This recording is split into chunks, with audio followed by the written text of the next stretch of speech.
Yeah. I'm gonna buy that one and that one. All of it. I need it all. Do you want it though? Where do I begin? I see the hate, they don't wanna see me win. Bank deposits, I got more coming in. Top down, throw the money in the wind. I don't want it all. Heard he scammer, had to switch up the accounts. Moving paper, gotta call it my account. It's all in, I can have it coming out. Been through the struggle, I can see another drought. Yeah, it's not a purse, it's a merch. 6 figures was a goal, now it's 9 or a hearse. Put it work. Used to pull up, not swerve. No time for the snakes, time to put them in the dirt, that's word. I gotta get it, it's in my DNA. You only see the highlights, don't know what it takes.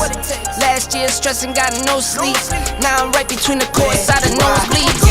I see the hate, they don't wanna see me win. Bank deposits, I got more coming in. Top down, throw the money in the wind. I don't want it all. Heard he scammer, had to switch up the accounts. Moving paper, gotta call it my account. It's all in, I can have it coming out. And through the struggle, I can see another drought. Yeah, same circles to the same gang. We just get to it, we don't gangbang. Lost some friends to the same thing. Keep a low pro when we maintain. Find us in a loss somewhere, kicking back. Find you on computers, type in Twitter facts. You lose a follow, throw a Twitter rant. I lose $1, bet I get it back. Like a boomerang. My girl likes diamonds, big one shining on a ring. I got 3 daughters, you could bet that they gon' get the same. But they got morals, I'll be damned if they sell up for change. They won't sell out a thing. I lose it all, you bet I get it back by any means. I trust in God, won't be $1 that can make me change. I got that power, I could get anything. I got that power, I could get anything. Where do I begin? I see the hate, they don't wanna see me win. Bank deposits, I got more coming in. Top down, throw the money in the wind. I don't want it all. Heard he scammer, had to switch up the accounts. Moving paper, gotta call it my account. It's all in, I can have it coming out. Been through the struggle, I can see another drought.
What up, you guys? All right, you guys, we're trying to get the trial and everything pulled up and ready to go. So until they're not airing it yet on any channel that I could find. So we're gonna just do a little bit of discussing. What's up, Jessica? What's up, April? There's some names I can't say. Credo, I don't know. I don't want to butcher names. But good morning, you guys. Good morning to everyone watching. If you guys are on YouTube, Twitch, Facebook, Twitter, LinkedIn, we are multi-streaming today to a couple platforms, you guys. I want you guys to represent what platform you're watching from and which city and state are you guys watching from. We are going to be watching the trial, you guys, and we're going to be reacting to it. And we're going to be showing some footage of our own from the days that we were there. I was there day 1. What days were you there? Started on day 2, and then I was there, for everything else. Curfew ended September 2nd, so basically from August 24th through September 2nd, during all that curfew stuff, and then, other demonstrations that happened after that. Okay. We got April watching from YouTube. Jessica, she's watching from Kenosha on YouTube as well. So Look, I'm sharing this out, and Facebook's got me blocked to the point where they're saying that my attachments are all unavailable. Isn't that crazy? So Facebook does not like me. yeah, you've been having some issues with the whole Facebook thing. But that's cool. You'll be all right. So I want to welcome Kevin. Kevin has been Never Stop Media. Okay, you guys, this is going to be complicated, but It's controversial right now. Never Stop Media is now Raw Topic, you guys. Raw Topic has purchased Never Stop Media. For the price of one pack of cigarettes. One pack of cigarettes. Kevin was going through it. He needed some money. I said, look, man, just sell me your company. I'll give you the pack of cigarettes, the Uber you need, whatever it is. So I bought Never Stop for the price of, I don't know, a cup of coffee. So Never Stop is now Raw Topic.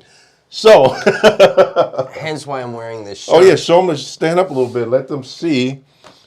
See, look at it. I got this. Look, this guy's not even wearing a Raw Topic shirt. Right. We should have put a Never Stop shirt on you. Yes. That's what we should have So done. as you guys can see, Kevin is definitely representing. April said a pack of cigs and coffee. Yep, that's what it costs to purchase. Yeah, Never Stop. The estimate, the value went down since all the followers were getting deleted, blocked, banned. The more followers were leaving, the more the price was going down. So by the time I bought it, you guys, it was a great time to buy. It was kind of like the market in the real estate. Yeah. How, we had the spike when it was a good time to go out there and buy. So when that spike happened, I went and bought Kevin's company and was like, look, you're down to like 5 followers literally. Like, just give it up already. So that is what's happening, you guys. She said, well, damn, I should be a part owner. You guys, that's a good idea. I might just open it up to where we can get multiple shareholders. Make it go public owned? Yeah, we'll go public with it, you guys. You guys, I'm thinking about later, maybe we'll do some video call-ins. What do you think about that? I mean, what's your honest opinion? Because during the trial, you know how they're going to have breaks. I thought it'd be interesting to get people to call in and we can talk about the trial and get your feedback. It's a feature that I haven't really used yet, so it might be a learning process, but I think we can figure it out.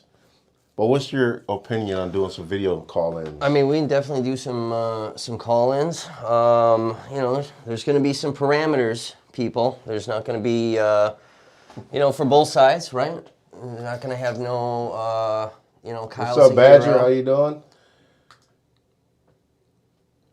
So yeah, talking about the trial, some talking points there, and kind of people's opinions on where we think we're at. Whether the defense is losing, whether the prosecution's losing. But yeah, I guess we can do some call-ins. If there's shenanigans, people are definitely getting booted, right? Yeah, we will not tolerate any nonsense, so. Hold on a minute. All right. Let me get rid of this. Yeah, we're not going to tolerate any craziness or anything like that, so we will hang up on anyone for doing anything stupid.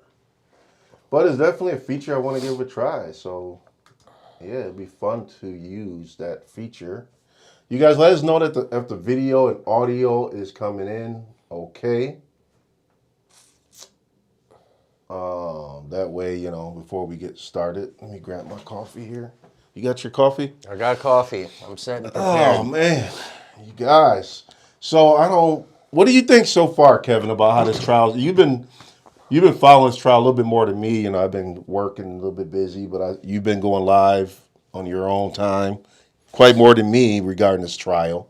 So, what do you think so far from what you were watching? How do you think this is leaning? I mean, we talked about a little earlier, and the prosecution, to me, ain't doing the best job. What are your thoughts on this? No, and I think you're right. I think right now this is definitely leaning in the defense's corner.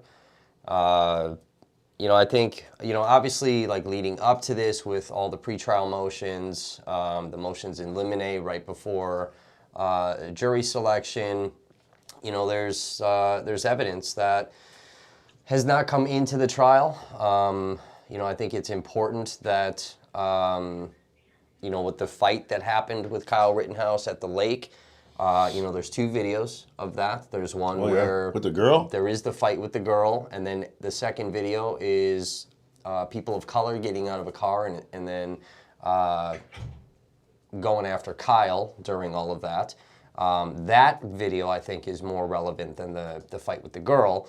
And then, after that, you have him in CBS talking about, he wishes he could shoot people. I think that goes to his state of mind, his kind of vendetta type thing, and that wasn't allowed. We would have seen that type of stuff come in any other homicide trial, so it's interesting that it's not come into this. Witnesses that the prosecution has brought up on the stand so far sound more like they're defense witnesses. I think a lot of the questions that Binger is using or asking should be defense questions. Some of the verbiage we've already heard him using, where he's said the word attack, he's said the word chased after. He's using these verbiages, violence, the chaos, war zone. These should be defense, verbiages, and they're not. They're coming from the state. Let me cut you real quick. April said, I have a feeling that the trial is very jaded. What do you think about that? Yeah, 100%. Jessica said the judge is horrible. IMO, what does that mean? In my opinion. Oh, okay.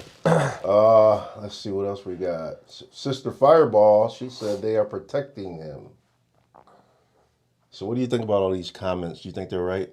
Yeah, 100%. I think they're right. And even with some of the witnesses too that have been called, again, these are the state's witnesses. We have not even gotten to the defense's witnesses yet. And you have the state that's putting them on the stand. They're not getting the answers that they want. They should have known that ahead of time. And then they start attacking those witnesses in cross-exam, like a recross. And then discrediting their own witnesses. So I think that's an issue.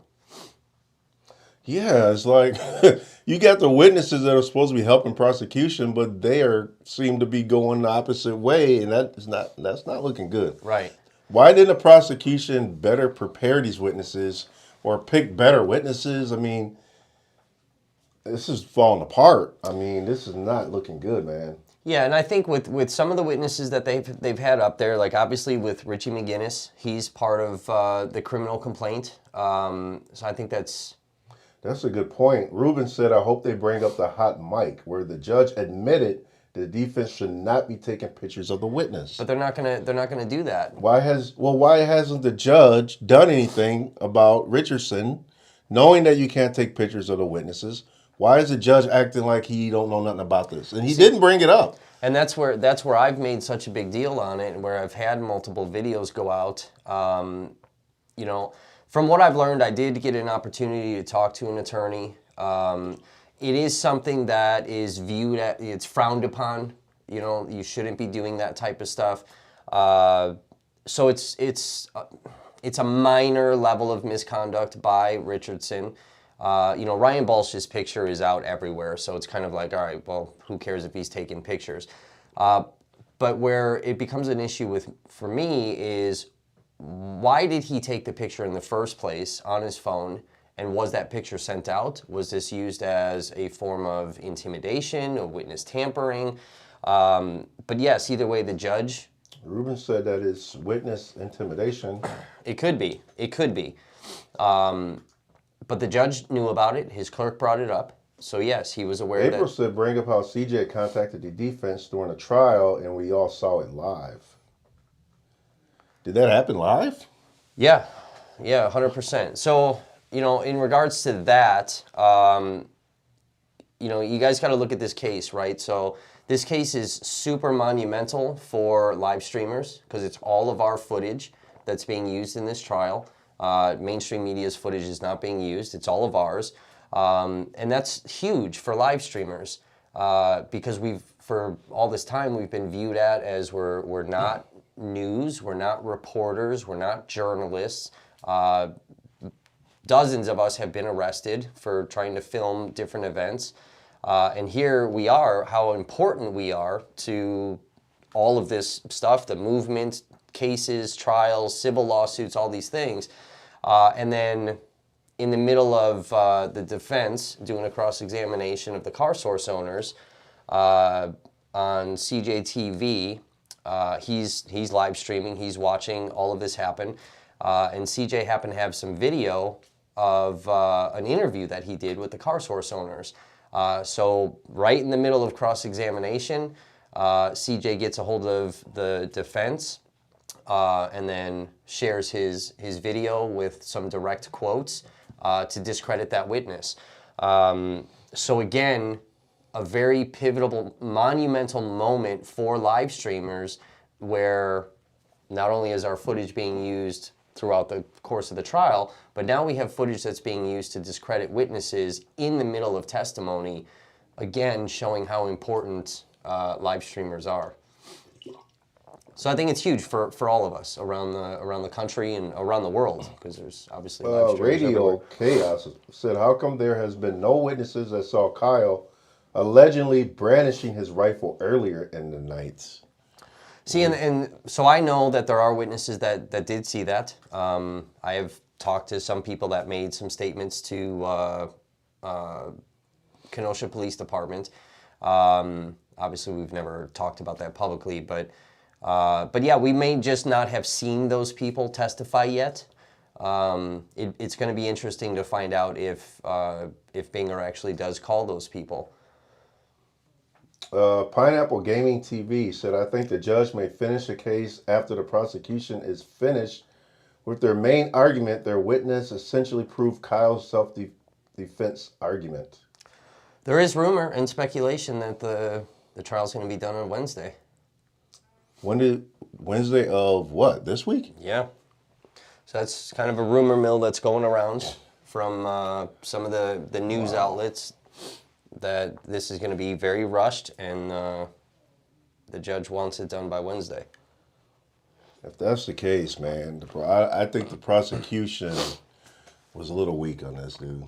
I mean... yeah, definitely. I mean, two of the charges, so he's charged with 7 charges. One of them is the curfew charge. And this is where, I will defend Kyle in this right, where all of our curfew charges, because I was arrested for curfew as well, because I refused to stop filming. But everybody who was charged with a curfew charge, all of our cases got dismissed. And they still have that charge facing, Kyle. I don't think that's fair. To be completely fair and honest, I don't think that's fair. That charge needs to go. If all of our charges got dismissed, his should as well. I'm not sure why it hasn't yet. I think it's count 5 of the criminal complaint where reckless endangering safety, and that's because of Richie McGinnis, based off his statement that he made to police and all of that. I think where Richie was up on the stand, I don't think the state proved beyond a reasonable doubt that Richie McGinnis was in harm's way. So I think we're going to see where the prosecution loses that charge. So that's going to be interesting. Victim number 4, for those of you that follow me specifically, you've seen me write articles about a 4th victim where we're seeing this in documents. We do have police scanner, audio of that. And then you had Detective Howard comment on how they were initially investigating 4 victims. And we have a fourth victim. So KPD publicly bashing me that I'm a conspiracy theorist. We are seeing that they do have 4 victims. And it's even in the criminal complaint with the unidentified male that Kyle shot at with bullets 5 and 6. So I'm not wrong. There is a 4th victim, whether that person was shot, is dead, is running around, wasn't shot. There's still a 4th person. They're listed in the criminal complaint. But since they can't identify him, there's not going to be any testimony. And it's just really going to be video footage of Kyle shot at this person with bullets 5 and 6. And I don't think the jury is really going to take that into consideration. I think we're going to end up seeing that charge dropped as well. Okay. Sister Fireball said the jury picking was rushed. Levita Booker said Rittenhouse is not going to jail while privilege has been shown in this case. Rittenhouse might get probation. Damn. You guys think that for a double homicide?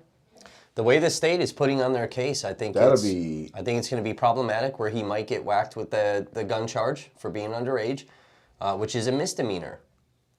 But you have Kyle's team that's arguing self-defense, and if you notice, right, and like a lot of us are like kind of losing our minds because we see, the defense is just laughing, but it really is a situation of where the defense is like, okay, state, you wanna show these videos? Show them. We don't care. You want to have these witnesses come up? Have them come up. We don't care. Dana made a good point. She said, can you tell me why the FBI was in the air but not on the ground? The FBI was on the ground, and what you guys are seeing is not an actual plane that the FBI are flying around. That's what they call their drone. They call it the plane. So that's a drone. It's something that we've tried to obtain through open records prior to the trial starting, is all of the FBI documents and records. And we were denied by the FBI, but that is their, that is their drone. It's not an actual Cessna or something that they're flying around. But the FBI was on the ground. Radio said, is it true the judge didn't allow questionnaires to be filled out during the jury selection? What do you know about that? That is possible. Maybe I really didn't watch the jury selection. We were there on the ground that day. Yeah, we were outside the courthouse on day 1. Right. So we weren't watching or live streaming that. And even like coming back afterwards, I started to watch jury selection, and when I saw the judge like playing Jeopardy with these people, I couldn't do it. So I really didn't watch much of the jury stuff. Let's see. Someone asked. Let me blow this up so I can see. Oral. I'm about to chop that up. Oral Alley. Okay, she said, has Gage been on the stand yet? That's who's testifying today. So this is very important testimony in this trial today, because we have a surviving victim. We're going to call Gage a victim. We have a surviving victim today that's going to give his account of things that happened. So this is very crucial testimony today that's going to, hopefully sway the jury one way or the other. Maybe, we can paint a different picture of what's been, painted already. Okay. But like I think with where the prosecution, we all saw Kenosha. There's no denying that the events surrounding the Jacob Blake shooting got out of hand. That it was chaotic. There was some violence that was out there. There was a lot of property damage. We all saw this. We saw this live. So there's no denying it, right? And the state has to get in front of that, because he knows that the defense is going to paint this war zone picture. But the state just keeps bringing this up and really painting these pictures of war zone and violence and chaos and menacing and like all of these things. And this is where we need to, get Gage's perspective on what was happening. And Joe and Kimson, when does the trial start back up today? I thought it was 9, but I'm not seeing it. It's supposed to be 9. It's 9 a.m. You thought it was 9, you guys. We're looking for it. So if you guys see it up and running, let us know so we can pull it up. They may be dealing with some, like how we've been seeing where they're dealing with some issues, before They bring the jury in. They may be, you know, they could be talking about me for my video with Judge Schroeder acknowledging. Well, or else they're in recess right now. Why are they in recess right now? Oh, I think that's a question. Sister Fireball said the judge is on the bench. All right, well, load up PBS. Let's see.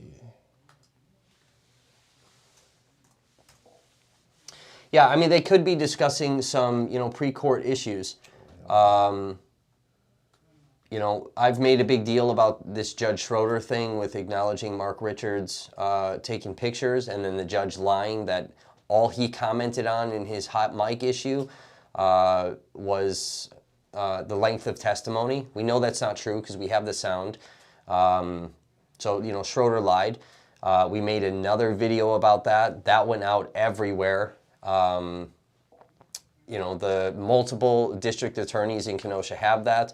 I think that even went to like the state bar or like the commission that handles like professional responsibility by lawyers and all of that. So it went to the DA, it went to news outlets, it went to like the professional responsibility people. It went everywhere. So they may be talking about stuff like that. There could be another issue with a juror. We've seen 2 jurors that have been removed. One was removed due to misconduct, and one was removed because she requested medical emergency stuff. Yep. So they could be dealing with another jury issue. Oli asked,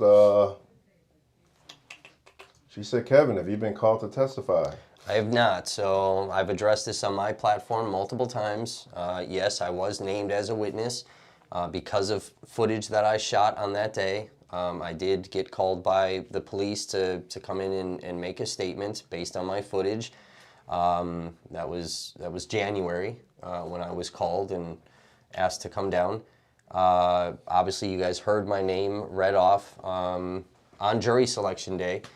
My phone was blowing up because, again, we were outside live streaming, so I didn't even know. But no, I have not been subpoenaed. Neither has like CJ and Lakota and Andrew and. So far, there's only one streamer, Corey Elijah, who's the only one I've seen. Yeah. Which is strange because everyone else had. CJ, I think, has some good footage as well, and people had different. You had good footage, different angles of stuff going on. So yeah, I'm just surprised there weren't more streamers that were subpoenaed. Yeah, and they're basically using all of our footage without having us come in and testify to what we saw, and that's very strange too. That they're playing evidence without without any of us talking about it.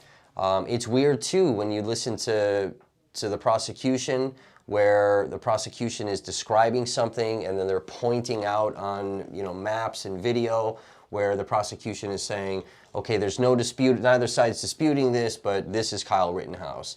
This is so-and-so, and you're gonna see this person running. The prosecution is testifying, and that's actually not allowed. So it's gonna be interesting where,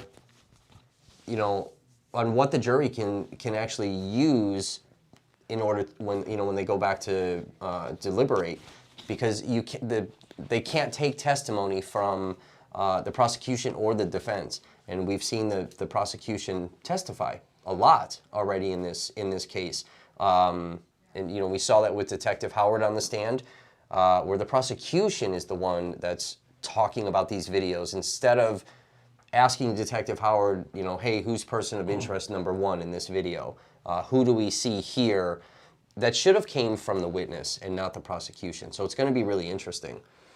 Jake says judge is probably going to dismiss the murder charges after the prosecution rests. This has been a complete disaster for the state so far.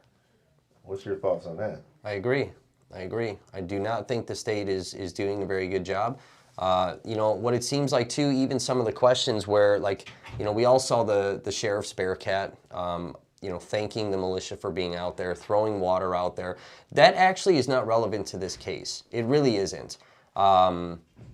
So some of that stuff that the prosecution is asking, it's almost like a situation where the prosecution is more concerned with covering their own ass for the sake of civil lawsuits towards the city later on. All right, let me see. I think we got the trial here. So let me see if I can pull it up.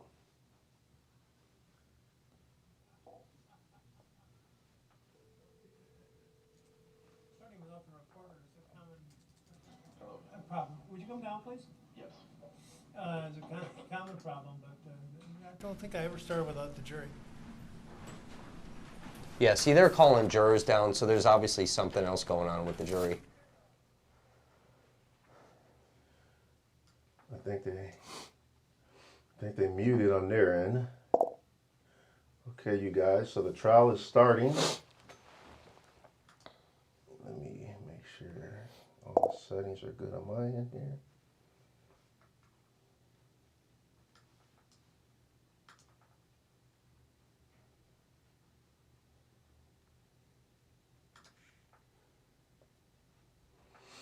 Kathy said Gage is the first witness, it sounds like.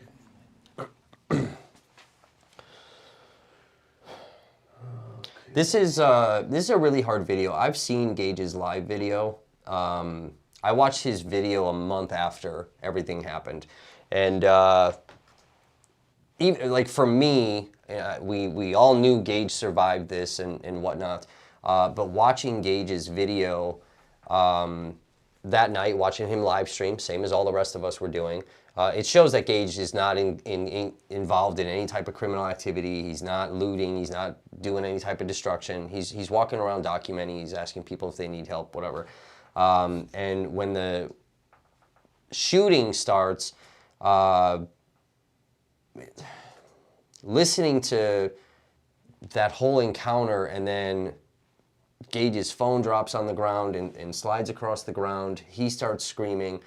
You know, even for me, knowing the result, watching that, I mean, it was horrible. I can't even imagine what his friends were, going through watching that live that night. Entertaining weekend, and So this is going to be very interesting and very crucial testimony. We're going to see a lot of stuff. Oh, you're smiling a lot. I assume that you're a Bear fan. How many Packer fans? This fucking judge, bro. Here we go. How many Bear fans? He's already Typical split for Kenosha. already at it. Great. You know, and then the Well, jokes. Like, they're all in the courtroom. They're all everybody laughing. Binger makes a Game, comment not in necessarily the outcome. in one of the days where let's go. he's like grabbing a pointer, and he says, he says, Oh, Gage is they're calling Gage up. the Binger says, I don't want to be accused of brandishing a dangerous weapon, ha ha ha, and everyone starts laughing. I don't think this courtroom should be having jokes like that. It's just, it's insensitive to everybody involved. And that's really setting the precedence that this is a joke. Could you please state your name and spell your first and last name for the record? Gage, G-A-I-G-E. Grosskreutz, G-R-O-S-S-K-R-E-U-T-Z. Have you ever been convicted of a crime? Yes. How many times? 1. What city do you currently live in? Milwaukee. And did you grow up in Milwaukee? For the most part, yes. Did you have any experiences growing up that made you want to get into the medical field? Many, I think. I remember being a young child. My grandma was employed as a registered nurse at Columbia St. Mary's in Milwaukee. Like I said, being a small child, I remember her teaching me how to use a stethoscope and a blood pressure cuff. I'd say that was probably my earliest They brought up memory Cortez. when Who's I Cortez? decided that I wanted to Talk about it later. pursue a career in medicine. Where did you go to high school? West Dallas Central, When did you graduate? 2012. And did you find opportunities to put that early desire to go into medicine into practice? Oh, yes. Tell us about that. I remember when I was a sophomore in high school, and I was on the swim team, and my swim captain had come up to me and asked if I wanted a job as a lifeguard. So from there, I worked for the Milwaukee Lifeguard Corps, and then from there, I went to school to be an EMT basic. After completing that course, I then worked as a EMT on a private ambulance in Milwaukee. Can you tell us a little bit about what you had to do to complete that course? So EMT Basic is, I believe, 160, maybe 180 hours. Essentially, that comes to a couple days a week out of a semester. And then following that, after successful completion of the coursework at the college, you then take 2 nationally registered courses, or tests, I should say. One is a psychomotor course, so that's a psychomotor course, test, exam. And that's essentially the hands-on technical skills. And then there's a cognitive exam, and it is a computerized exam where you take multiple choice questions in various fields of pre-emergency hospital care. Was those 2 classes that you described, were those necessary to finish up the EMT basic program? Correct. And was there anything else you needed to do to finish up that program? Apart from submitting an application to be licensed through the state, that's essentially it. Are you familiar with the requirements in order to become an EMT in Wisconsin? I am. What are those requirements? So just to recap, finishing some sort of college coursework, whether it's an EMT basic, or if you go on for an advanced EMT or an EMT paramedic. So the coursework through the accredited college is the first thing. And then following that is the, like I said, the 2 national registry of EMT or emergency medical technicians exams that you take. Once you complete those and pass them, then you submit an application to whatever jurisdiction that you'll be working in. Because while you might learn, this much, you're only able to potentially do this much given local protocols and laws. Did you complete all of that yourself? I did. Did you obtain a certification from the state of Wisconsin to be an EMT? I did. And did you put that into practice? I did. How so? Like I mentioned before, I worked for a private ambulance in Milwaukee for a number of years. Did you continue on in the field to get more advanced training or more advanced certification after that? I did. Can you tell us about that? Yeah. So when I was working as an EMT basic, I decided that I really enjoyed it. And I wanted to advance my knowledge, my expertise, my experiences. And I went back to school to Waukesha County Technical College. And this is where I took the EMT paramedic course. Can you tell us about that course? Yeah. Yes. The EMT paramedic course, I guess a quantitative way to differentiate the 2. EMT basic is about 180 hours of class time, and EMT paramedic is about 1,600. So for the specific course that I took at Waukesha County Technical College, I took 34 credits in a semester. The way that this course was structured is you would take a morning class, and an afternoon class. And this would go on for the entire semester. These classes would be, for example, one of the first 2 courses that I took was one course specific in treating trauma, and then medical emergencies. So there's a difference between those 2. So morning class, afternoon class. And then at the end of 2 weeks, in this kind of condensed, really fast-paced, really hard-hitting courses, you then take the exam for those. And then as long as you passed with a B or higher, you were then essentially able to move on to the next segment. So if at any point in this program you were to fail a course, say you failed your morning class halfway through, but you passed your afternoon class, you would have to wait for the next academic semester to go back, to reattend. Were you able to make it through that entire program? I was. Is that true for everybody else in your class? It is not. What was the kind of the dropout rate, if you will? From what I remember, we had about 25 to 30 students. I was one of maybe 10 that passed. Once you finished all of that coursework, did you get any new license or certification? I did. And what was that called? That is the EMT paramedic certification. Is that from the state of Wisconsin? That is. Do you remember approximately when you obtained that? That would have been 2014, I want to say. Can you help us understand the difference between an EMT and a paramedic? Yes, I can. Like I said, a quantitative way to delineate the 2 is the amount of coursework. A simpler way that I like to put it to people is paramedics can put new holes in people. So some of the, sorry, would you like to Go ahead. Some of the things, for example, are administering IV medications, so knowing how to start an IV. Also, cardiocentesis, which is essentially a life-saving maneuver which involves extracting fluid from the heart. There's also a great deal of pharmacology knowledge that needs to be known. For example, EMT basics can administer 6 different kinds of medications. Paramedics, and again, it depends on the jurisdiction that you're working in, but nationally, you're taught a little over 50 different kinds of medications. And that's not just names, but it's indications, contraindications, or when to use it, when to not use it, dosages, which can be dependent on weight, age, and then there's also just the general knowledge that's known. So while there are a lot more technical skills that you learn in pharmacology and things like that, it's also being able to identify and properly assess. After you obtained your certification as a paramedic, did you work in that field? I did. Can you tell us about that? Like I said, I've been previously employed on a private ambulance as an EMT basic. I then continued to work on a private ambulance. He's been said like 3 as an times. EMT paramedic. He's like, yeah, like I Did you previously ever said. do any of that work here in Kenosha? In Kenosha, no, but in Racine, I worked for Erickson Ambulance for a time. During your time working as a paramedic with that private ambulance company, what sort of medical emergencies did you have to respond to? So Erickson Ambulance does primarily, I think almost exclusively what's called inter-facility transports.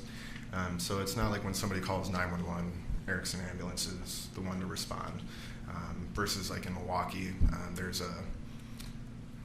essentially these calls are shared with the fire department and private ambulances. So the private ambulances kind of back up the firefighters. But specifically for Erickson Ambulance and Racine, when I worked as an EMT paramedic, our general patient population were elderly people. So this was, a range of emergencies, anywhere from diabetic issues to potentially mental health issues. There's always the chance or the chance of trauma. Say somebody falls. Cardiac issues are also a more I guess ubiquitous thing with the geriatric. Cardiovascular emergencies are a lot more common given the age of geriatric patients. Do you remember approximately how long you worked as a paramedic? I'd say about a year. Were there ever times in which you had to deal with someone suffering from a gunshot wound? Yes, I have. What was that like?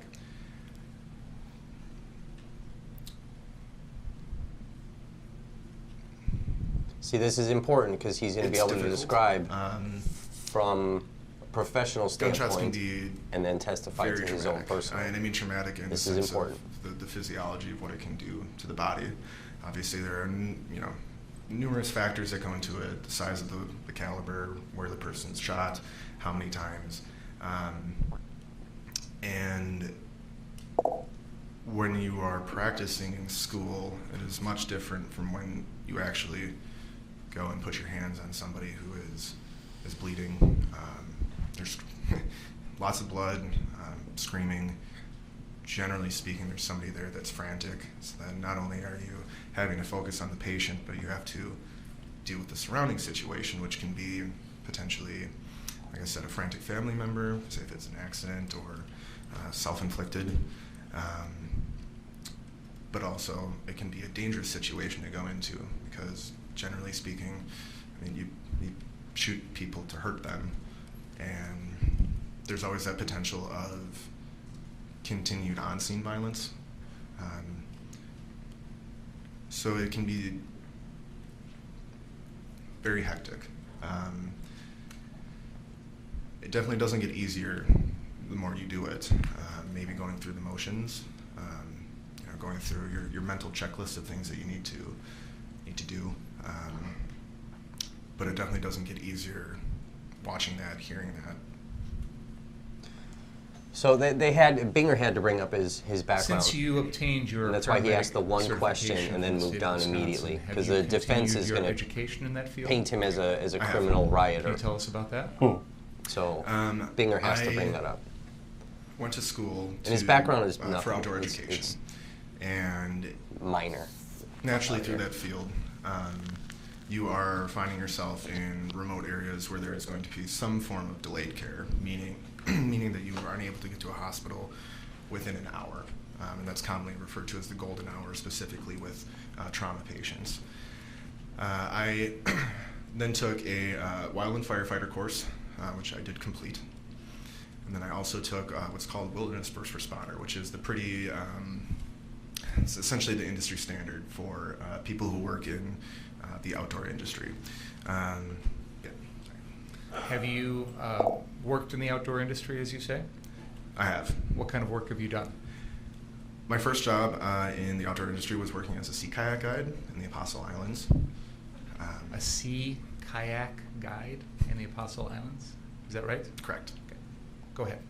And then from there, naturally through schooling and opportunities, I primarily worked with children, middle school age, and also from there I was am an American Canoe Association sea kayaking instructor, so I actually teach people how to effectively sea kayak. Bit of context, specifically for where I worked in the Apostle Islands, Lake Superior is very cold, can get very windy, which means very wavy, so it's maybe just a little bit more intense than maybe paddling around your lake cabin. Yeah. Are you continuing your studies today? I am. And how close are you to finishing those up? I have one more class that I need to complete to receive my bachelor's in outdoor education. I want to turn your attention, Mr. Grosskreutz, to the summer of the year 2020. And we're going to lead up to August 25th. But before that, did you spend time that summer attending any protests or demonstrations? I did. Can you tell us about that? After the death of George Floyd, I found myself demonstrating in Milwaukee. This was, I want to say, maybe 2 days after George Floyd's death. And I was out with a friend of mine who I actually took EMT Basic with, and we were out demonstrating. We were seeing what the scene was like.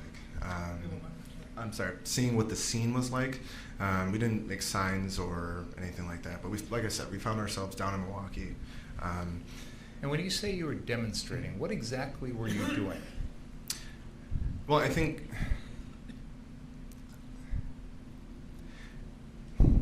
what I was specifically doing was just being in attendance. But I want to make sure we understand what you mean by demonstrating. Were there people damaging property? No. Lighting fires? No. Was there any violent clash with police? No. What time of day, if you recall, were these demonstrations? That specific first one, generally late morning into late afternoon. So what would other folks be doing at these demonstrations? People would be holding signs. They would be chanting various things, driving cars down the street. Yeah. And you said you initially were there just kind of to see the scene? Mm-hmm. Is that right? Yeah, correct. And tell us what happened after that. So after walking for a few hours, kind of starting to wrap the day up, and all of a sudden somebody starts yelling, "Medic, medic." And I'm walking, like I said, with my friend who I took EMT Basic with, and he looks at me and he says, "That's you." I was like, "Oh, I guess you're right." And then I came over to a patient who had tripped and fallen over a curb. My guess is they just weren't paying attention, got their feet caught up. And the patient was all right after an assessment, advised to go to the hospital. Following that, though, I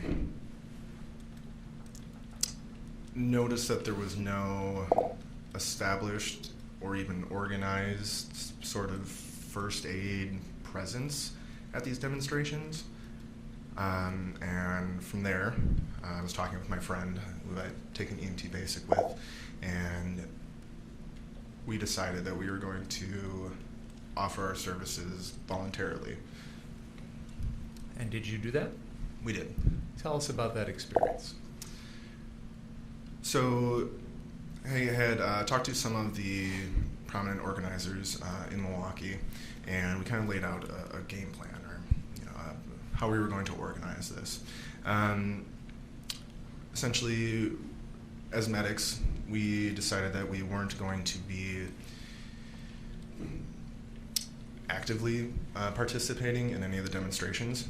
I think there's essentially an ethic code that if you are providing medical care, you shouldn't necessarily choose a side, because everybody has the right to or demonstrate, assemble, freedom of speech, but also everybody has the right to do that safely. So very early on, we decided that we weren't going to actively participate in these demonstrations. From there, my friend and I outfitted his pickup truck into essentially a mobile first aid station.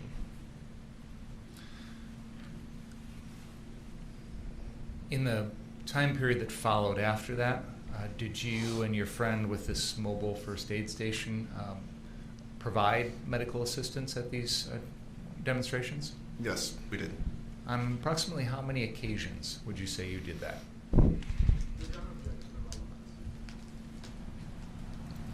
I think it's relevant for many reasons. It's establishing his background as a paramedic, which came into play on this particular evening. I think it also is drawing a contrast between him and the defendant. I'll overrule the objection on the first ground. Approximately how many times would you say you were out there providing medical care at these demonstrations? I would say about 75 days prior to August. And during that time period, what sort of medical situations would you assist in? Primarily, it was essentially people not taking care of themselves. I mean, it was a hot summer. People weren't hydrating. People weren't eating. People weren't wearing proper footwear. So I would say it was, by and large, nothing sort of like medical emergencies. It was very, like I said, people not taking care of themselves. So, like I said, providing water, providing food, potentially bandaging, sprained joints like ankles, things like that. You mentioned earlier that you felt sort of an ethical obligation not to pick and choose the people you would treat. Did you treat anyone who needed it, no matter what their political beliefs were or what side they were on? Yes, absolutely. I want to move to the night of August 25th, 2020. On that particular evening, No, did you he's come not a here to felon. Kenosha? And if you don't knock it off, Karen, you're Had getting you blocked. been working at your normal job that day? I was. And do you recall approximately what time you left to come down to Kenosha? 7 p.m. Did you travel alone? I did. Were you part of any sort of larger group or organization that was coming to Kenosha that night? I was not. Why did you personally decide? It's been to established come for down? over a year that he's not a felon. Essentially for the same reasons that I stated earlier. We were all aware of what was happening in the days following Jacob Blake's shooting. People do have a right to demonstrate, and no way advocating for property damage or anything like that. But given the, I think we all can agree, chaotic situation of those 3 days following Jacob Blake's shooting, there was certainly a propensity for violence, or maybe not just violence, but injuries in general. And so for the same reasons that I stated earlier, I've delivered patients to freighter down here. I'm familiar with the area, and I felt that given my level of experience and knowledge that I can be of assistance to people. When you came down here that night, did you bring any of your own medical supplies? Yeah, but he doesn't have a felony. What kind of supplies did you Everyone bring? needs to stop with that. He does not have a felony on his background. What's called hemostatic gauze. He has a misdemeanor charge for being in possession of his chest weapon seals, while having alcohol in his system. some gloves, That is his saline charge. spray. He is not a felon. How were you And then he dressed currently that evening? has a DUI. I that, had a Yeah, but even if he was a felon, what does that have to do with him being shot? And because he can't have the gun that he famous, possessed. group. I had khaki shorts. I had tennis shoes. So well, it still doesn't initially- give Kyle the right to shoot him. Sure. But But initially, when all of their CCAPs went out, Gages, Hubers, Were you carrying any of the your equipment CCAPs with were you? a fabricated How were you image doing that? that went I had it in all over the internet. So people started buying small into all backpack. this shit. And then, even when they went Were to you CCAP, armed? I was. they still shared out Tell the us about fake that. one that went out. I Gage's past believe in the Second has Amendment. been cleared up for over a year. I'm for people's right to carry and bear arms. And yet we're still here talking about, And isn't he a that felon? night This is how was much no different misinformation than and rhetoric any other and day. nonsense that people buy into. It's keys, phone, wallet, gun. Did you have a permit to carry a concealed weapon? I did. Was it in effect on August 25th, 2020? It was not. Had it expired It had. and you had not renewed it? I had not. When you were having this medical done. truck in Milwaukee, Cap, did yes, you what is carry a gun CCAP? then? I did. When you came down It's like here, our how did criminal you carry website your to gun? look people up. I had my handgun holstered in the small of my back. Court cases, things What like type of that. gun was it? It was a Gen 4 Glock 27, so it is a smaller framed 40 caliber handgun. Was it loaded? It was. Do you recall if there was a round in the chamber? That night, I don't. When you came down here to Kenosha that night with your equipment, etc., did you specifically seek to meet out with any particular person or any group or anything along those lines? No, I did not. So tell us what you did when you first came down here. So after I arrived in Kenosha, I parked several blocks away. This is both for safety and protection of my property. I put on my equipment, which is essentially my handgun and my medical supplies, and then I walked towards the courthouse. From there, things were already, there was already confrontation between demonstrators and the police. And by confrontation, I mean people were throwing water bottles, the police were shooting pepper balls from the top of the courthouse, that sort of thing. And then after I arrived, I assessed the scene, and almost immediately I came upon a person who had been somehow, whether it was direct spray or in a gas formation or form, who was affected by the pepper spray. So immediately following that, I started treating this person. And then again from there, I was assessing the situation. See how they come in the chat, bro? And then they just start their primarily shit. treating people who were affected But by she's the not tear here for gas. any productive fucking Also reason delegating to other other than people to how start shit with people in the effectively chat. treat that. Now, when you say you were delegating, were these people that you knew that you were delegating responsibility to? No. So tell us about the delegating process. All right, Angry Karen's One going in a instance that I can timeout. think of in particular. Keep starting your shit, and you're gonna get banned from the platform. Proper way to You're treat not here for anything people just to of irritate importance. us Excuse me, in your general, YouTube channel? regardless Yeah. of what is causing an issue, is you want to start from the nose and then pour out. The idea behind that is that if you have something that's affecting this eye, you pour it this way, then that chemical or whatever it is, irritant, can then go into the unaffected eye or unaffected eye.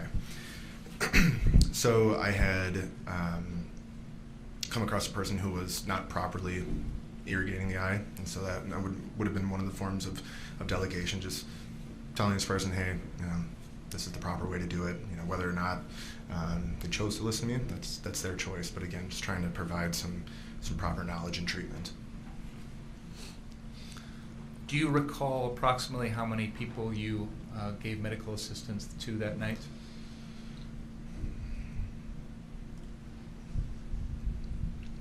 I don't know the exact number, but if you wanted me to estimate, I'd say around 10. What was the most serious situation that you dealt with? Apart from myself?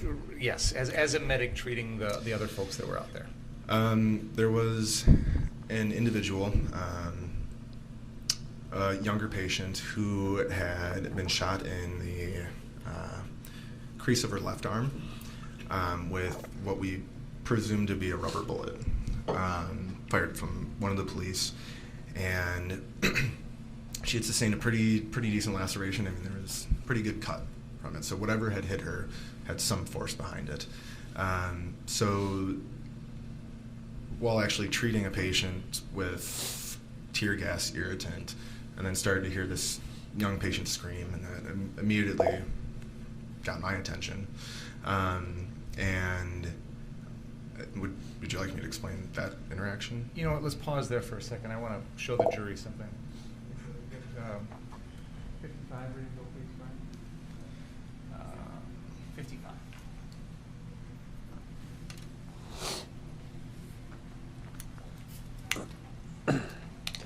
I mean, he's very articulate on the stand in describing things. You know, he's not.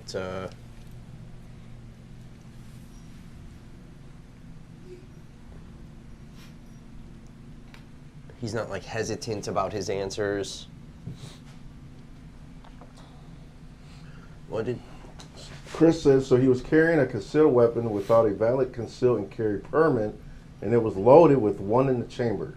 That is illegal in the state of Wisconsin. He just admitted to breaking the law twice. Was he charged with anything? He didn't say there was one in the chamber. The prosecution asked. He said he doesn't remember. So he didn't admit to anything about being in the chamber. Mr. Grosskreutz, I'm going to play an excerpt of exhibit number 55, and I would like you to... And his gun wasn't concealed. It was visible. Go ahead. This is where...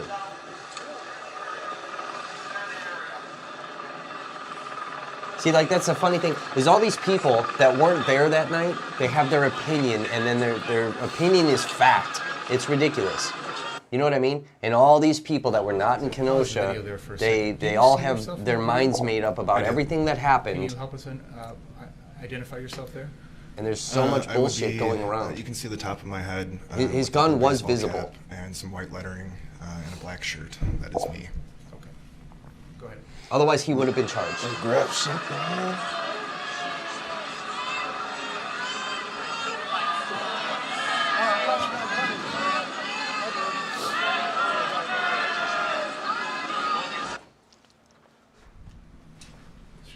Can you tell us what was shown in that video?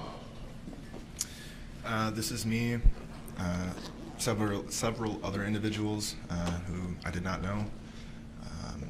The patient laying on the ground, and what I later found out In after case the mics die, I gotta be I treated the ready patient, to charge him on the their fly. father. And was this the individual you mentioned who had a laceration to their elbow from a rubber bullet? That is correct. Do you remember where physically you were when you were providing that treatment? This would have been just across the street of the southeast corner of Civic Park.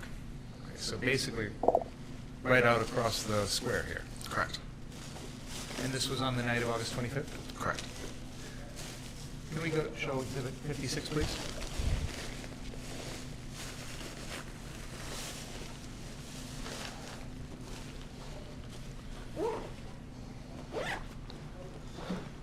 Yeah, but you guys know when I'm giving you my opinion and when I'm telling you fact.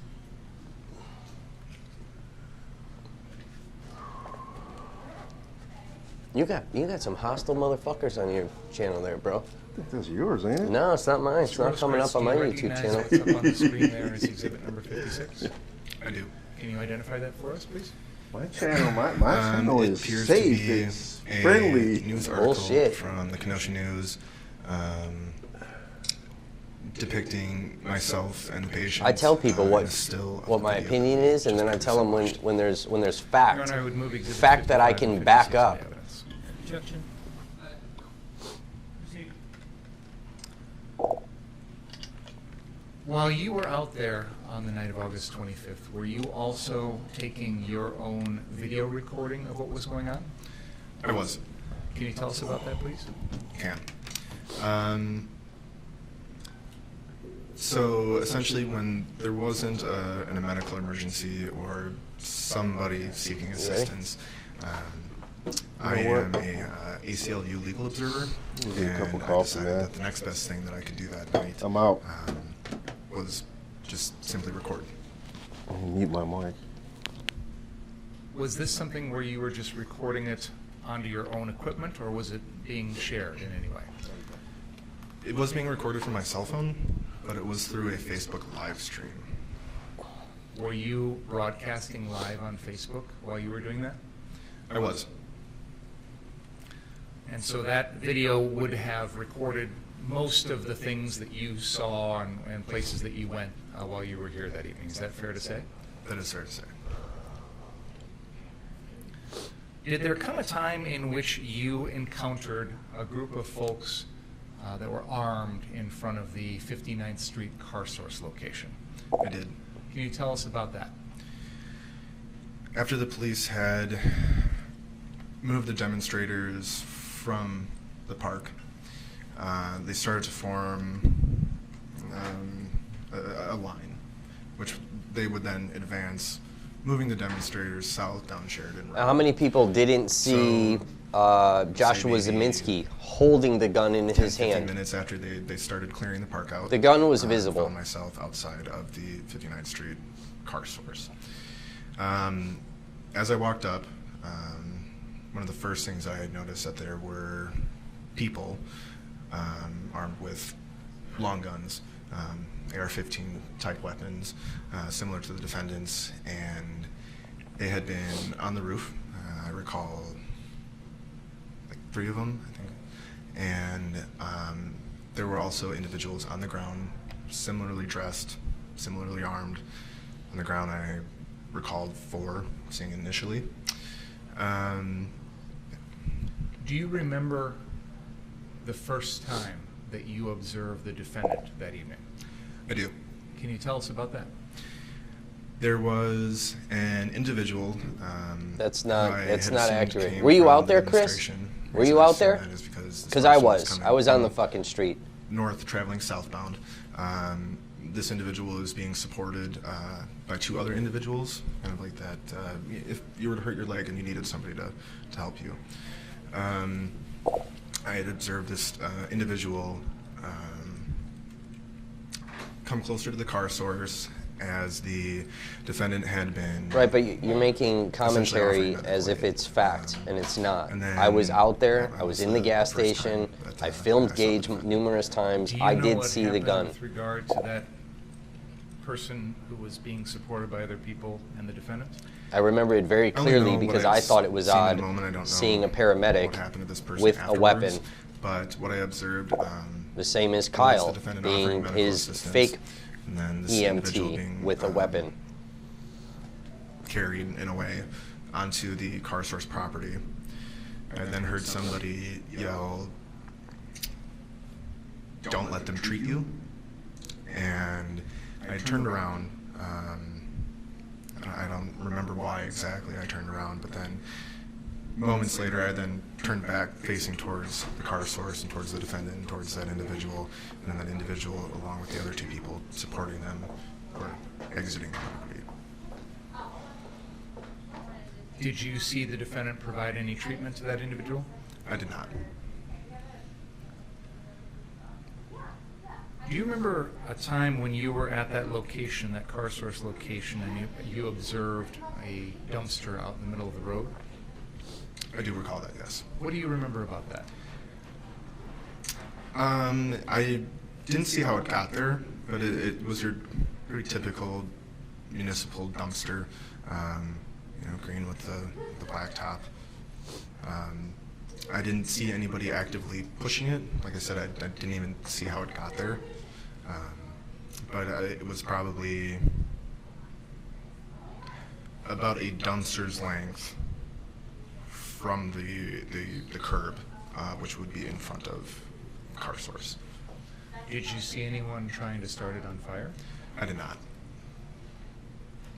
Can we please bring up the live stream exhibit number 57 at the 55:44 mark, please?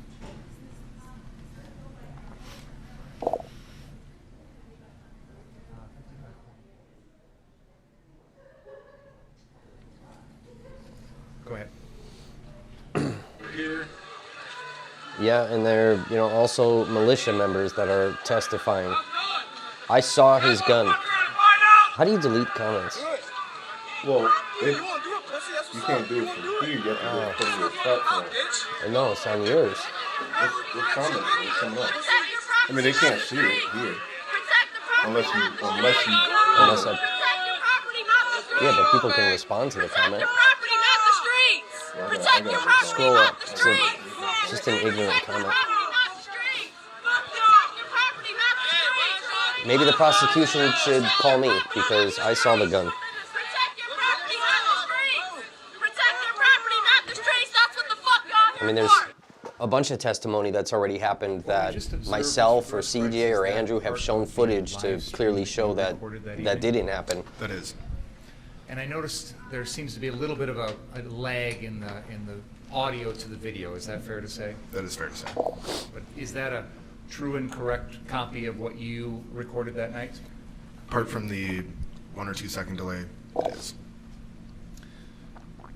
So this incident here with the dumpster and whatnot, were you physically there, right there, a few feet away when all this was going on?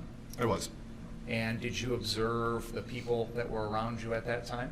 I did. On that particular evening, again, I'm going to ask you to try and go back and put yourself in the mindset of that night. When you're out there in the streets that evening, had you ever heard of anyone by the name of Joseph Rosenbaum? No. Had you ever met that person before? Never. Do you recall seeing Joseph Rosenbaum at any point that evening? I do not.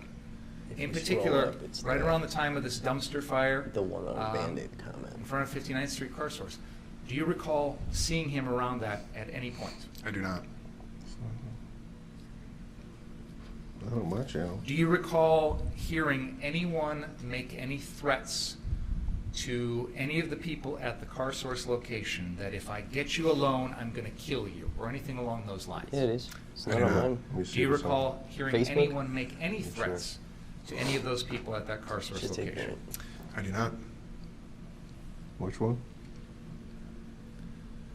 You mentioned that the first time you saw the defendant was this person that was limping, being supported by other people. And I know you mentioned that eventually you saw that person walking away. Do you remember any other observations that you made of the defendant when you were at the 59th Street Car Source? I do. Can you tell us about that? I took note, like I said, there were 4 people essentially in front of me that I could see, so I took note of what they were wearing, how they were armed. Like I said, they were all similarly armed with a similar weapon that the defendant used. It's not showing up. Some of them, It was on that little as screen. you can see in the video, had I'm on at least 6 platforms, so I don't know. body which one. armor, chest LinkedIn, ribs. Twitch. And then I noted that the defendant was wearing a baseball cap, green shirt, jeans, and then also a rifle. At that moment in time, did you have any idea who he was? No, Never met him before? never. Were there times in which you saw him wearing gloves on his hands? I did. When was that? I recall this being right around this time. Then I noticed the defendant also wearing blue latex gloves, or maybe dark purple latex gloves that are pretty very common in a healthcare setting. Did that strike you as unusual? In the moment, no, it did not. Do you wear gloves like that when you treat people? I do. Tell us about the process of putting them on and taking them off. Yeah.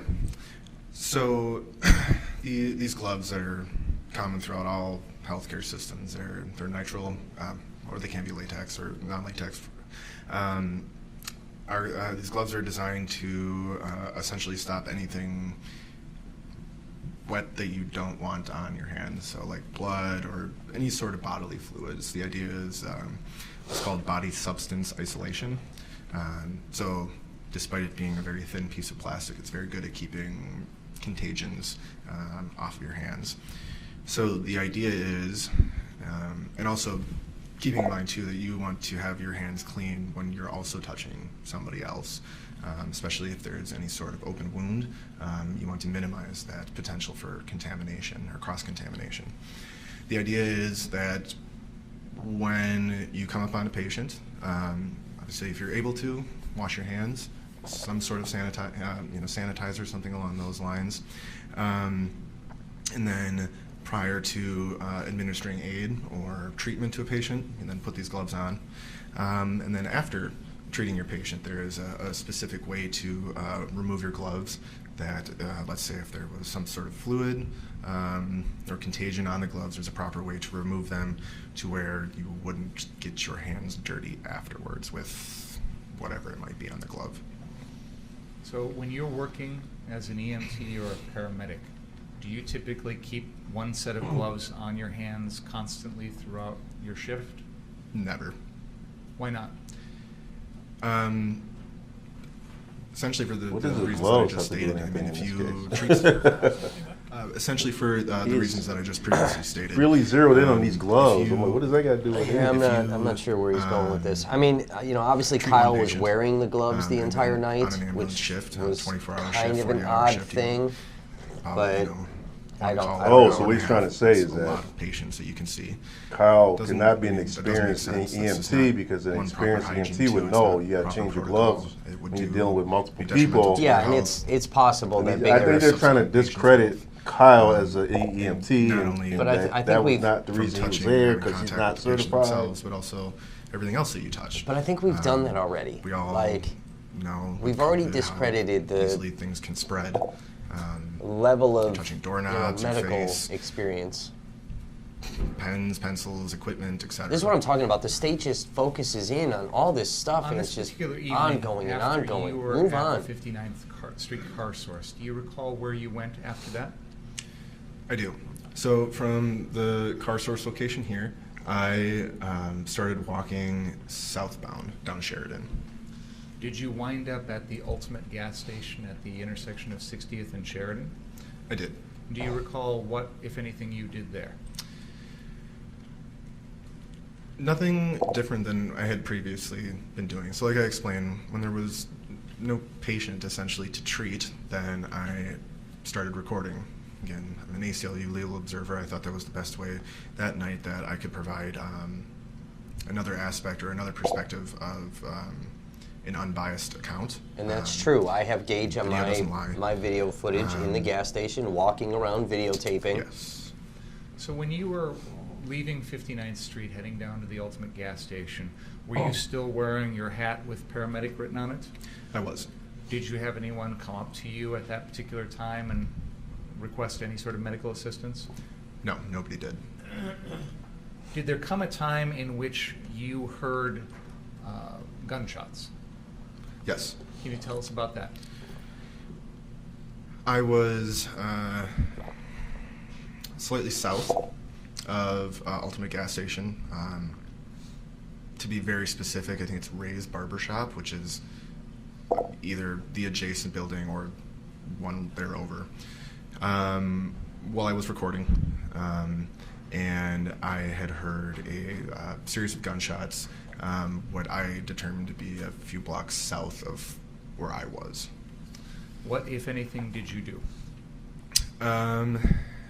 I first sat and listened, and then had there were people watching my live stream, so I had been narrating essentially what I was seeing, what I was hearing. I'd heard these gunshots. and had commented on them.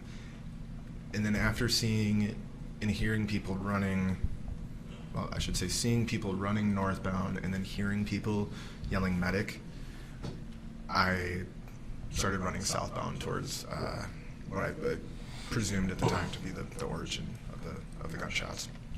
Do you recall how far south you ran?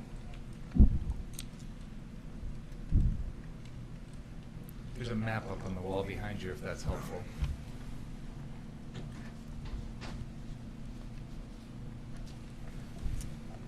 From my location, I couldn't have gotten more than a block. So in reference to this map, when I first heard the gunshots, I would have been right about here. And then I traveled southbound and then never made it any more south than about here. The first place, just for the record, I'm going to try and put that in words. Actually, sorry. Go ahead. Correction. I started here and I never made it more south than about here. Okay. So you indicate you started at, I think it's labeled on the map there on the east side of Sheridan as Boost, Mobile, and Check and Go. Is that right? Correct. And you indicated there's a Ray's barber shop there also? I believe so, yes. And then from there you ran south past 61st Street, and you indicated you were somewhere in the middle of the block between 61st and 62nd. Would that be accurate? That's accurate. And what happened when you got down to that location? I had observed people running northbound up Sheridan, and again, hearing people yelling for a medic. But then also I started to hear people yelling that somebody had been shot. So then that confirmed my assumption that somebody did in fact get shot. It was there that while I was live streaming, I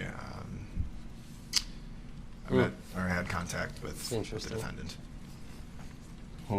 Radio's comment. Can we please play Exhibit 57, the live stream, starting at the 1 hour, 17 minute, and 10 second mark?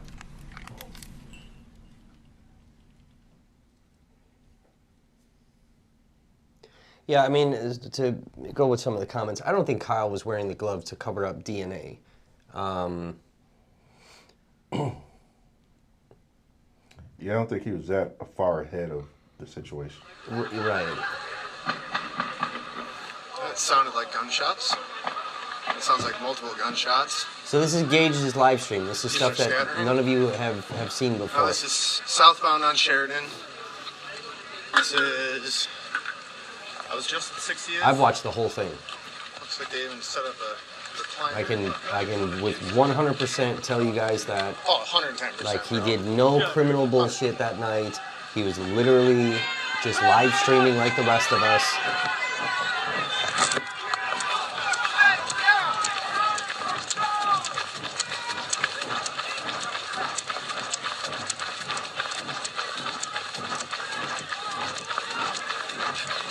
This is hard to watch, bro. Listen very carefully to this. Shots. Oh, are they not going to play it yet? For a moment, Mr. Grosskreutz. There was a big argument This on my is the video platform you about recorded. verbiage that was Correct. said during this. And We're going to listen. you have told us that you started running from a little bit south of 60th, that gas station, down South Sheridan. Is that right? That is right. Were you recording with your phone? I was. Were you holding your phone in your hand while you were running? I was. Okay. Please continue. Why are you shooting? Hey, what are you doing? You shot somebody? That was Gage who said it? Who shot? Who shot? Can you identify that individual on the screen? That is the defendant. Can we rewind 10 seconds and play that again, please?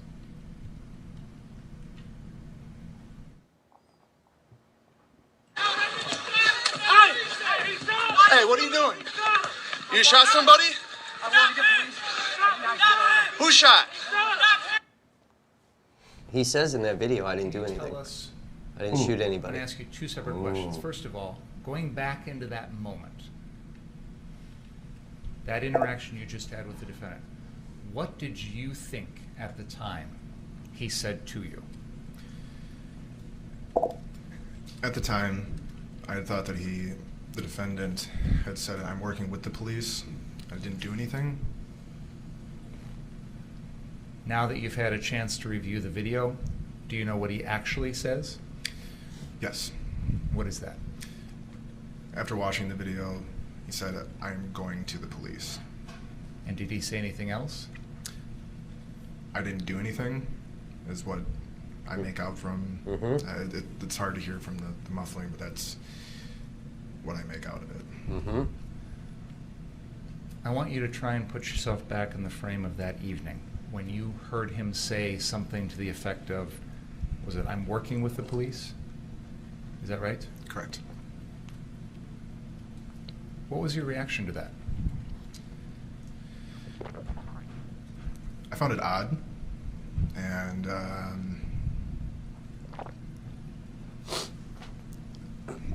very noteworthy.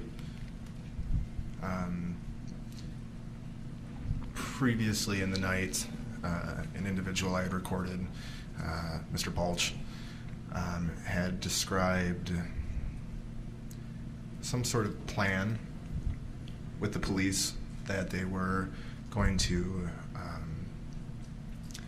essentially push demonstrators south down Sheridan, and then past the car source lot, and then from there we're going to essentially retreat or back up that line.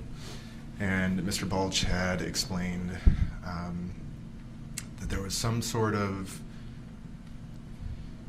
understanding, some sort of plan, to whatever extent that is, but that the police were going to push protesters down past the car source. And he said that then the police told him that it was up to the militia members, as they refer to themselves, to deal with I'm honestly surprised the defense is not objecting to this. When you heard the They're defendant quiet, ain't they? say what you thought was, "I'm working with the police," did that bring back that other knowledge, what Mr. Balch had said? Yes. Can we play the video forward just a few more seconds and then I'm going to pause again? Who shot? Stop him! Hey, stop him!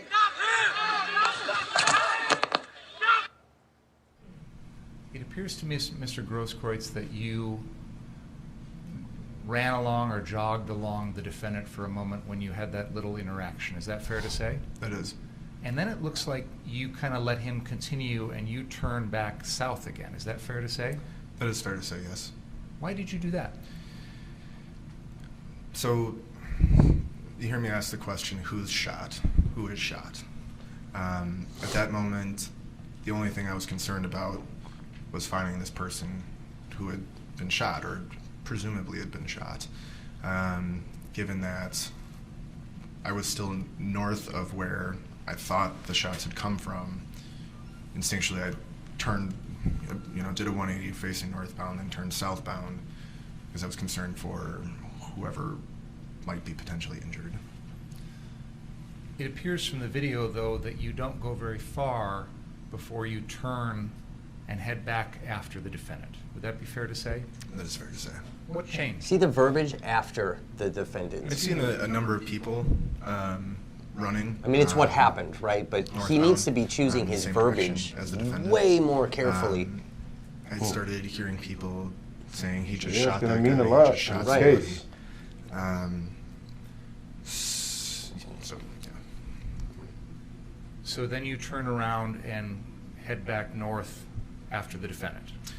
I wouldn't say after the defendant. See, there we, thank God. Why did you Gage. turn around and head back north after you heard these people say these things? With what Mr. Balch had said previously, essentially the I way guess that today is these day 5. self-proclaimed I guess militia day members Monday didn't were count as day conducting 1, I themselves, guess. The Jury gunshots, selection? I don't count people it. yelling for a medic. I said my day interaction 6. with I the was wrong. defendant, my interaction with the defendant, and really the lack of information that I had gotten from him, and specifically what I had thought I had heard. Then coupled with this group of people running northbound. I had essentially made an inference or an assumption that there could be potential for somebody getting injured. Yeah, we're not talking about the word defendant. And We're talking about the word anytime you after, bring a firearm into that implying equation, he chased the after. stakes are much higher for both serious injury and death. The prosecution has Based on all the used a lot of factors that you defense-style just words. outlined for us, did you where you feel shouldn't like have. your services might, as a medic, That's might what be I'm more talking about. needed in the direction the defendant was headed? Correct. What did you do after that? After I had turned around and started running in the same direction as the defendant, again, this I wouldn't say that there was more people joining, but more people were then pointing out the defendant, Yeah, saying that he had just shot somebody. It's definitely a joke. That he's trying to get away, get him, things of that nature. And then so again, further inferencing from the things I heard and experienced, witnessed earlier in the night, I thought that the defendant was an active shooter. And like I had mentioned earlier, anytime you add a firearm into the equation, like I said, the stakes are so much higher for somebody potentially being seriously injured or being killed. Can we please pull up exhibit number 5? Exhibit 5. This is the BG on the scene video.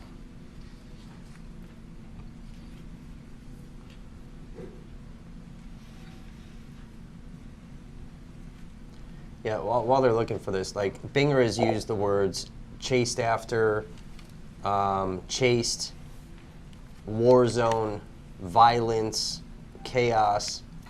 Like, these are all words he shouldn't be using. Let's go ahead and play that. I'll be pausing here in a little bit. And I want to point something out about the videos too. After we watch this,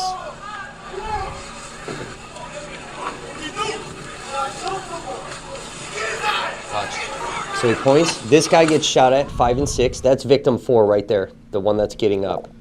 Yeah, he was limping, right? We just saw started you limping away. come running into the screen. from Yeah, the and right we're not here, sure if he just was hit. behind That figure in the white If shirt. you watch that video and you play it over and over and over and over Before this again, moment, that part, had you drawn when those bullets your firearm, hit somebody, No. there's like a Where was it? mist or something that comes out. Like I mentioned that you see on the at screen. beginning, I keep my pistol holstered. I played this like in fucking the 30 small times bag. yesterday.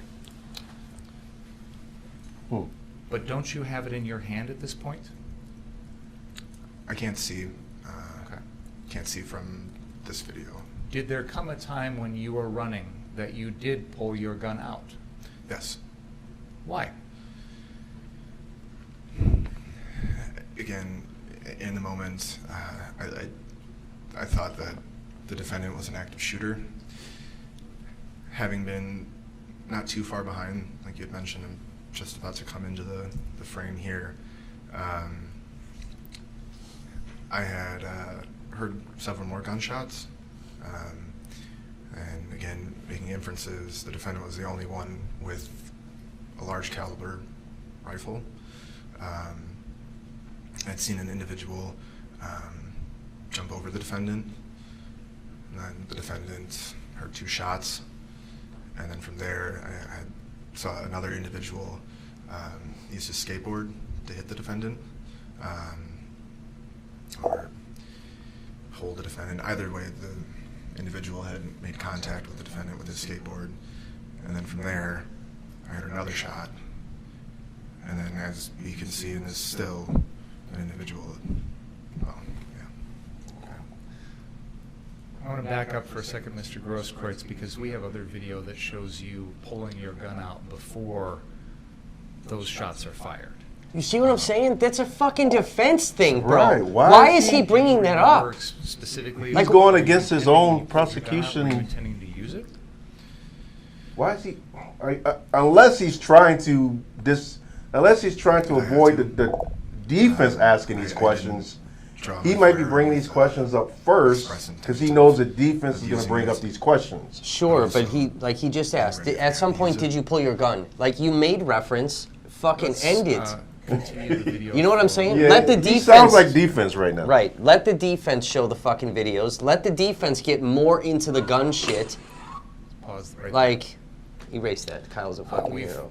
already Get that seen shit this out video. there. There Delete is an that fucking individual whole thing. on the There's left. no Kyle is a fucking hero shit. is, had been shot at twice by the defendant. Then the defendant is there on the ground, and there's another individual between the defendant and you, Anthony Huber, Karen says that who has been shot in the chest. he's giving the defense the upper hand. Right. To the right of Mr. Huber, that's His sort of wording crouched over, sucks. that's I mean, you, as a correct? prosecutor, he don't sound like a prosecutor. Bro. Did He you might as well go sit with witness the defense right the now. defendant fire 2 shots at that man on the left? I did. Did you witness him fire a shot into Mr. Huber's chest? I did. So when you come upon the defendant at this point, do you recall what you were holding in your hands? I do. What were you holding? In my right hand, I had my Glock pistol, and in my left hand, I had my cell phone. What was going through your mind at this particular moment?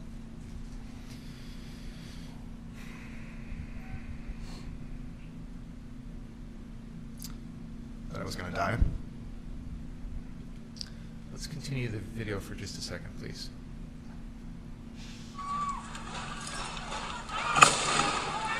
Pause. There's a time in this video when you appear to hold your hands up. Do you know about that? Do you recall that? You do? Why did you do that? After Anthony Huber was shot, you can see it in the video, I'm not too far behind him. And the defendant had, after murdering Anthony Huber, Well, objection. The objection is sustained. That whether the death of Anthony. I don't know if was I caused by objected murder faster than the defense or not, but is like, for you jurors to you- decide and not for the witness. you can't say that. So please keep that in mind. That It's just weird though. There's people really that not are a on the lot board of and they're objections from testifying, either side. They can be affected by their From either employees side, it's or their weird. jobs, and they will, for someone who comes into a physician, for example, with a gunshot wound, may be identified as a victim, and that's the language that they speak in the hospital because the person comes in with a gunshot wound. Here in the court, where the issue is yet to be determined. See, with all the whether someone's explaining, a bro, victim or not, They objected, Based overruled, on or the evidence sustained, presented whatever, in court and and then the decision let to these be fucking made by people you continue to jurors, ask the not by questions. a This witness, judge has not to by give the the judge, history. not by the There's got to be an prosecutor, explanation or the as to defense why attorney. he did it. Like he's So, covering his ass because of the I'm Mark gonna ask you Jensen to strike trial. the comment, Like, which was shut the fuck this up with witness's this guy, view bro. of the subject. Seriously. And, because it carries no weight. It's for you folks to decide. But that is a Questions? righteous objection by the defense. Like, I mean, Okay, thanks. that's. Go ahead. I think that's why I threw it out there faster than we Richards don't did. know. And so what was going on in your mind? But I'm glad Gage said it. I'm glad he said it. I was very close to the defendant, and I thought there was a high likelihood that I would be shot myself. Can we back up and play 10 seconds? Go back 10 seconds, please. Please continue. See all the smoke that comes out or mist or something? Every time, watch Gage's arm. Watch, he's about to get hit right here. Every time in this At this clip point in the video, that everyone is the has defendant access to, pointing his AR-15 at you, just keep playing that Yes, he is. like 25 seconds over and over. and you you'll have see your like hands raised in the this, air at this point? this mist every do. time somebody is getting hit. Continue the I didn't video, notice. please. It's weird.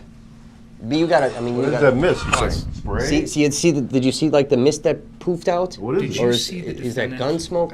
I can't tell if it's smoke or if anything it's. with his gun blood. after It's you char- put your oh, hands up? yeah, that's a good point. I did. What did you see him do?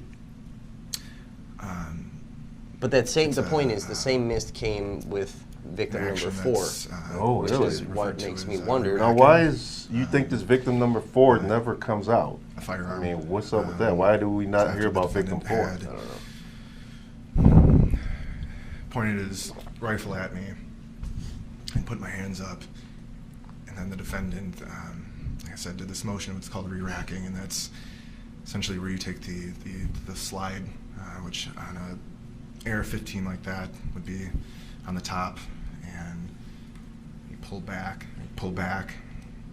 and what that does is, depending on if there was already a bullet or a round in the chamber, which would mean it would be ready to fire, as you can put in a magazine, where the bullets are held, and the firearm won't be able to fire. But as soon as you then pull the slide back, like on a pistol or on an AR-15 on the top, that then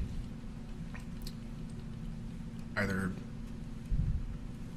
loads the rifle or the firearm for it to be ready to fire, or if there was already a round previously in the chamber, that then ejects that round or casing, if that round had been spent, and then reloads the next bullet into the chamber or the barrel.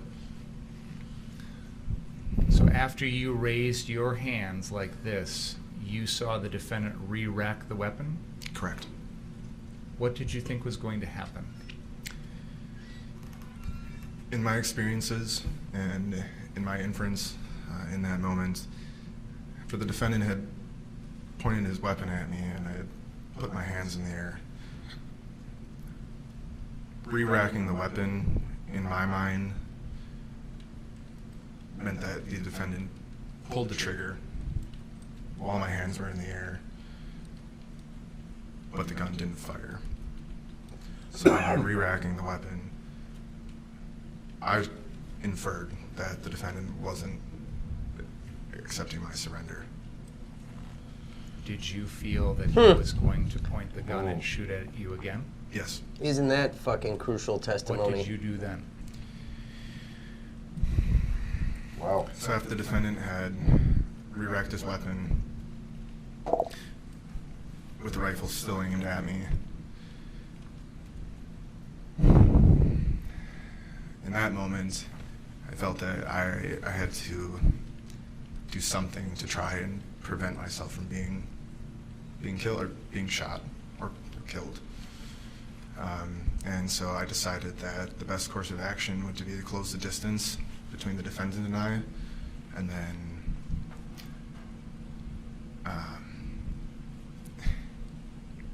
from there I don't know. I mean, if it meant trying what Anthony had just tried, wrestling the gun, detaining the defendants, I don't know, because I never had an opportunity. I do know, though, I was never trying to kill the defendant. That was never something that I was trying to do. In that moment, I was trying to preserve my own life. But doing so while also taking the life of another is not something that I'm capable or comfortable in doing. That goes against almost a lifelong ethical code that I've lived by in regards to medicine. Can we back the video up 10 seconds, please? Yep, and you're right, Radio. And I've been saying that since for a year, that he did have his hands up.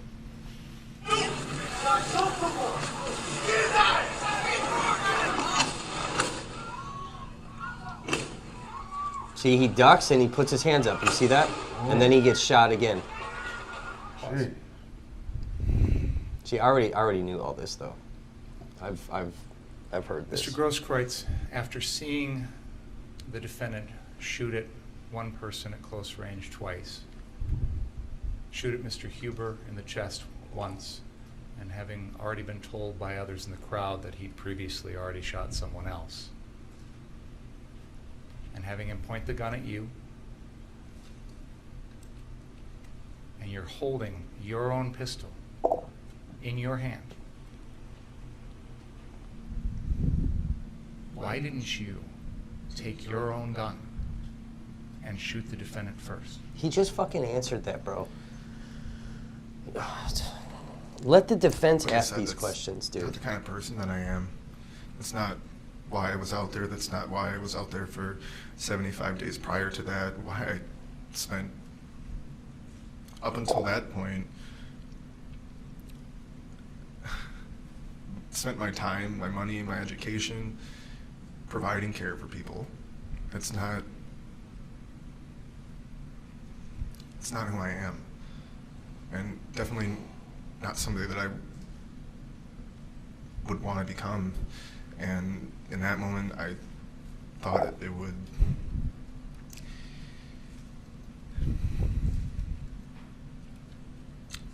I tried to attempt a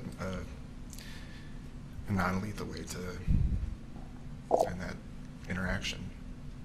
See, I've been saying for a year, he fucking froze. He When the panicked, and defendant that's why he put his hands shot up instead you, of pulling the trigger. Where were you hit? I was hit in my right bicep. What kind of damage did that do? I effectively lost a large majority of my right bicep. See, can you delete that comment? Can we please play Exhibit 58? Yeah, like, They fuck can't is- see it unless I... what the fuck does that have to do with anything?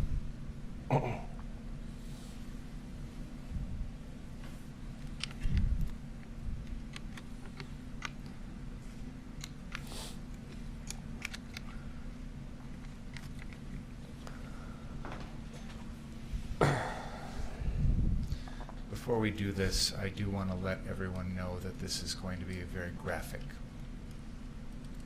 You've already played the video, Exhibit, Binger. We're gonna see his arm fucked up. You've played it. You didn't warn What anybody does Exhibit then. 58 show? Clown ass fuck. Myself, after Ooh. being shot by the defendant. Yeah, that's the first time I've seen that. Are you still holding your Can you Glock in move that this screen picture? so I can see it on the big I screen? am. Had you So it's fired also- your Glock at all that night? At any point? No. Look at that, bro. Fuck. Can we please show totally exhibit gone. number 59?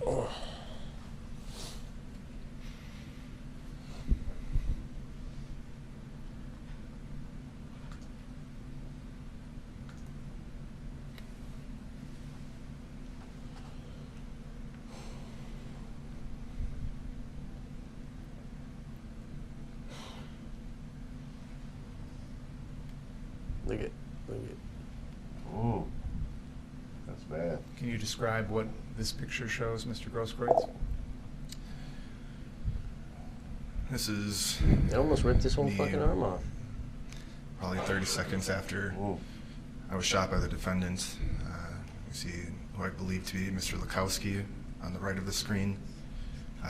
Me in the center with the blue paramedic hat. Right above my hat is Mr. Balch, I believe. And then to the left of me, unfortunately I don't know who the two individuals who you can't see their faces are. But then that is a person I came to know as CJ Halliburton, who was also live streaming that night. And him, myself, and Mr. Lukowski are Mr. Halliburton is applying a tourniquet to my right bicep while Mr. Lukowski and myself are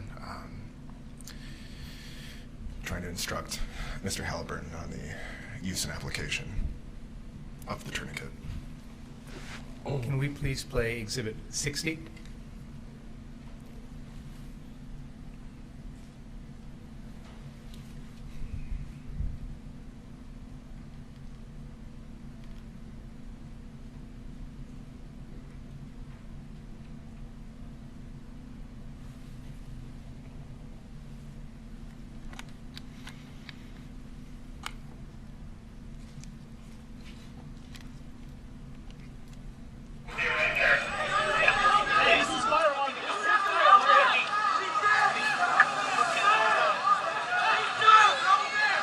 What the Ooh.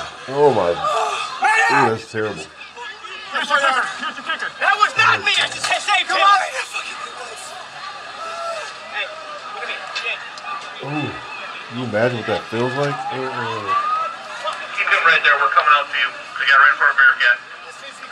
We're coming out to you.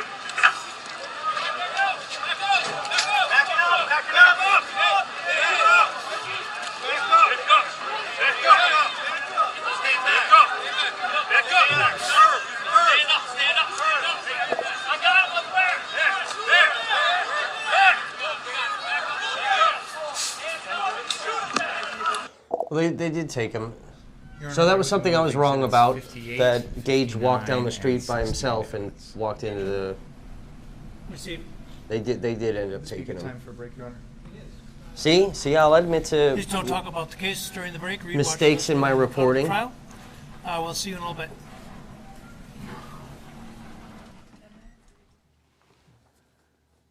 All right, I gotta step out for a second. You entertain. Here, charge this while I'm gone. I need a minute. I need a fucking minute.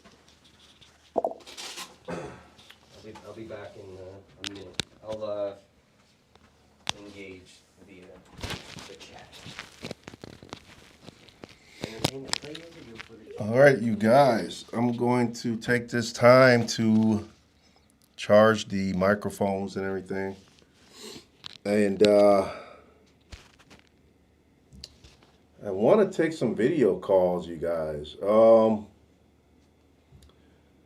Let's see if I could. I want to post a link where. Okay, let me see. You guys. How many of you guys would like to call in on a video call? If you guys want to do that, let me know so I can post a link that will allow you guys to call in on a video chat. But if you guys don't want to do that, then I'm not going to even bother. So let me know if anybody would be interested in calling in on a video chat.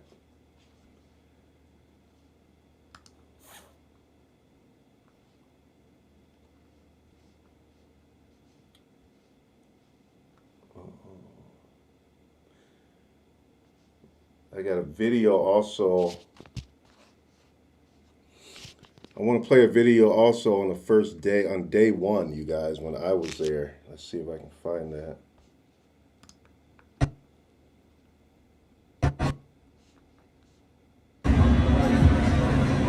Okay. My last stream just ended on me. I'm going to try to pick up where we left off. It looks like everybody's starting to come back.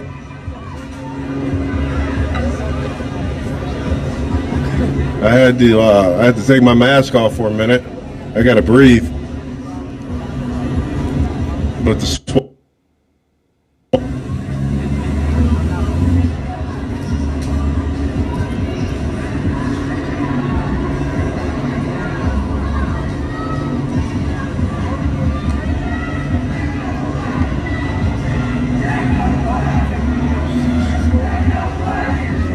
now they're saying his name, Jacob Blake.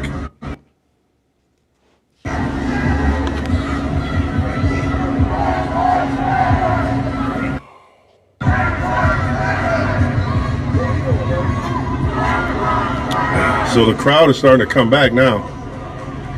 So they might be shooting off some more tear gas soon.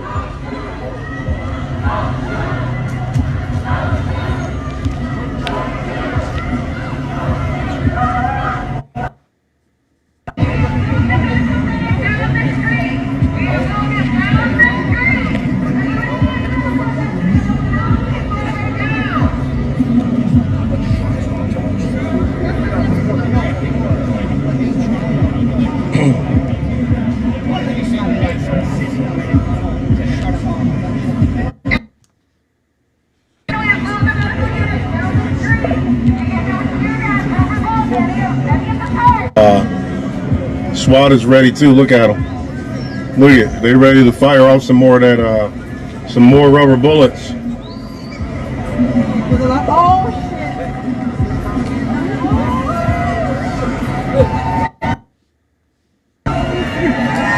Whoa, whoa! Look at who just showed up. They firing off pepper balls and rubber bullets. Them pepper balls ain't no joke. Yep.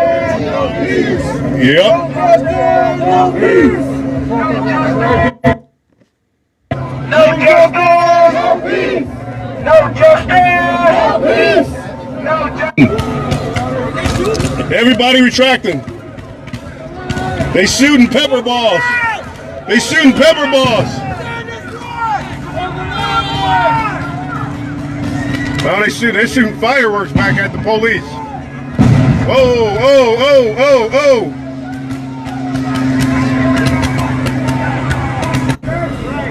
Pepper balls are back.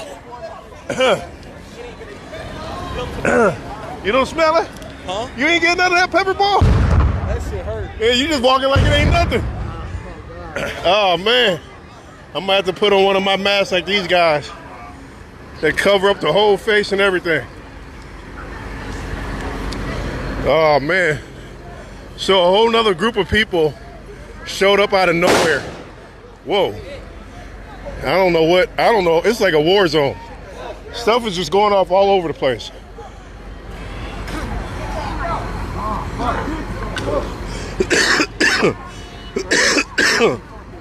Okay, so I'm still trying to find Jody Breeze. We were supposed to meet up again, but everybody just retracted again. The Peppers. You all right, man? Nah, man, they popped one right on me. Did they? Fuckers, dude, yeah. A pepper ball? Yeah. Chill out. Oh, man. That stuff put people on their knees. That stuff ain't no joke.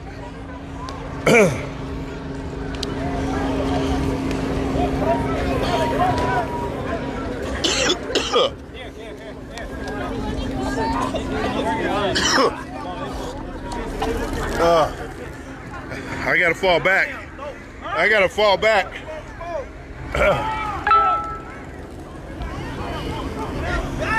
I gotta fall back. You getting maced right there, bro? I got hit with the Oh, man. gas. Yeah, I didn't have water, nothing. You know, normally that water That stuff ain't no punk. you can get the water. I was stuff looking ain't for no my punk. water. I couldn't find nothing. So That stuff's no joke. This I is didn't. the I didn't third have my time gas tonight I mask got, at gas this with that time. stuff. so you got hit too. And you don't Yeah, I get was hit used to multiple it. times with the And the shit. bad thing about it, I didn't get my It- gas it mask creeps until up on like Like, you don't have it, after you don't- Tosa. you don't sense it. All of a sudden, I was just your using eyes like and throat, a face everything. mask, It just gets you. choking and shit. Yeah, it was Yeah. better. Man. Those pepper balls and gas And when they do it, It just takes knocks up a you whole right out, block. man. Like you got to really clear a block just to get away from it. makes you all disoriented. I've been sprayed with the stuff man. though when I worked for this private investigative company in Illinois. In order for us to carry it, we had to get sprayed. That's part of the certification. Yeah, so you know how to react if you do get sprayed, so that any weapons or whether it's an offensive weapon or a defensive weapon, Man. you know how to react if you're ever maced. And that's the thing too, where like you see a lot of females where they carry their pepper spray and need a and breather. whatnot. And the reality of carrying pepper spray, where it becomes so dangerous for anyone carrying it that's never been sprayed, is by the time you're using that, your attacker is already up on you. So you're also going to get sprayed. Give me a And minute, if you you have no guys. idea how to react to that because you've never been I sprayed got by to clear it, my nose and throat you're and gonna, everything. you're gonna be so disoriented like you're talking Oh about. man. This And stuff is whack. it's going to be worse for you when it I comes to know. the attacker. This gas is not no joke. So anyone carrying pepper spray should get sprayed with it. It's putting So people that on their you know the knees. I kid effects. you not. Otherwise, you put yourself in a more we just had a whole compromising group of position. new marchers. About But I was actually I wanna say sprayed about with 1,000 marchers with came out of OC, nowhere. which is kind They of said they like marched from Milwaukee. pepper spray on steroids. it's the type of spray that law that enforcement gas is uses. still in the air, man. Damn. So it's just it's cannot worse get than the away pepper from spray it. you can buy at the store. It like really clears out a block. It's like super effective. What did you think of Gage's It's like that. testimony so far? It's like that special move I you think do Gage on is a doing a video good job, game. but I feel like It like clears out everybody. the prosecution is not helping. So I'm gonna try to. See, I know Binger has to head off the fact that Back Gage to had the where- gun in his hand.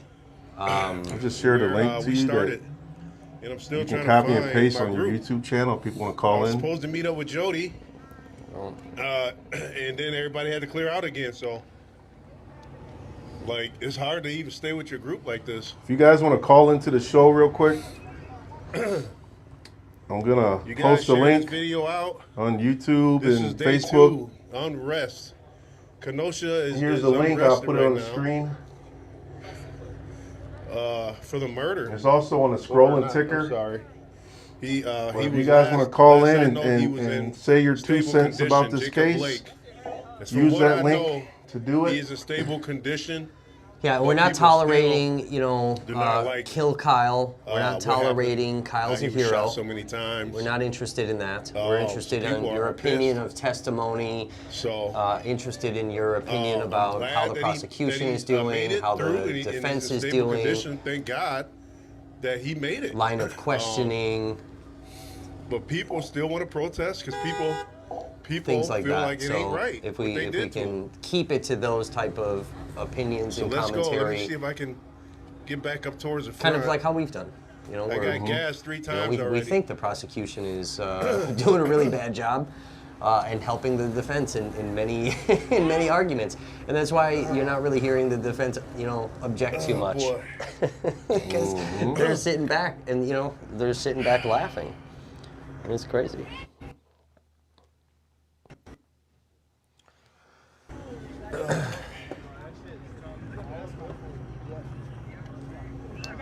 But yeah, I guess Raw Topics got this this phone thing set up. So Yep, that gas is still up there. I can't go up there. if you guys want to call I in, can feel it already, and I ain't even I got the link on my YouTube started there. walking yet. Yeah, the link is right there on the ticker, man, you it's guys. strong. If you can see I can it see right SWAT there. up there So still. feel free Look to at that. use that link to do a video call in. You got cars going on the sidewalk. I'm gonna leave All the kind of option crazy open stuff for a going little while. Unless you guys aren't calling in, then I'll close it out.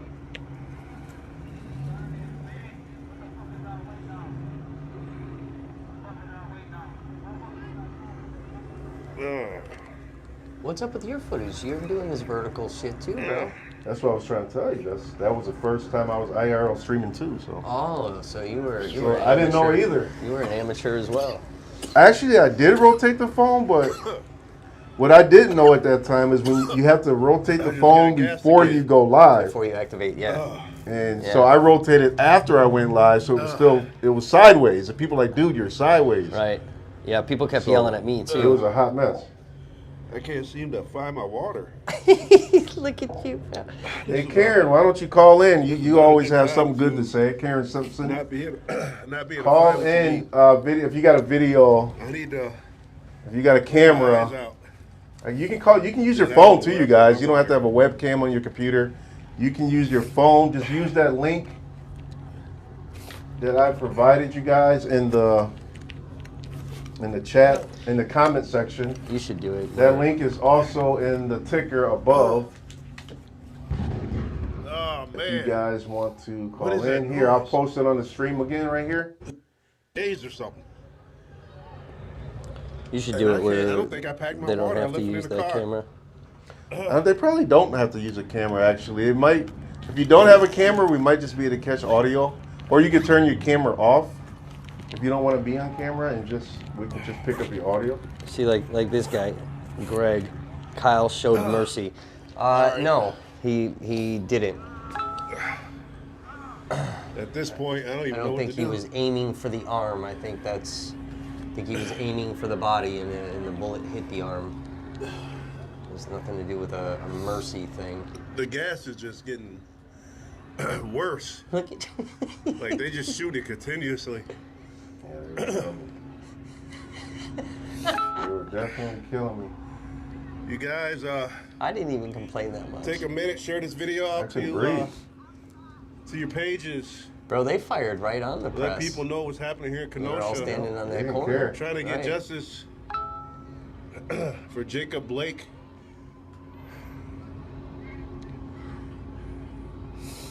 I was hurting. They man. gas. I couldn't breathe. I couldn't get myself They gas together. like a whole block. Like you can't even walk a block without getting knocked out by that gas. It's true, bro. That shit was So I'm gonna see if I can go around the other way.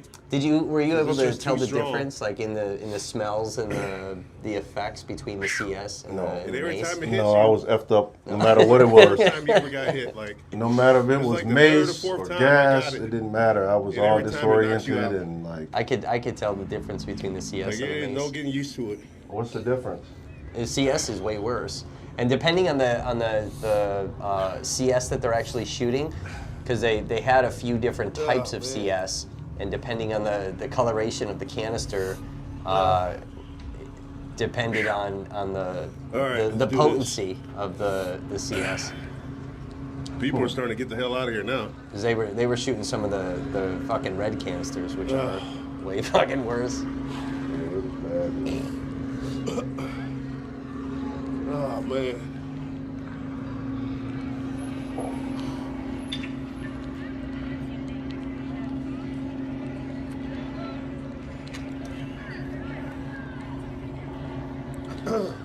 No, Greg, I think you're wrong there. I mean, the same as he was shooting at victim number 4. All right, you guys. I'm just trying to that's- trying to find a route. The I'm trying to figure bullets out 5 and 6 would have how I been can get back on my would have been group body shots.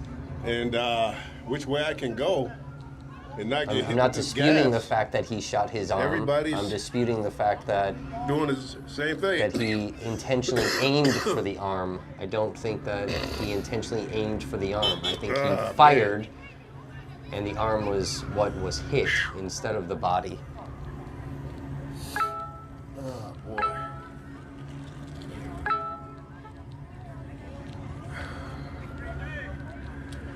All right, I think the trial started back up right now. No, it would have popped up there. Oh, what am I looking at then? Oh, Fast forward your stream. yeah. They got the Rewindable. helicopter still. Yep.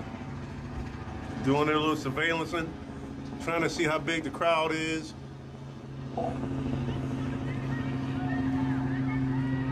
I think the helicopter told them it was 1,000 marchers coming or something, because they start dropping gas like crazy. You guys, let's get some calls in. Let's hear. We wanna hear what you guys have to say. Oh. I mean, Okay. they have to call in using their trying to, video camera, recharge, right? man. Well, they They- can call in on their Oh, they smartphone got because something there's a on fire. camera on the Right. phone. And Look at they can That's probably the easiest way to do it. Is they can deactivate the camera so that we don't have to see their face. got the you? whole- yeah, if they want to just do audio. okay? Yeah. Just put their finger over a camera. Wow, yeah. That stuff will knock you out. That stuff will knock Yes, you it out. was one shot to Gage's arm. Get the fuck back. Boom, just do this shit right at me. Like, Are you no fucks serious? given, no fucks given. Oh, you caught it right in, up close? Yes, bro, right? Right at me. You all right though, huh? It takes a minute to recover. My mama it do. Like you gotta. Yeah. So it's 8 shots total Did it that get they're you by the reporting eyes, by Kyle. 4 of them And then when went you to breathe, Rosenbaum. you take it in. Yep. Shots. For what? Are you 4 with the bullets. group that just came, Hey. or were Went you to with the original Rosenbaum. group? 'Cause there's a big group. Shots 5 and 6 Oh, went to that's the you. unidentified You male. with the original. Yeah, bro. Shot 7 went to Anthony Huber's Wow. chest, Yeah, it's crazy. and shot 8 went to Gage's arm. Yep. And when they do it, they clear out the whole block. Like it take at least one block to get away from that stuff. But if you know, I mean, again, if you look at that video and you look at shots 5 and 6, it's hard to think that that unidentified person Okay, so they got. did not get hit in Something some on fire. fashion. I don't believe he was Looks like they got struck another truck on fire. in any type of very critical way or whatnot. But I mean, a grazing. You know what I mean? He limped away.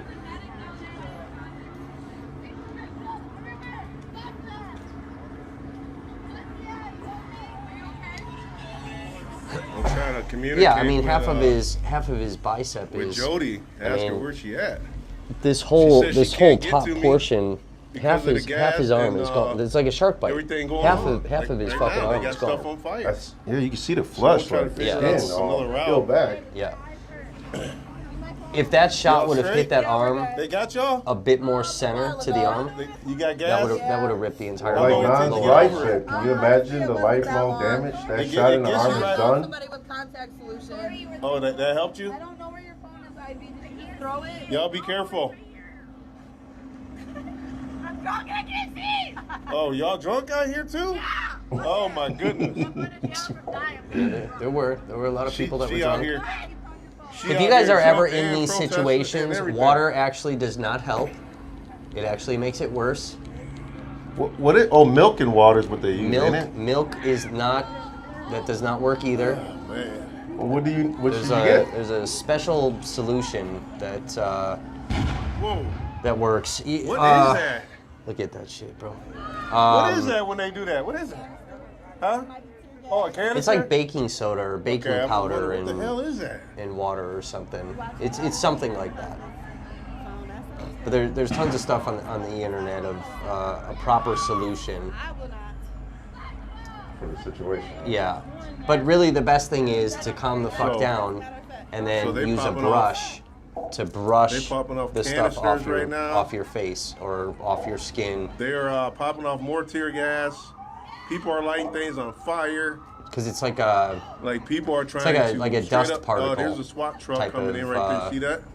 That's a SWAT truck. type of Go thing. back in court. They might. That's. And pouring water on your eyes, it just irritates it more.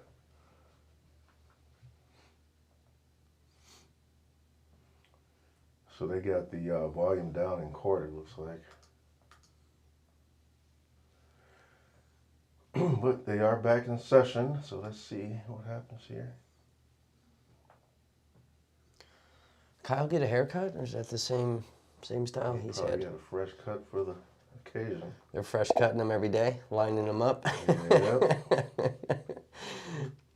Kyle shaved the fucking mustache. Yeah, they want him to look like a little baby. A little baby, yep. This little baby that was so viciously attacked by all these people. Make him look innocent.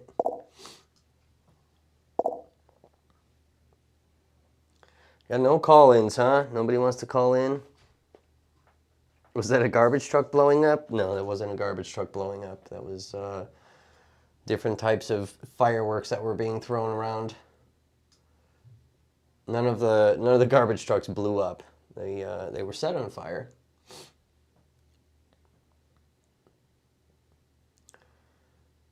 And again, that second night, or the first night, sorry, the first night, the second garbage truck that was started on fire was by a Wisconsin National Guard member prior to him being called to active duty behind that fence on day The 3. last video we watched had some police individuals with their armored vehicles, and they appeared to be escorting you away. Would that be fair to say? That is fair to say, yes. What happened after that? After the police officers that responded in the Bearcat, or that armored personnel carrier, they assisted me getting into the back of it. The inside, from what I remember, is designed. There's 2 benches on either side with a pretty narrow walkway. From here, I had officers on either side of me. I had been seated on the floor in between the 2 bench seats. And then from there, I remember having a conversation with what I'm going to assume was the medic on that. I don't know if that was a SWAT team or what the organization of that unit was, but it appeared to me that whoever I was having this interaction with, this conversation with, was the medic, for lack of a more specific term. From there, from what I remember, this SWAT medic was attempting to start an IV on me. We then had a conversation regarding whether or not, well, let me back that up. while this medic was trying to start an IV on me, I had begun Why asking is him that to apply directed at another me? tourniquet. I don't agree with because my property arm damage was either. still bleeding. Have you ever heard me say as far that I do? as, medical No, I think practices that's. go, I think she's just saying that in general. whatever wound is I don't still think bleeding she's with the single directing it. tourniquet. I think she's telling The idea you. is you want this thing to She be didn't very, agree. very Why tight doesn't to she stop all fucking blood flow. tell The raw idea is, topic? life over The limb. people already know I'm no. But you can apply another tourniquet or an additional one to assist in stopping the bleeding. It's a good And then question, from there, Karen. I don't know if he was wearing the gloves. Was he? We arrived at the hospital. Kevin said yes.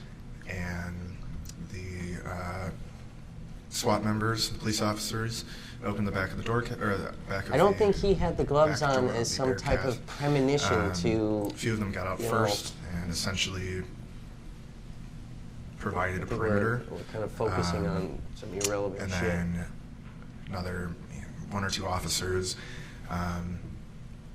helped me get up from. So I should clarify, I was sitting down in between the two benches. One officer had helped me up, and then from there I walked myself into the emergency room.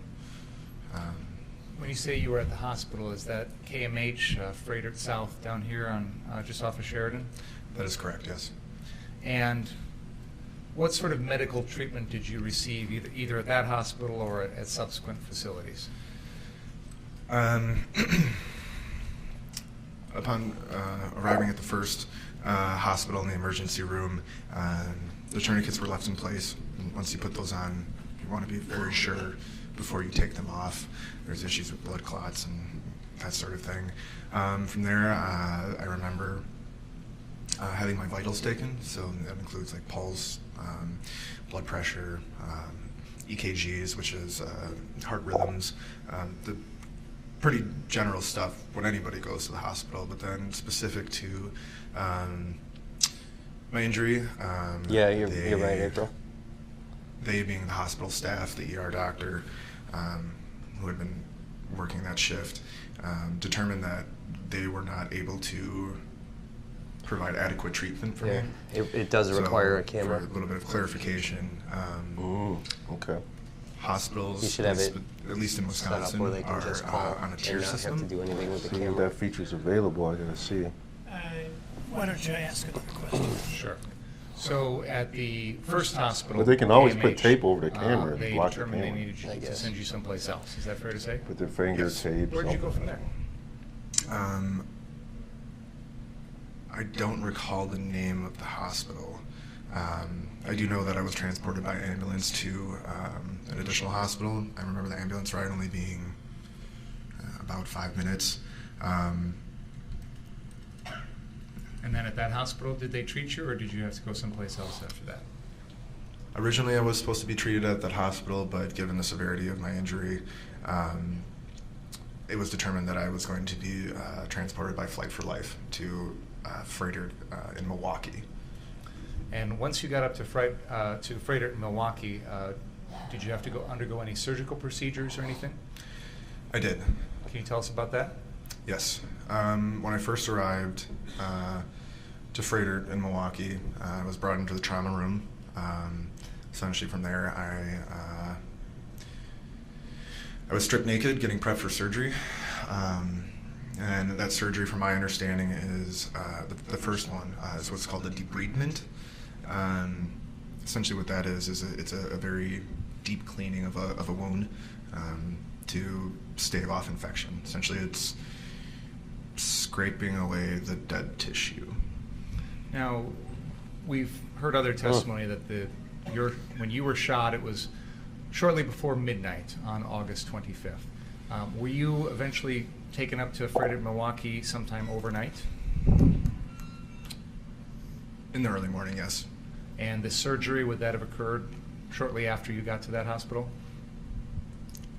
Almost immediately after me getting there, yes. Do you recall if there were any other surgical procedures done on you while you were at Freighter that early morning? The early morning, I don't believe I had any surgeries. I was in the ICU, a few rooms over from Jacob Blake, and So Karen's asking, so were there like I said, it's an intensive paramedics care unit, so it's to for assist people or serious not that traumatic night? injuries or medical Paramedics like him, ailments. protester paramedics, Protesters From that there, I were was moved trained to, EMTs. not fire But department. nobody came from the, essentially, you know what I a tier mean? Yeah, down there was from no that, so fire it's a- department. They couldn't access, they couldn't get If in, that makes sense. right? I mean, And then from there, I had. Bro. I thought it was two or barricaded three, on but both I sides had at least during two that, more that of night, these, day one, day debridement two, surgeries. where vehicles couldn't get in Again, and so out. Cleans off the tissue. Was there eventually surgical procedures done to try and repair the damage to your arm? I mean, you When saw was that? Bearcats driving down. You saw That would squad have cars. been If an ambulance needed to the get somewhere, Monday. they would have got somewhere. the following Monday. And have you undergone more than one of those types of procedures? That specific procedure, no. Okay. Overall, how much treatment have you received since this shooting to try and repair the damage? But I mean, I would could say see about why a week in the an hospital ambulance would for not be emergency care. fucking entering that chaos like that. And though. from there, Yeah. several months of physical therapy.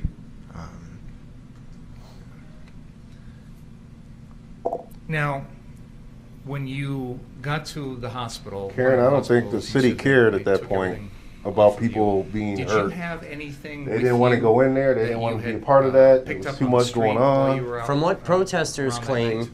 Yes, I did. these What did you local have? hospitals I were had turning people a, away. Spent tear gas Yeah, canister. they turned Rosenbaum I have away, a didn't they? Exhibit here, which has Yeah, been marked as exhibit according to what the number protesters said. 61, I believe. Is that what the sticker says on there? Okay. I'm going to have Detective Antaramian remove this item and hold it up for the jury. Mr. Grosskreutz, is the detective holding up the item that you're referring to? Yes, yes. I would move Exhibit 61 into evidence.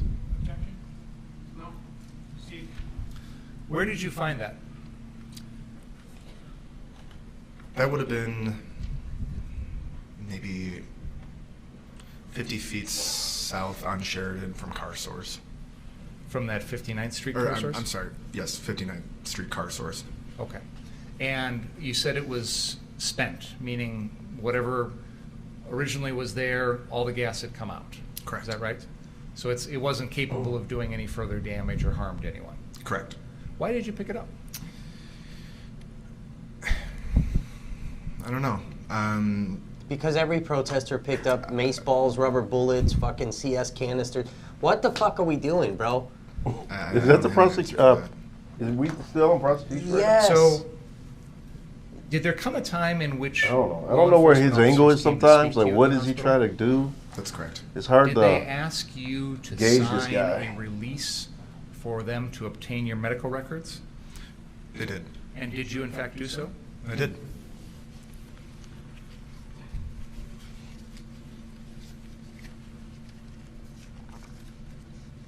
See, some of this about the medical records, did you sign to have it released? That's because Did of you the also argument about the provide Marcy's the, Law.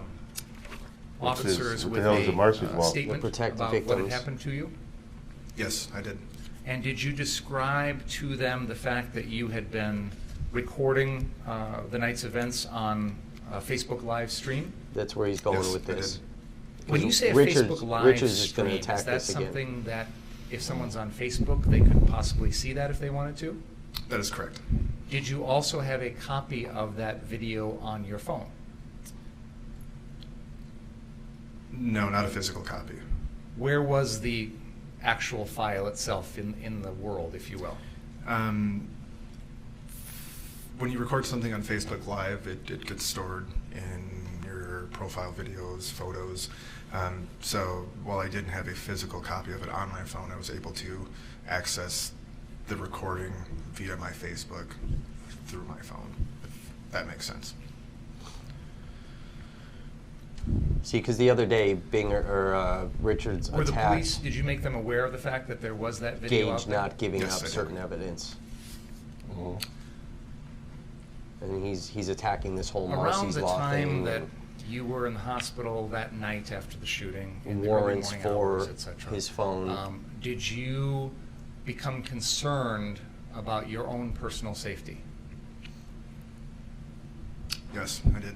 Can you tell us about that? After the events of August 25th, it was made known to me pretty quickly that people online and in person were... Sure sounds like it. It goes to his state of mind, Your Honor. There's State of mind about what? cooperating. This is intimidation. Just move on. Let somebody else ask this fucking question. Richards is going to attack this because he wants to know why Gage did not cooperate certain evidences with law enforcement. He's going to ask the question. This is where Gage can then follow up with, I feared for my physical safety. Why is that? Because I was getting threats. There were people in person that were threatening me. There were people online threatening me. That's why, motherfucker. See, the rule is you can't buttress credibility unless it's attacked. It has been with the detective's testimony, Your Honor. Yep, that's true. That's There's true. been questioning over his cooperation level already. Yep, see? So this is good.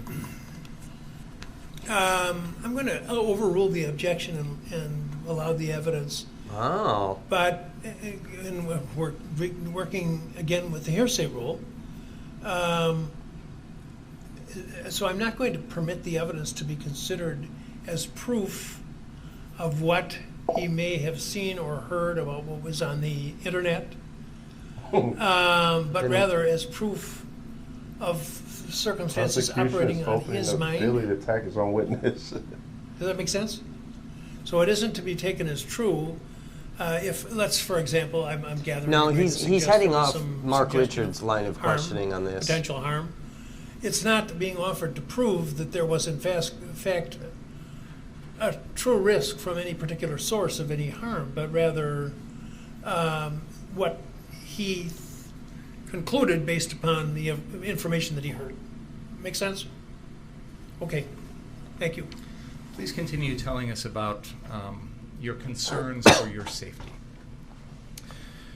So, like I had just said, it had been made aware to me that people online were making threats, going above just personal opinion, as well as people coming outside my place of residence, family members, including my mother, my grandmother, an aunt that I had hardly talked to. This is the shit that a bunch of us are experiencing. And that became very concerning for me. Did there come a time in which the investigating officers asked you for access to everything on your cell phone? Through my attorney, yes, I did. Was that something that you were interested in turning over to law enforcement? At the time, I was under the impression that I was fully cooperating, and so yes, that is something that I was willing to do. Did that actually happen? No, that did not. Do you know why not? At the time, no. I didn't know. Did you personally ever make a decision to refuse to give over all of the contents of your cell phone to law enforcement? Did you personally? I never personally refused that, no. May I approach you, Honor? Interesting. See, and Mark Richards made it sound like Gage refused. Mr. Grosskreutz, I have put in front of you a document which has been marked as exhibit number 68. Do you recognize that document? I do. Can you tell us what that is? Essentially, this document that I'm looking at is an official form for informed consent to disclose evidence, personal property, personal records. Do you know whose form that is? My form. Well, Oh, sorry. which agency or or entity created that form, if you know? It is marked by the Kenosha Police Department and the Kenosha County District Attorney. And is this a form that was presented to you by a law enforcement officer so that they could get access to your medical records? Yes. Did you sign that form? Yes, I did. What day did you sign it? August 26th, 2020. I'd move Exhibit 68 into evidence. Check. No. Receive.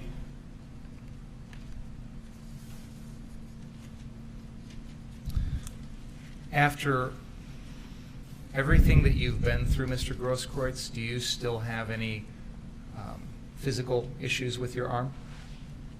Yes. Can you tell us about that?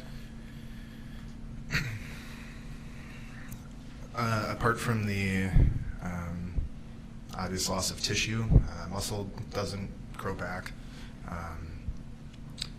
Aside from that, and perhaps things being difficult, like larger, heavier things being difficult to lift, I do have a neurological deficit on my arm. So I would say about here where the injury is. Essentially all of this, and through my thumb, I'm not able to feel. I am able to move it, but there is no he can't move his thumb. sensation in that area. And I just want to, for the record, demonstrate you held up your right arm. You indicated that the wound was near the crux of your elbow. Correct. And you indicated that there was no feeling in an area of the arm, which, if I'm characterizing this correctly, and please correct me if I'm wrong, it looked like you were describing the top of your forearm running from the elbow down to your right thumb. Would that be fair to say? That is correct. In the area where that wound was, did you have a tattoo? I did. Is that I'm sorry, I still do. And what does that tattoo say? Tattoo is a image of a pretty prominent symbol in the healthcare field. It's the snake wrapped around the cross, or sorry, around the staff. On the top, there is a banner that says "Do no harm," meaning do no harm. It's a banner on the top here, and then on the bottom, there was a banner that said "Do no harm," KNOW harm. Yes. And that's one of the mantras of the medical industry is first, do no harm. Correct. One moment, please.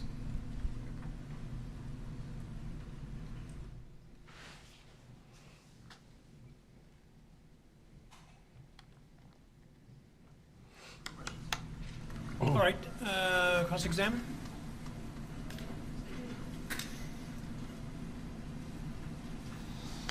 All right, here we go. Let's see. Let's see where it's going to get interesting.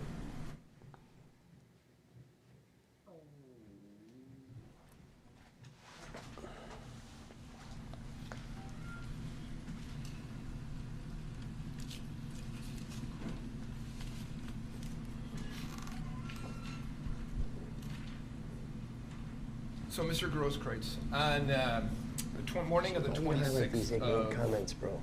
August, This guy's a Everybody, fucking. everybody's voice the officer, deserves to be heard. Oh, this guy's a cunt. sometime during I'm the not- incident, my I'm Gen not 4 biased to Glock everybody's 27 opinion. that has a belt clip attached. People need to fell know off that my there's boots. ignorant people out here.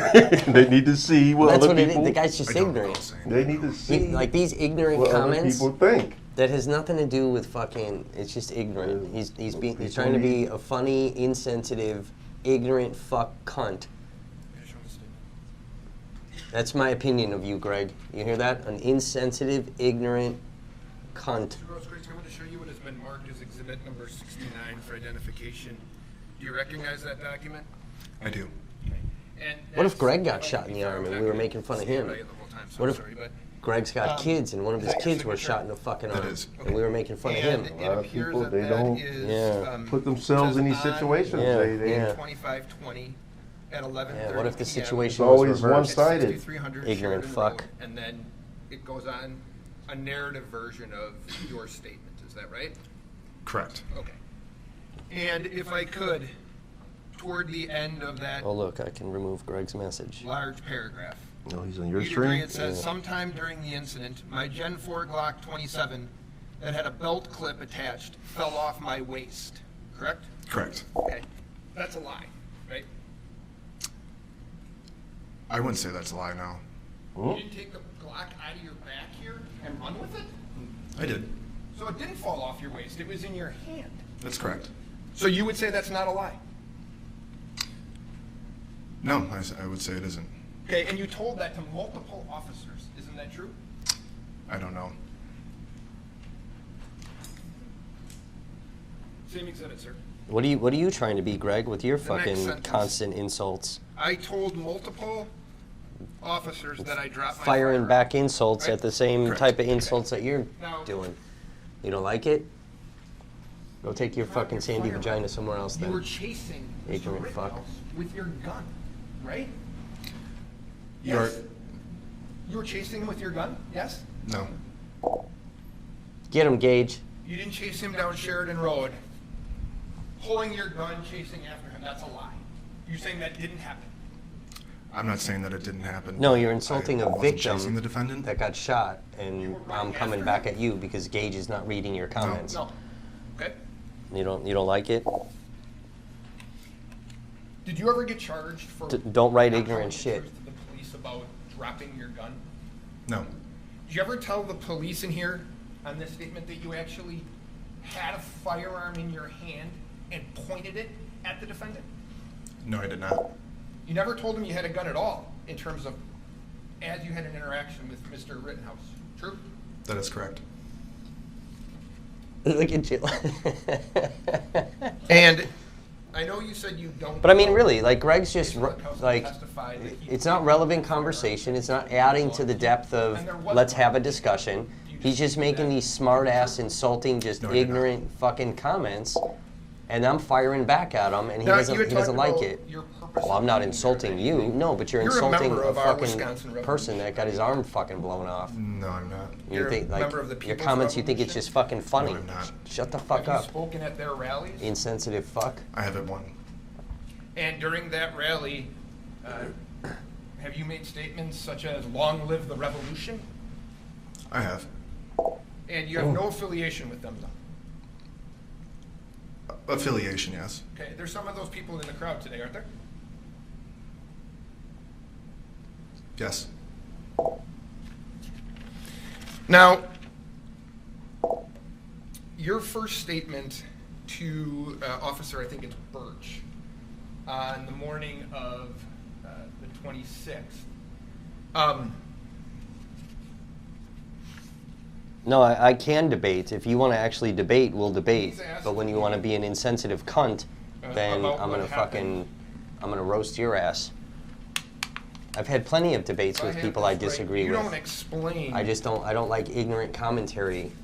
at all to It's him fucking stupid. as to how you approached Mr. Rittenhouse with your gun, correct? Can am I able to? I don't know. You I don't don't. know? I don't remember specifically on that Okay. document. In fact, 6 hours after you had been shot, you had a lawyer, right? Correct. Okay. And you wanted to stop the interview with the police because you had a lawyer, right? That is correct. And this is a civil lawyer, right? That is one thing that she represents. Yes. Okay. And she's in court today, right? Yes, she is. Okay. And I know this wasn't addressed, but you have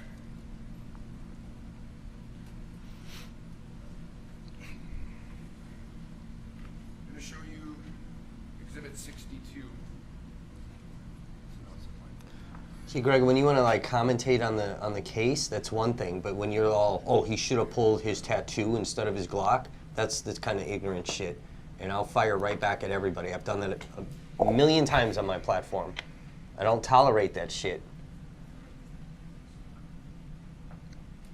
So I'm going to show you what has been marked as exhibit number 62. I don't tolerate This is Kyle's a notice hero. of complaint. I also don't tolerate, Killer Kyle. I don't tolerate that shit either. That is correct. Filed on your behalf by your lawyer, right? That is correct, yes.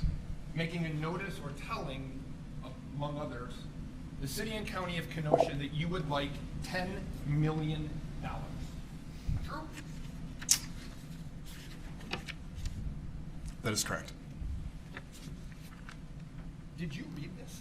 They can bring I did. last-minute evidence. So are you? It's up to the state to object to it, though, or vice You never versa. mentioned that you actually possessed a firearm. Leo, you can't read the other comments because there's people on YouTube as well. Right? That is And if correct. you're on Facebook, you won't see YouTube's comments in your comment queue. You have to You go then had, to the YouTube shortly channel thereafter, to see YouTube's I want to comments. say. So everybody's watching from different platforms, you guys. We got Twitch going, LinkedIn, Twitter, YouTube, Facebook. So you guys aren't going to see comments from people on different platforms. That is Yeah. correct. And the YouTube is on my YouTube, the Never Stop Yes, I did. Voices YouTube channel. But I also have my YouTube going too. Oh, you were able to hook You yours again too? failed to Bro, that's mention pimp. That you Yeah, possessed so a firearm. both our YouTubes Okay, are all right. going. That is correct. So you, in these documents that you are filing with courts, you are leaving out the fact that you had possessed a firearm when you were shot. Well, right? Greg's cunty ass That is is on correct. my YouTube channel. Oh, And is this it? is, Yeah. so, to be fair, That's why his comments keep this getting is removed. your testimony. I've left all of his other comments, but and how when he this just case does turns these out ignorant has comments, I has an remove them. impact on your ability to try to collect your $10 million, right? That is correct. So if he's convicted, if Mr. Rittenhouse is convicted, your chance of getting $10 million is better, right? I'm not entirely sure how that plays Objection. out. Haven't had any conversations with your lawyer about Why that? are you Why isn't objecting? the state objecting to this? I think Okay, you fair did. enough. You're Finally. aware You were shaking that his head, if but he ain't Mr. saying it. Rittenhouse is convicted, your chances of getting the $10 million are better. Objection. Your Honor, this has been asked and answered, and I don't think he's got a basis to answer that. Judge, I would Well, move- I have sustained on the first ground. I would move 63. Objection? No. Received. Ruben, this is Gage on trial. He's one of the victims that was shot by Kyle. Right, well, that's what he's at. Who's on trial? That's what he's saying. Oh, Gage okay. or Rittenhouse. Right, Yeah. right. That's the problem. No matter what type of trial, whether it's a homicide trial, whether it's a rape So you, victim, were asked it's always by the fucking victims that end up on trial. Live stream that Yep. you had been running. The Chauvin trial, George Floyd was on That's fucking correct. trial. Like, All right. And the fuck? Catholic There said are, as state far as I sucks, can and I am assuming they are trying to instances lose the in which you case. see, And it appears so. at least on that live stream, you see Mr. Rittenhouse. Do you agree with that? Yes, I would. I mean, if you watch the defense compared to the prosecution, the defense is crushing it, bro. They're crushing. They really are.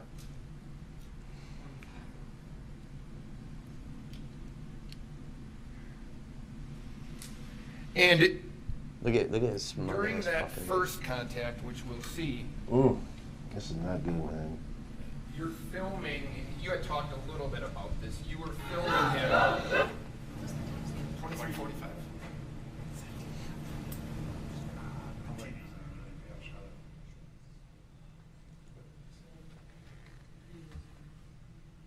That's fine, just wait. You gotta put them all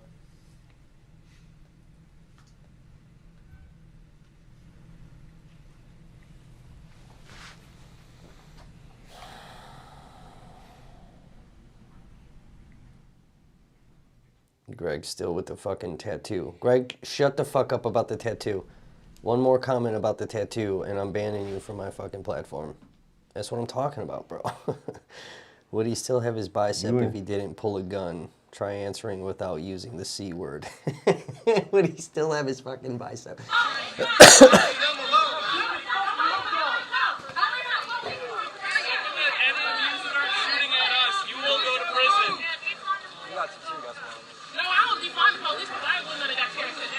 I don't think you understand what defund means. Radio saying that Kyle still face civil suits down the road. What do you know about that? Yeah, even at the result of this, if he's found innocent, yes, he can still be sued civilly. This is my 5th time tonight. And keep in mind, in civil cases, way more evidence is allowed to come into play. So like the CBS video and things of that nature could come into the civil case where they were not allowed to come into the criminal case. Hearsay is also allowed in civil cases where it's not allowed in criminal cases. So yes, there's a lot more evidence that comes into play in civil. It's easier to get evidence in, I should say. Have contact with people who were carrying the woman, you had said? Yes. Okay. And now, to be fair, you didn't think he was doing work as an EMT proper, right? In that instance? Yeah. No, I wouldn't say that. You wouldn't say that you thought he was doing it? How did you think he was doing it? I hadn't even observed the defendant administer anything, so at that point... You didn't see him threaten anybody, right? No, I did not. You didn't see him point his gun at anyone? No, I did not. Didn't see him raising his voice in an agitated manner or anything like that? No, I did not. Okay. And I know you said that you heard people say something along the lines of don't go to them. Do you help her out? No, I do not. Okay. Now, later on... People can't let it go, man. That's crazy. Later on, you see him walking... That's not on mine. That's on yours. Would that be fair? Oh, Right, he jumped off Right mine. there. Yeah. Put him in a timeout. Yeah. Put him in a timeout. Just put him in a timeout. Don't ban him yet. Just time out his ass. Little boys growing up. Got you right there. See, Greg didn't like it. Greg's a giant pussy. He jumped off my fucking YouTube channel and went over to Raw Topics so he could keep posting his fucking bullshit. You're in a timeout, Greg. Go sit in the corner like a fucking 3-year-old because, you don't know how to conduct yourself appropriately. You know what's insane, bro? The amount of ugliness that is in this fucking world. The amount of people that are just so, thrilled with violence and all this. Medics, you're good. You can go home.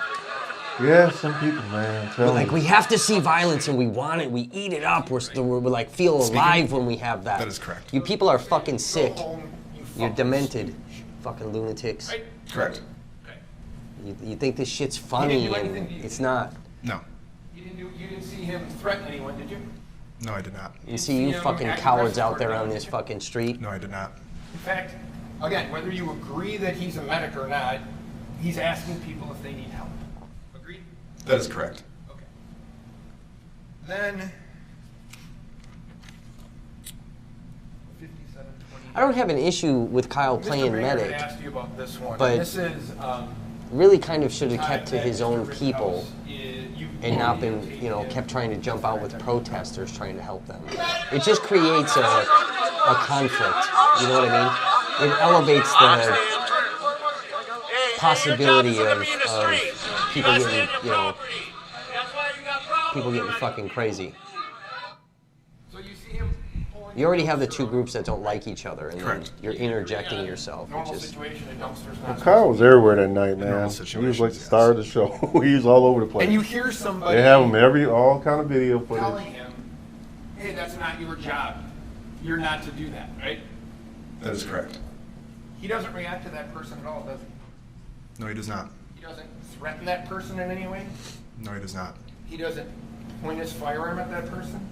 No, he does not. To be fair, he ignores that person, doesn't he? I think that's a fair way of putting it. Okay. And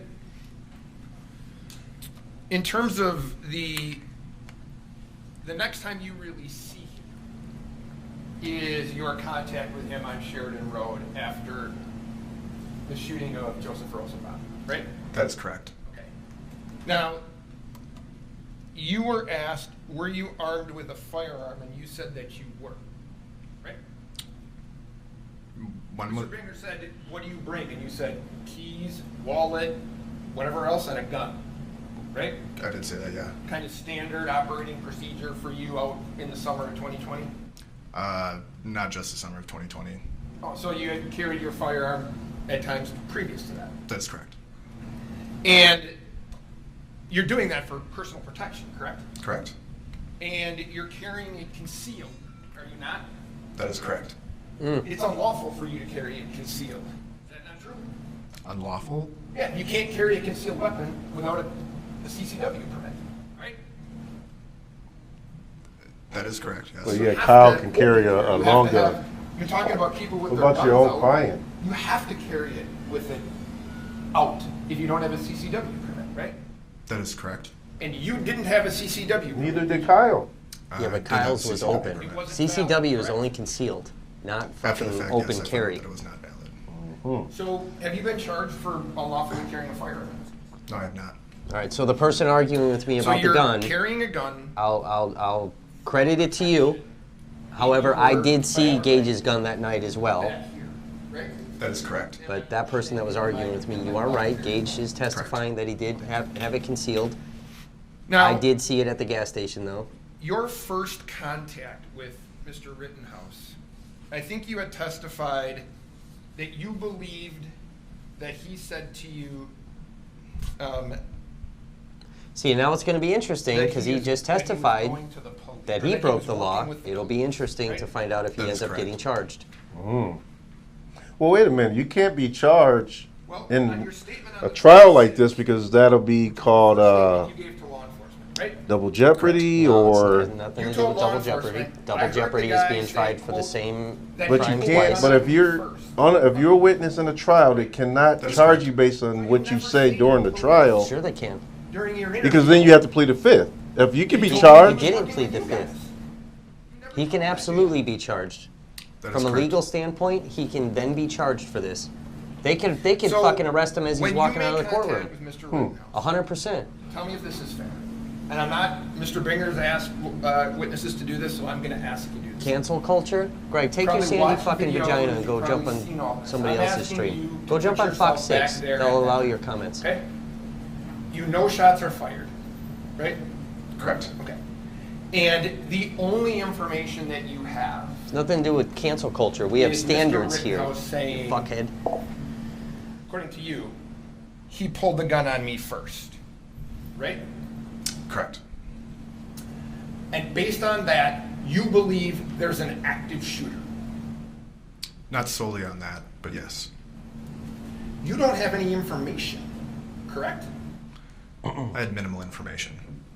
And in fact, what he says to you was, I'm going to the police, correct? But he also says he That is didn't, correct. he didn't do And he's anything. running toward the police, isn't he? That is correct. Okay. So what you, and tell me if this is right. You have no idea what happened with Mr. Rosenbaum, do you? Apart from, no. Just No. on that day. Correct. And he tells you he's running, and he tells you whatever he tells you, I'm going to the police, or what you think is, he pulled the gun first, and he's running away from you, right? He's running north on Sheridan Road. Yes. Correct. And he's running away from where you're standing. True? Correct. You at that point pull a firearm out from your belt and begin to chase him. True? That is not true. I want the picture.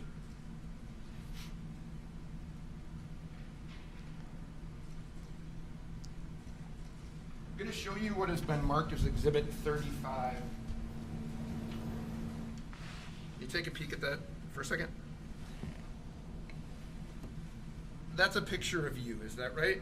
On the right-hand side with the blue cap and... Yeah. You can look there where this is you, right? Correct. Okay. And you're digging into your waistband in the back, are you not?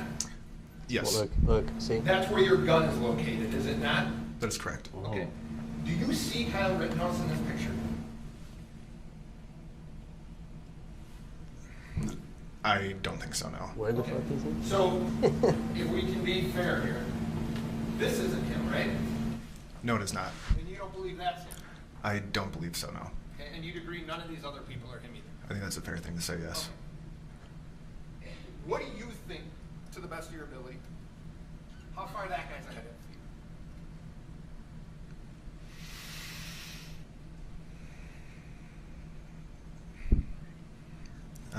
It'd be hard to tell, but based on what I can see here, maybe 30 feet. Okay. So you believe, based on this, Mr. Rittenhouse is more than 30 feet ahead of you because he's not behind that guy, right? Yes. Okay. So he's 30 feet, at least 30 feet ahead of you. You look like at that point you're moving. Is that right? That is correct. Okay. So with him 30 feet ahead of you, running away from you, at that point you pull your firearm and begin to chase him, correct? No. You don't begin to chase him? Nope. No, I do not. You head in the direction that he's running. Yes? Correct. But you just happen to be running in that direction? It has nothing to do with Kyle Rittenhouse running in that direction? No, it does have to do with the defendant running in that direction, yes. Okay. So you are trying to chase him down? No. He's going to fight him on this because he's not technically chasing Kyle. You can hear people yelling at that. Sounds like he was just trying to get an idea like what Kyle was doing. Right. Yes, It sounds like he's trying to He assess said, the dude, situation. did you just shoot that That's guy? correct, yes. Right. Did you hear, there's one that I've heard on this. He wasn't aggressive. He just wanted to know what was Cranium going that on. boy. Did you hear that? I've heard it after the fact. He's trying to in that assess, moment. like, is this an imminent I thing? don't Is recall this an hearing that, active no. shooter? Okay. Do I really But need you to pull my acknowledge gun? you hear get him and get his ass. Correct, I do. Okay. So, fair at that point, you believe those people are chasing him down. Yes, I do. And I'm going to use the word mob, you use whatever word you want. It's getting bigger as they're running, isn't it? More people are joining this. I think that's a fair thing to say. And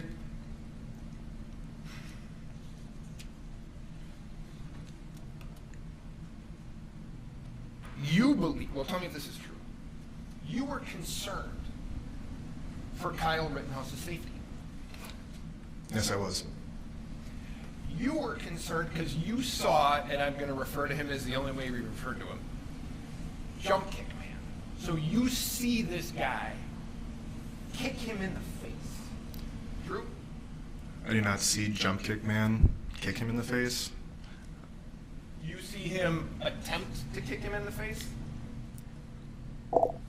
From my perspective, I didn't see any specific motion regarding kicking. But it is fair to say that I did observe Jump Kick Man going over the defendant. Okay. And he's going, if you remember, he's going over the defendant with his foot in the air, correct?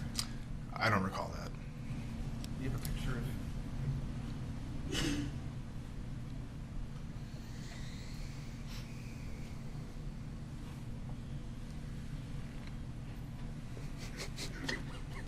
Kathy. Before I bring it up, to be fair, you're making up ground She's on got a point. Mr. Rittenhouse, correct? As you're running in his direction. Correct. Okay, you eventually catch him. Correct.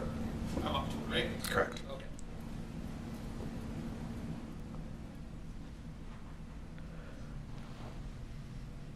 How's Kyle feeling now that Gage is over here saying, hey, dickhead, I was concerned about your safety too. Then you fucking shot me, you little shit. You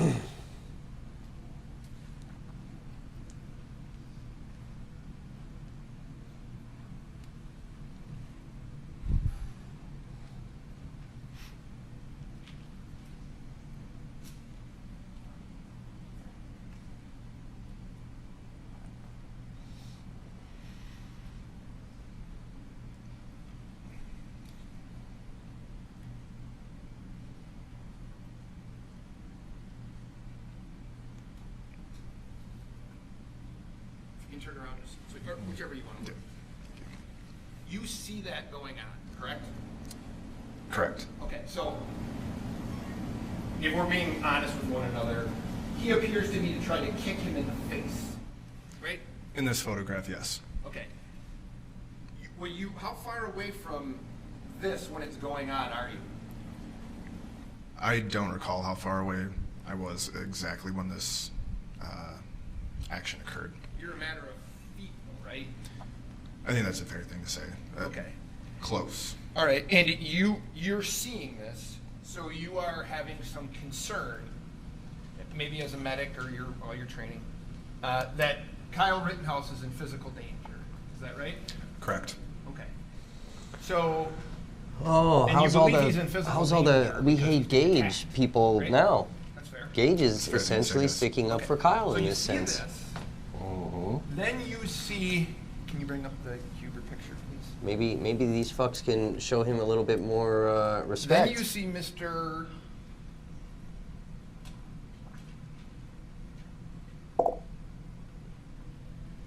I'm gonna be honest though, this testimony is damaging. This is helping them because you have a victim saying that he was concerned about the safety of the defendant. You saw this. This is very helpful to the And it defense. Wow. No more from media away probably at that point. So I mean, I give him credit for being honest don't on the recall stand that and not, trying to lie about this. Yes. But And in fact, you had mentioned to the officers that I'm gonna tell you this is helping them right now. Huber holding onto the trucks of that skateboard when he was striking him, right? Correct. And that, to be fair, as a medic, that concerned you, did it not?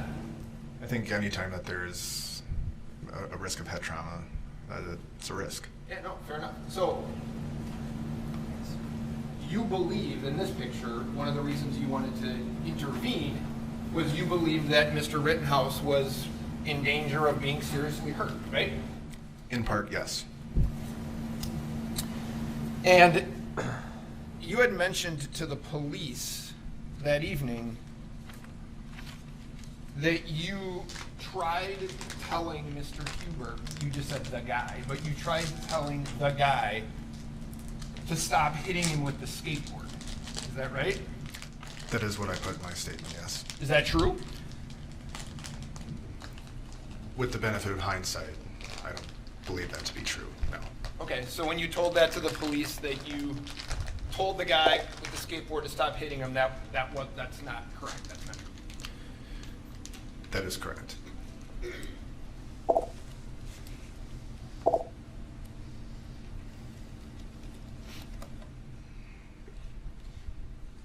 Now, your original statement then to the police was, I tried telling the guy to stop hitting him with the skateboard. The guy on the ground then turned over, racked the weapon, and pointed his gun at me and shot me, right? That is correct, yes. You omitted the fact that you ran up on him and had a Glock pistol in your hand, right? You left that out. Correct.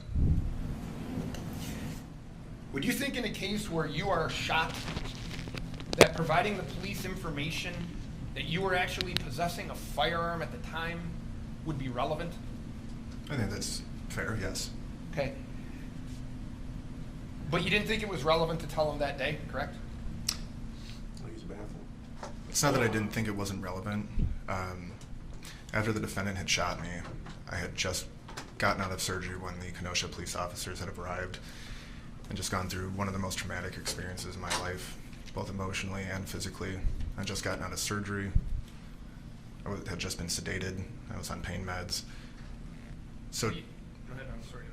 I don't want to interrupt you. it wouldn't have been a purposeful omission.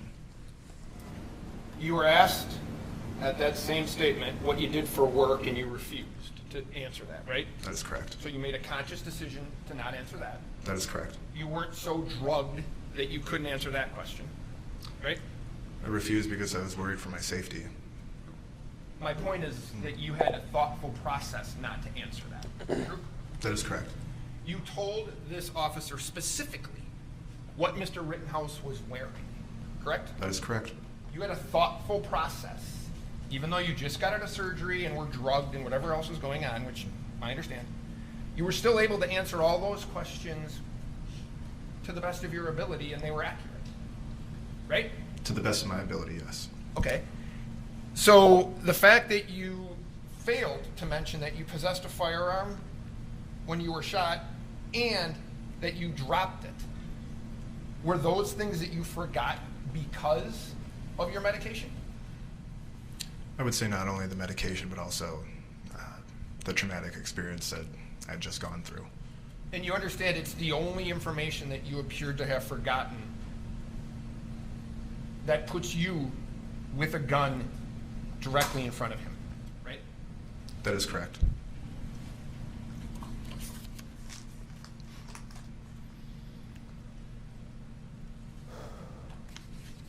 Now,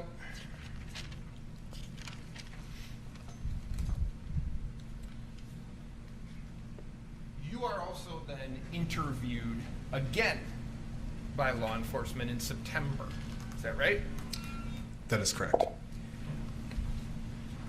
You bring your lawyer. Correct. Mr. Binger's there? Not in person. Okay, but he's present in the... He is attending the meeting, yes. Okay. And there were 3... Sorry, he was present via Zoom. Okay, and there were a total, if you remember, 3 prosecutors present, right? The only 2 people who I were aware were their official capacity was the lead detective, Ben Antaranian, hopefully I pronounced that correctly, and then... What's up, Mr. Molly? Binger. But as for the other people, I'm sure they mentioned their names, but those were the 2 people that stuck out, I guess I should say. So the people that you recall, Detective Antaranian, Mr. Binger, your lawyer, and you. Correct.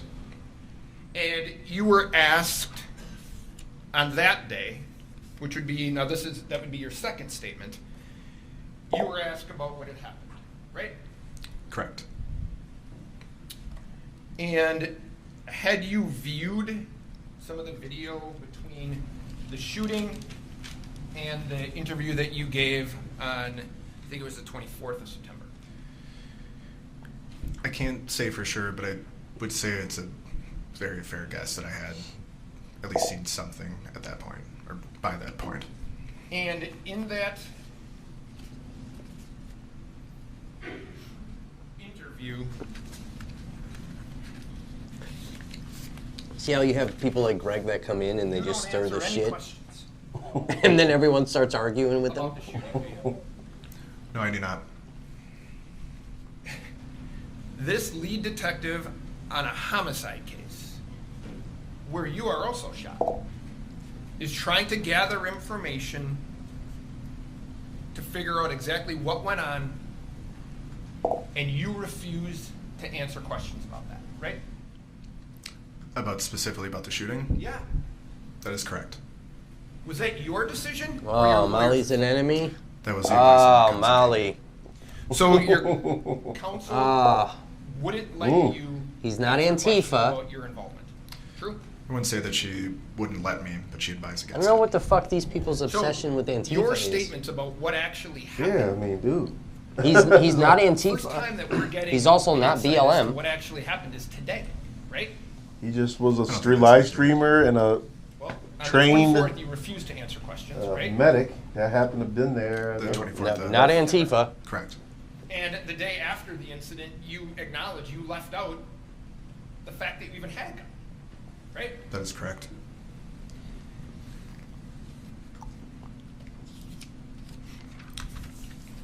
You were asked, Mr. Binger asked you about this, you were asked for permission to look through your phone, right? I do recall that, yes. You never actually gave your phone to Detective Antaramian to look through, did you? My phone was picked up off the street the night of the 25th. So That's true. No, I didn't give my phone to anybody. Somebody, and I'm assuming a police officer had picked it up. My question to you, that wasn't my question to you. My question to you was, Detective Antaramian asked you for permission to look through your phone, and you never gave him your phone. True? I never gave him permission to look through my phone, no. Yeah, I wouldn't. Are you aware that he What has did Molly search say? warrant for your phone? No, I was not. Oh, no wonder nobody. Go somewhere else, Molly, where you can, we're not allowing ignorant comments from either side. So we have standards here. You want to post your ignorant shit? Take Greg with you. You and Greg can go on Fox 6. PBS is allowing this shit. I'm sure CJTV will allow it. I'm sure. Go on his fucking stream. Okay. With your fucking Antifa dumb fuck shit. You people just post stupid fucking comments. Talk about the case. You want to be, oh, we're just watching the Antifa get fried. From now? Clown fuck. Okay. It's up to you. Well, are you fine with time? You would ask for 12 to 1. You are in the middle of an examination, so I will, I'll hear from you guys as to what you want to do. If he's not here, I'm fine. Ready to continue. I just didn't know if he had trouble. I was hoping for an hour. Whenever we Okay. I'll give you an hour whenever we stop. Her and Greg should go on CJ's platform, though. CJ allows that kind of commentary. And he's helping the defense, so they're welcome over there. Sure. 100%.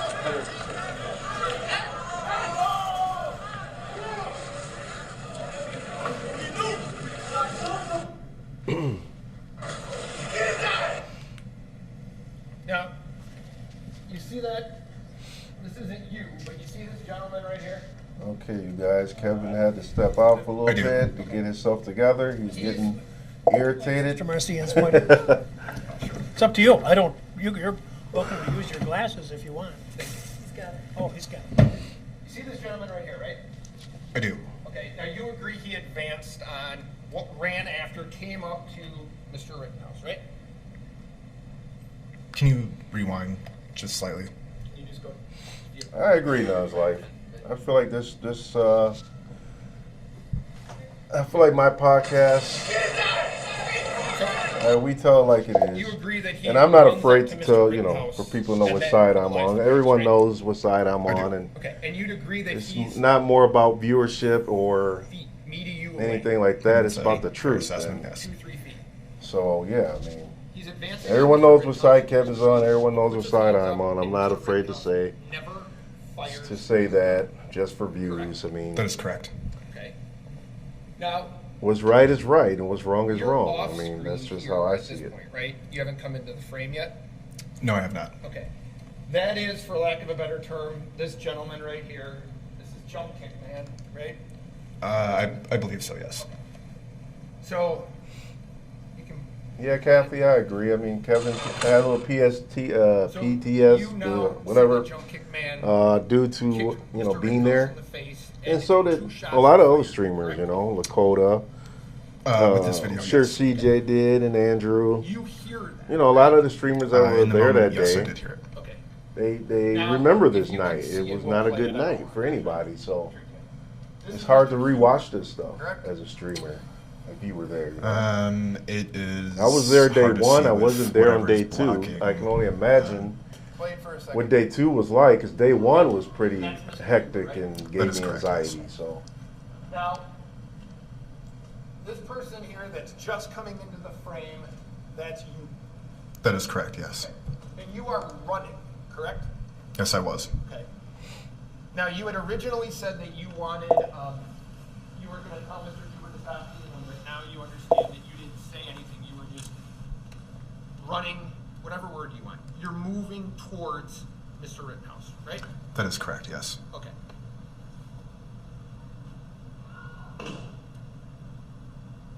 We just heard a shot, yes? Correct. Okay. And to be fair, that you put on the brakes, right? You were running, you then almost stop in your tracks. Fair enough? Correct. Okay. And I don't know if your arms are up at that point, but it looks like you're kind of protecting your head at that point. Is that fair? That is correct. Okay. How far do you think you are away from him at that point, to the best of your ability? I would say about there, between Me and you? you and I, correct. So, 3 feet? 3 to 5. Okay. Now, at that point, you have your hands up, right?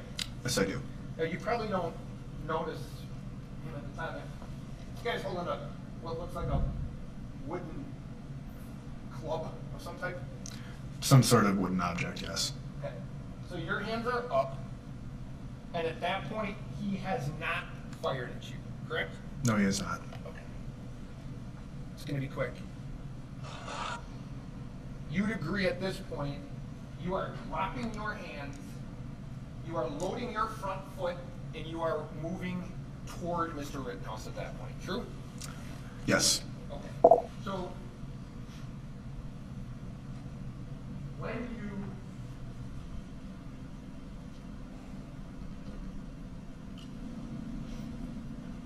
were shot, can you bring up the photo? You'd agree. And now wait, how close do you think you are to him at that point? 3 feet. And if it was 5 feet before, it would. So tell me if I've got the lay of the land right. At this point, you're holding a loaded, chambered Glock 27 in your right hand. Yes? that is correct. Yes. You are advancing on Mr. Rittenhouse, who is seated on his butt, right? That is correct. You're moving forward, and your right hand drops down with your gun. Your hands are no longer up, and now the gun is pointed in the direction of Mr. Rittenhouse. Agreed? I'll give you a picture. Maybe that'll help.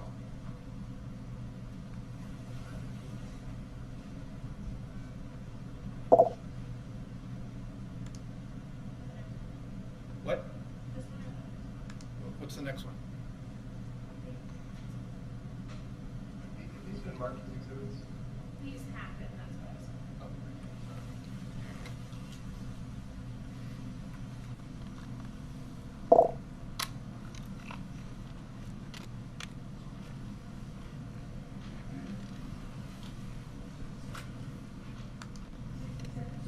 So, Mr. Grossroots, I'm going to show you what has been marked as Exhibit 67. That's a photo of you, yes? Yes. Okay.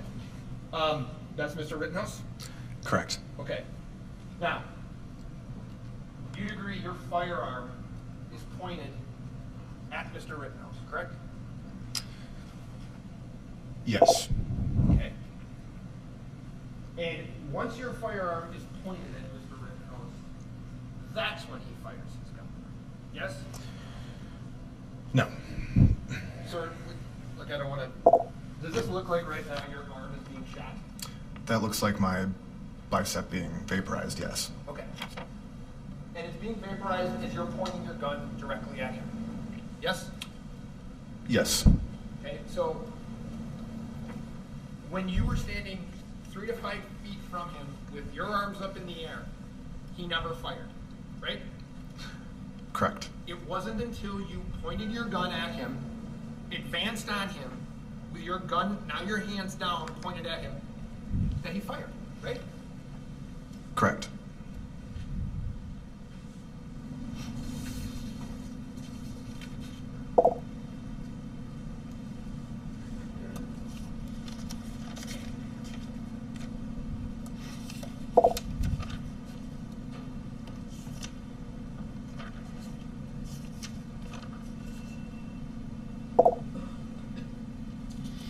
You had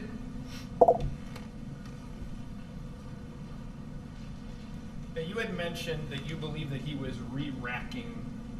I don't know much about guns, but you had mentioned that you believed he was re-racking his gun or something, right? That is correct. Yes. Okay. Now, this is your. Tell me if this is right.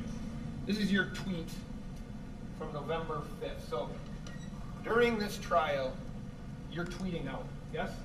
Yes. And you tweet out to whoever these people are, make sure you look and listen for the defendant's firearm malfunction, and then you have a winky emoji face. Is that right? That is correct. Yes. Okay. So this is, the 5th was yesterday? That would have been Friday. Time's flying, Judge. So Friday at 7:45, and what's the winky emoji for? I believe that was in response to whoever the original poster is on there. I don't know what the original post was, but it was more than likely in response to this person's opinion that they had posted. Now, you had said that you were looking for a non-lethal way to end this interaction. That is correct, yes. Yet you pulled your gun out and began I'm going to use the word chase. You began chasing or running after a man who was running away from you, correct? That is correct. Now, you had said, and you were asked about the do no harm and the tattoo on your arm and things like that, right?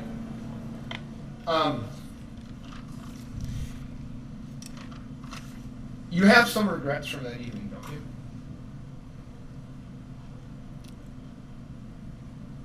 No.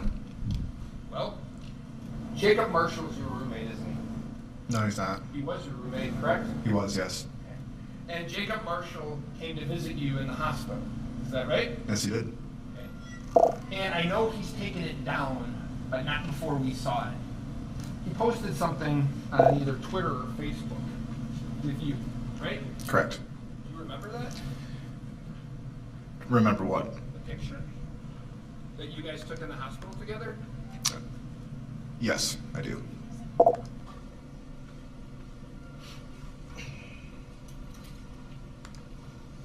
We haven't gotten to it yet, Your Honor, but I'm going to be objecting on hearsay grounds, yeah.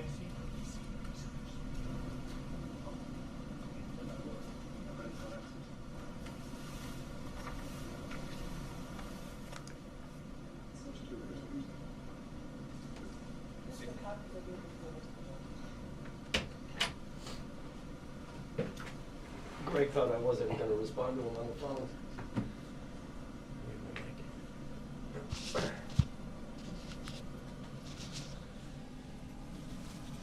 I'll give this back if you promise not to talk. Seems like everybody was peaceful when you left. No, they're not peaceful. Greg's still running his fucking mouth, being ignorant. Everyone's jumping on him. That's what I'm saying. It's just people like that come into chats and then disrupt shit. I allow everybody to say all types of things, state their opinions. Let's have discourse between everybody, all sides. I've interviewed militia. You need to talk We're about trying. this. We're trying to set up an interview with a militia member, a 3%er. So maybe we should. I It's assume just when you have more make like the questions ignorant beyond comments, this? you're gonna get fucking lit up by me. I'm gonna pounce. I don't give a fuck. We should probably get this cleared up. Yeah, we might as well. Let's take a break. Please don't talk about the case during the break. I assume your lunch will be here shortly. Don't read, watch, or listen to any account of the trial. Okay, see you in a little bit. See you at about 1:15. Thank you. What are they arguing about?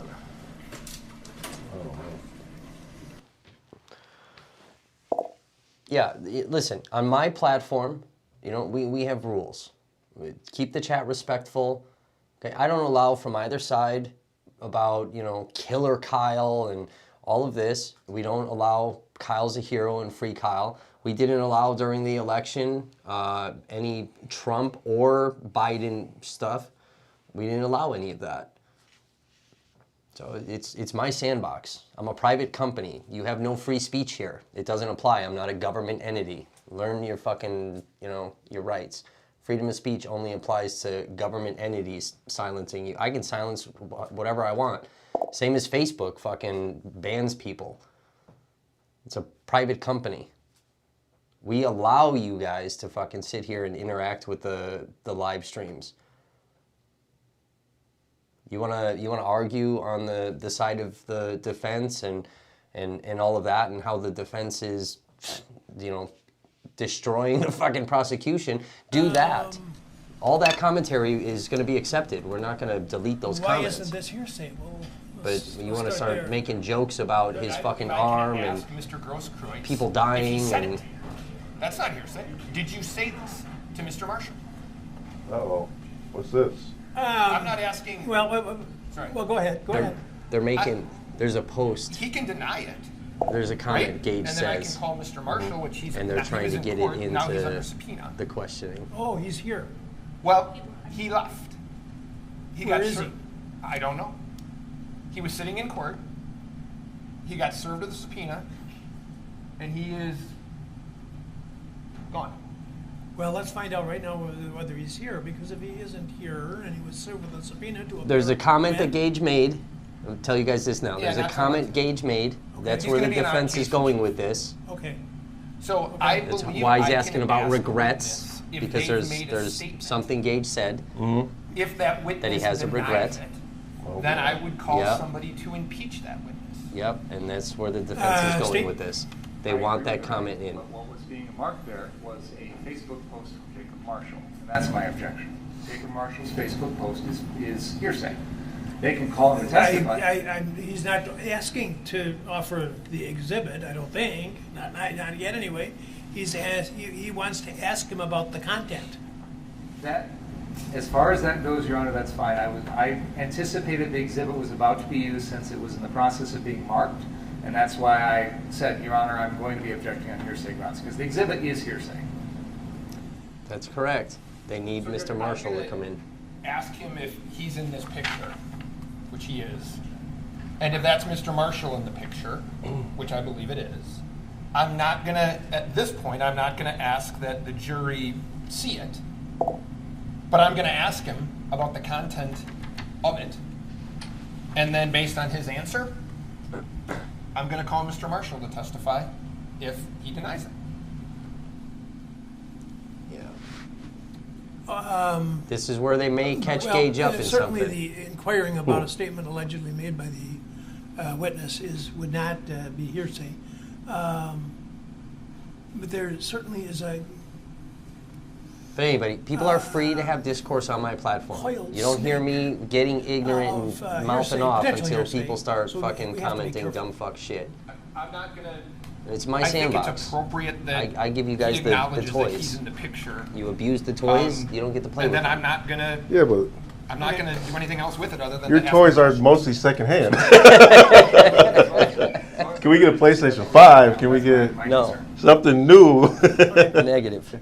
Negative. Thank you. 1:15, please. Thank you.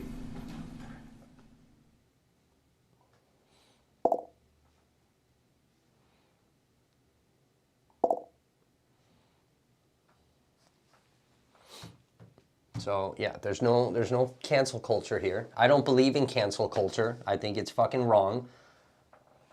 I don't believe in any of that. I think people have the right to freedom of speech on all sides, whether we like the speech or not. But there are limits. The same is with protests. There are limits. There's time, place, and manner restrictions.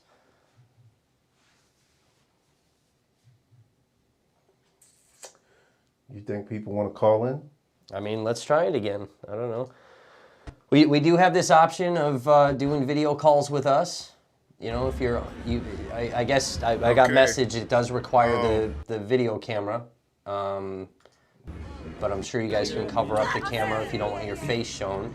Fucking Raw Topic over here should have just set up a phone call instead of video chats. Well, I can only do what my software allows. They got I think water. that's discouraging people. Go outside. And they can, like I said, they can put tape over the camera. If they don't want to be seen, they can just cover the camera and talk. What did Jill say? Oh, wow. Sport killer. So if anybody wants to do a call in, rubber bullet. use the link on the ticker up here. That's a rubber bullet. If you look up, the ticker is giving you the link. Go to the, use your browser, go to that link to sign in, and I can bring you into the stream if you guys want to talk about You think that was a canister or a bullet? anything that's going on here. I'm not a canister, but a pepper ball. Yeah, those are pepper balls. Oh, yeah. Yeah. Yeah, and Greg, you heard Gage testify that Kyle tried to pull the trigger, and for whatever reason, the rifle didn't fire, So medical and he is had to doing rack their the thing, gun helping people. in This order girl to just got fire hit with, the rubber actual bullet, I'm shot. thinking. But he tried to fire at The him medical, twice. they're on it. Huh? Oh yeah, oh yeah. We don't got scissors. We don't know. Can you pepper share that balls, link too. again that I gave you? It's okay. Share it on your platform. Burn it if Yep. burn the cord if you burn it if you have to. I'm gonna post the link on YouTube and Facebook How you real quick. doing? Yeah, they're helping everybody out. Kevin's gonna post it to his channel. I'll post it to my YouTube They had to channel. move the table down. You some guys ways, can click but on they're that still link helping if everybody you want to out. call in.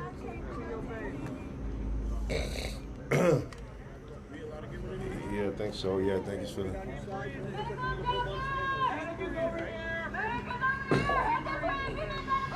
Let me try to pull it up. Here we go. If I can get a water. I'm gonna I have need this issues. Look at because I can't even pull up fucking. once they start with those pepper balls, you're gonna want this water right away. I can't post it. I can't even get to it. But See how it does that? Why does it do that? Well, there we go. There we Yeah, I was go. gonna say that's not even it looks like she Facebook got hit related. close too. Facebook Yeah. doesn't really let me click on the fucking links Yeah. though. Because when you get close to them, they feel intimidated. They They start- scared. Yep. They figure, now where the bills at? All right, so I posted The a what? link on my YouTube channel. If you guys want to call in, if you're uncomfortable with the camera thing, I get it. Just cover up the camera. We don't have to see your face. Keep it respectful, otherwise, you know, you're gonna get banned. Talking about the case, talking about witness testimony, things like that. We're not gonna allow misinformation. Oh, since we are on break, turn the volume down a little bit on this. Let's address something that somebody brought up Some earlier. medical, you know, they 'Cause got- this is some rhetoric that's going around. So there is a post going around. It was brought up at least on my platform, if not in some of the other commentary, Help the people. about an activist who is claiming that there are BLM inside of the courtroom taking pictures of jury members to intimidate them and dox them later. He did a live video on his page, and then you know the other side fucking picked this up, and it's been shared around social media. There's YouTube videos about it. Let me just clear this up. And I brought this up yesterday. I was arguing with a YouTuber last night while out in the middle of my live stream. So this particular activist, I shared my video of Schroeder and the Mark Richards taking pictures, and then Schroeder fucking lying about stuff. My video was sent to Cortez, and that's what Cortez is referencing in his live stream. Cortez Rice. Yes. That's what he's referencing. He doesn't specifically come out and say, hey, I'm talking about Never Stop Media's, you know, fucking videos and whatever. He's trying to explain, and I'll grant a lot of you that it is kind of poorly explained, and the verbiage is kind of fucked up. I get it. But he's trying to explain, like, hey, there's motherfuckers in this courtroom taking pictures of people, and if that's what's going to be fucking going on, we need to be in this courtroom to make sure that this shit's not going on, this shit's not happening. And the playing field has to be equal. But he does say some fucking verbiage. Do you want to play it? Let's play it since we're talking about it. Where is it? It's go to YouTube. Oh, did you? I know it's all shared all over Twitter and stuff, but there's a YouTuber that I was arguing with yesterday. Okay, where? Go V-radio. See, that's how you gear up right there. Yes.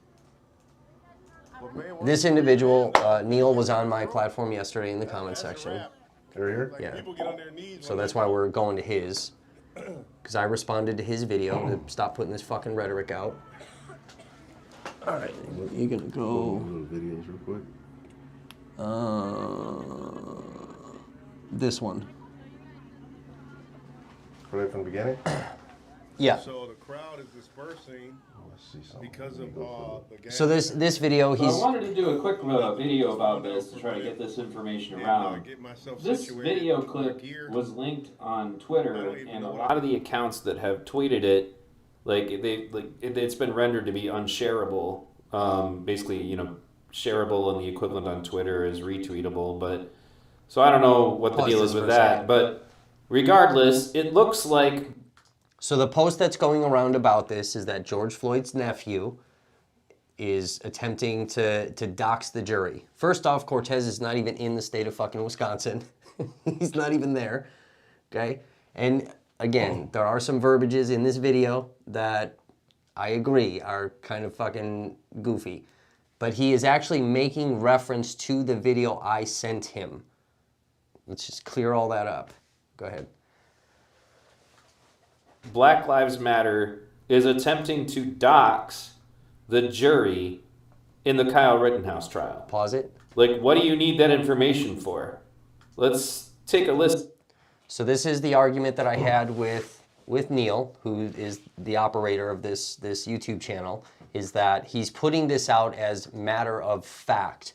Not this is his opinion, not hey, there might be some shit happening here, like we all need to be paying attention. He's putting this out as this is exactly what's happening. And in the comment section on this video and through other things, the other side is losing their fucking minds over this. But nobody on that side has called out Mark Richards for snapping pictures of witnesses. They're ignoring that. Because of course, why wouldn't they? Why wouldn't they ignore that, right? So, but this YouTuber is putting this out as this is what's happening. This is not what's happening. As you've heard Gage testify, he knows a bunch of people in the crowd. We know a bunch of people in the crowd. They are not taking fucking pictures, but according to this YouTuber, in the comment section on my video last night, he has somebody sitting in a car outside of the courthouse that's watching the same fucking live streams that we're watching of this court case, and that individual is somehow seeing activists snapping pictures of jurors. Have you seen that in the same stream that this fucking clown would be watching? I've not seen that. And most of these days, this fucking courtroom is empty, right? It's media that's taking pictures. But this clown wants to put out there that he has somebody out there who can see something none of us can see, and we're all watching the same streams, right? But he can see Black Lives Matter. There is no Black Lives Matter in this fucking courtroom. But this clown can somehow see Black Lives Matter snapping pictures of fucking jury. And today, anytime that camera has shown anything with members in the galley, you got a fucking sheriff that's walking up and down this aisle. Nobody's snapping pictures. Go ahead.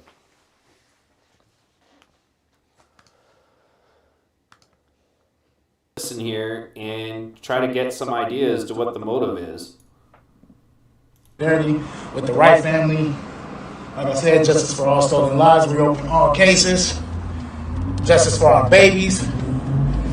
Listen, we demand transparency, man. Nothing but the best, man. We want transparency in these courtrooms, man. And I did it for the Floyd trial, man. Had Court TV up in there. They got Court TV up in there in the Kenosha. They got, I ain't even gonna name the people that I know that's up in the Kenosha trial. But there's cameras in there. There's definitely cameras up in there, and there's definitely people taking pictures of the juries and everything like that. We know what's going on. So we need the same results, man. We need the same results. Pause it here. Justice for Dante Wright. Justice for all stolen. So he's saying that there's cameras in there. We know what's going on. And this is where things are taken out of context, because if you don't know that I specifically sent my video to Cortez, this is going to be taken out of context. I know Cortez. I'm acquaintance to him. So any videos or articles that I put out on the Never Stop platforms, I send to Cortez so he can share them out. That's what he's talking to.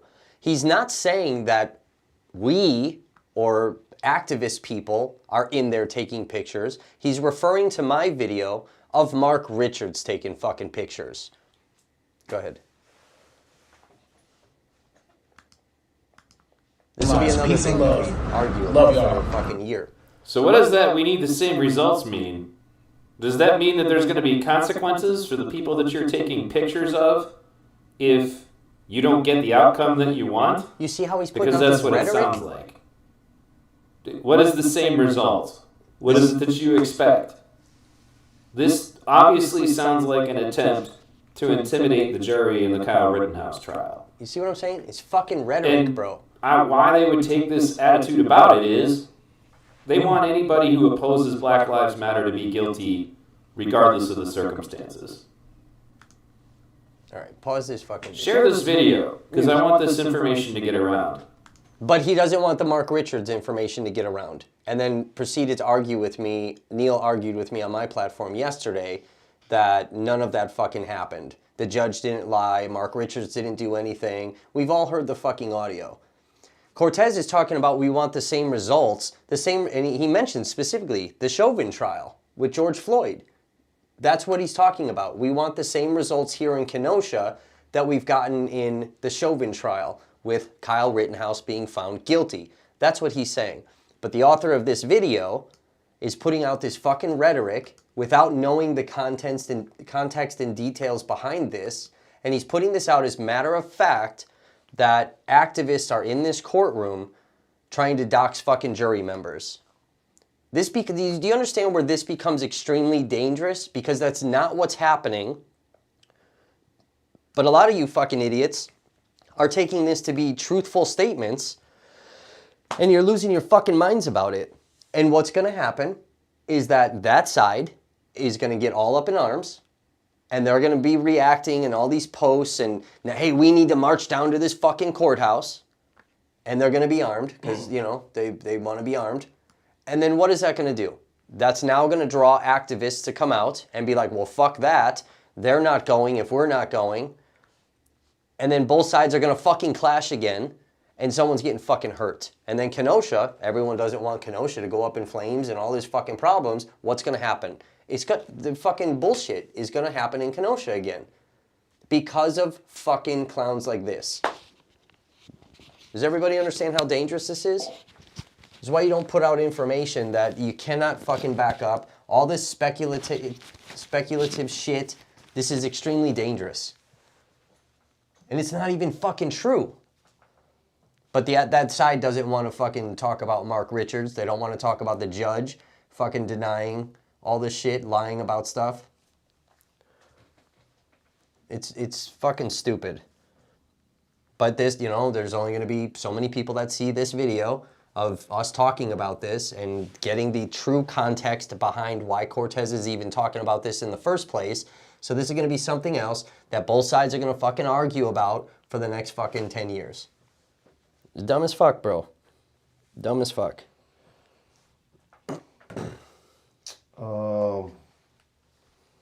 Let me see if there's...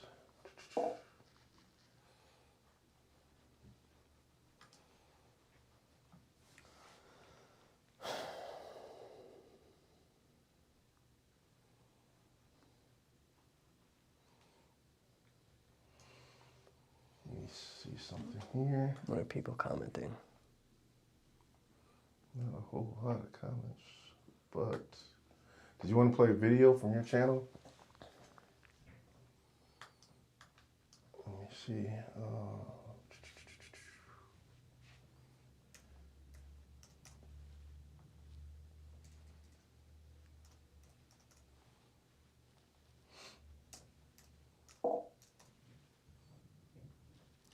You know, you can play, why don't we do this? We've played like protester stuff where protesters are getting fucked up by law enforcement. Why don't we, to be fair, and this is why this stuff is also on my channel, why don't we play, and we don't necessarily need sound for it because we can talk over it, but we do have some GoPro footage from the officers that we acquired through open records. So there's some Waukesha GoPro. So we can play that, and then you guys can see from an officer's perspective what they're looking at. Where's that at? On the fucking channel. Your channel? Yeah. Well, let's see. It's not going to be on anyone else's channel. Nobody else fucking released any of that shit. And this is where, yes, I am... What video is it? It's scroll down. It says Waukesha GoPros. There's like 1, 2, 3, and 4. You gotta scroll, bro. It's fucking down there. That's all courthouse shit. Like that right there. What does that say? Yeah, anything that says Waukesha. So this is like GoPro 4, GoPro 3, GoPro 1. It's like, yeah, you can play some of this stuff. But this helps us get a clearer picture of what happened in Kenosha, not just surrounding Kyle Rittenhouse, but what happened in general in fucking Kenosha. We're the only media company that's released courthouse footage, the cameras on the courthouse. We're the only media company that obtained that. This GoPro footage, we're the only media company that's obtained this and released this stuff to you guys. So this is all like stuff that's behind the fence, you know, that officers are viewing of the crowd. And we put this out there so that a more clear picture of things, you know, that are going on, you know, can be viewed by everybody.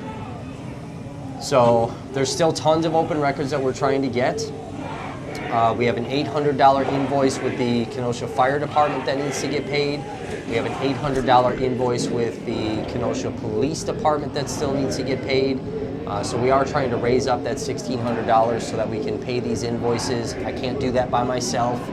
That's why we ask our viewers to donate so that we can get more records. And that was because of a lawsuit that I filed a lawsuit against Kenosha for refusing to give us records. And that's some of the stuff that we won in that lawsuit that they have to, but we do have to pay for some of them. There's other departments that we've also filed open records requests with where there are fees involved in that. So that's why I'm posting these links kind of throughout this, these streams. We are trying to generate funding so that we can purchase these things and be able to release this stuff to you guys, to the public. We try to keep the Never Stop Media platform, free. We're not charging people to read articles and things like that.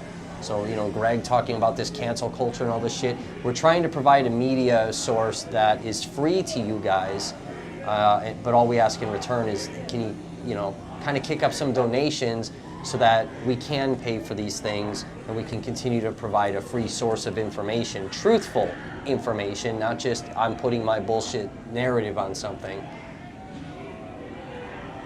If that makes sense to you guys.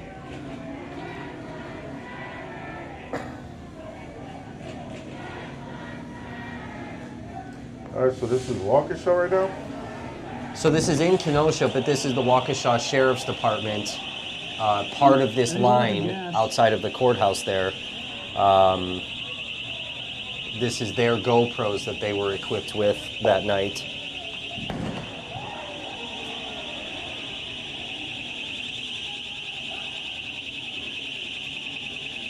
You might want to turn the volume down.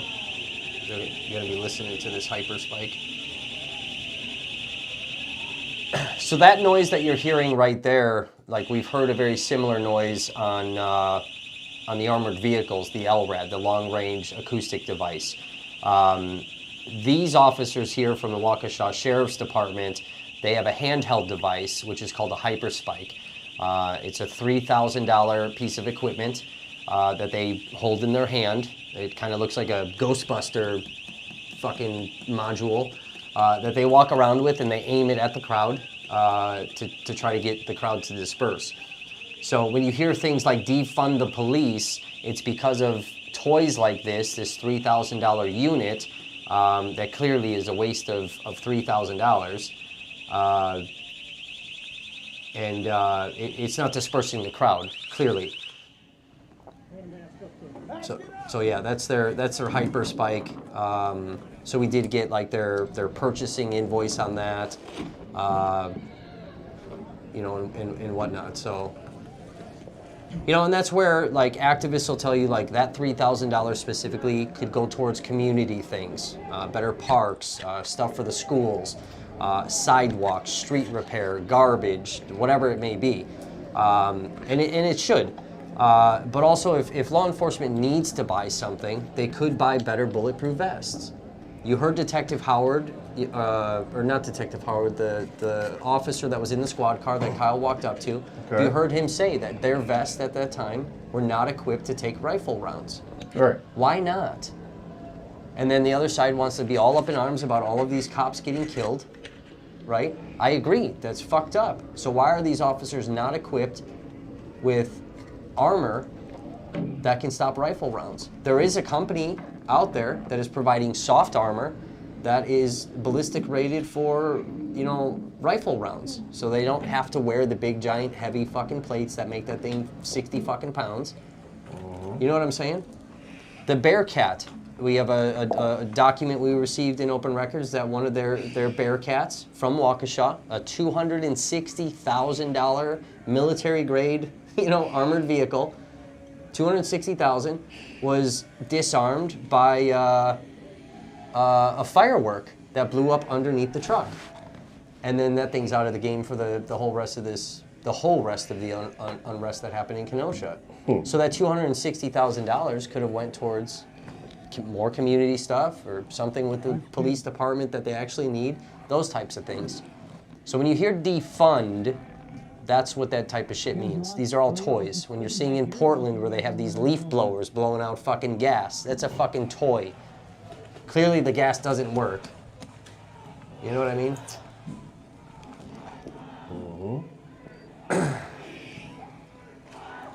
But yeah, so this stuff is on there. You know, and I talked about it on the platform on my stream last night that I was doing. And I have mentioned this in other streams that I've done, where in one of these videos that we released on the page, where it does show law enforcement just lighting up fucking protesters with rubber bullets and, you know, and different gas things, whether it's the mace or the CS. And, you know, the public and activists think that they were just being fired on for no reason. In that one situation, we know that there was a protester who was armed with a pistol, and he was pointing the pistol at this line of police officers, and they didn't know if he was going to fire upon them, and that's why they really specifically lit him up, but they did fire into the crowd as well to drive that person back. So, I mean, we have put out information like that.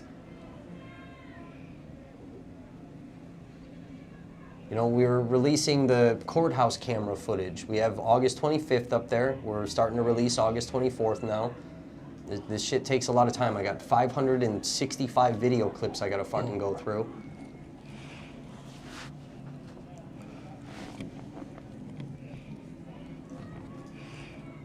But a lot of these videos, it provides a better insight. It provides a better look as to what happened. What types of things were being thrown at the officers? What types of things were the officers doing to the protesters? It just gives an accurate picture instead of all this speculation about what happened. We've been showing the streamer's point of view, so this is the body cam of the officer's point of view of what happened that night. So you're getting both sides of video. So Greg makes a point here. He says, defund the police fixes nothing. I don't agree with that. I think it can if it's done properly. But he also says, can't we all agree that law enforcement is just horrible at their jobs and what's needed is mass firing of police chiefs? So what you think about that? I think that's a fair statement. I think that's fair. Because there are a lot of police chiefs, like we've seen with Chief Barry Weber in Wauwatosa, Wisconsin. That guy's a fucking idiot. But I do believe that taking some of that funding away from police and putting it in the community helps with the community and helps community issues by not putting so much money into new jails going up. And why not get more Boys and Girls Clubs going, more activity programs or park and rec programs, new rebuilding parks with new basketball courts and just things that keep kids off the streets and more into a community involved projects. That I just feel like police get enough money. They don't need to get all that money. Yeah, and I mean, look at the fire department though too. How much, you know, if you really look at the budget that the fire department gets, it is so minuscule compared to police departments that safety equipment that these guys need, you know, when they're going to fire calls, they don't have access to it because they really don't have funding. And for all those people that say, oh, the police department doesn't have enough funding and we need to raise money for them, and it's bullshit. It is absolute bullshit. They do have plenty of funding. They get millions and millions and millions of dollars, okay? When you hear about the police department had to pay out $3 million for a lawsuit that they lost, that doesn't come out of their budget. It's either paid for by the insurance company. Here in Wisconsin, there's an insurance company that insures over 50 municipalities. They pooled up their money to be able to pay for the premiums and the coverage and all of this stuff. Over 50, okay? And, you know, police department may have, let's say they have a $20 million budget for the department. And what's not really public knowledge, unless you're digging for this, is that they also have a $10 million budget, aside from the 20, that is specifically for lawsuits. And in most cases, They definitely do not take it from the police budget, and they may not even be taking it from the budget that's set aside for lawsuit issues, legal issues. They take it from the general fund, which is where all the aldermen are coming together and they have their fund for the city. So the department is taking it from the general fund and then using that to pay out the lawsuits with the promise of paying the general fund back. And then in most cases, it never happens. We have an article on the neverstopvoices.com website talking about insurance and how this stuff happens.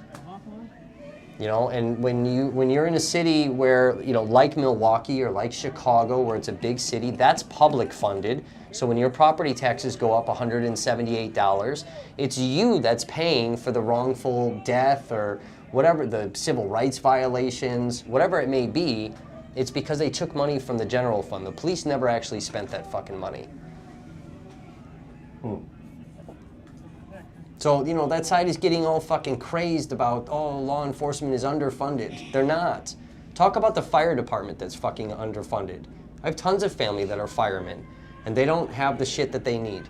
And that's why we're seeing fire departments that are closing down because they don't have the funding to keep those houses open. And then what that's going to do is make another department that's, in that city a further drive to get to fires. Leo says something interesting. Go and watch a documentary about the funds police use on military tools to use against people. Mm-hmm. That's true. Leo, do you have a name for like a specific documentary? Because that's stuff that people need to watch. And that was actually something that was administered from the was it Bush or Obama? That what? That allowed discounted military gear for law enforcement. I want to say that was the Obama administration that fucking kind of passed all of that. It may have been Bush, but I really want to say it was Obama. Somebody look that up.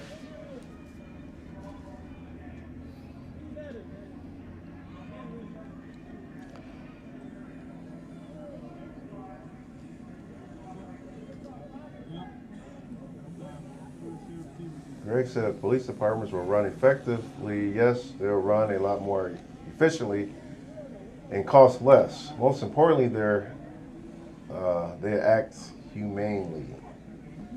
Potentially.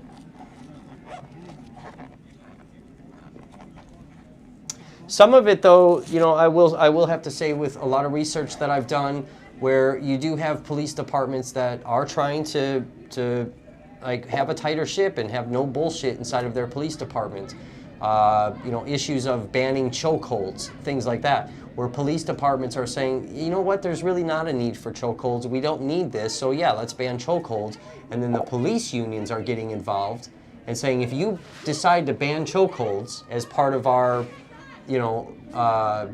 lawful, ways of fucking, grabbing people, then the police unions are going to attack the police departments and then cut away funding for them. And there's a lot of threats that the police union is doing to their own police departments. That's stuff that needs to be paid attention to as well.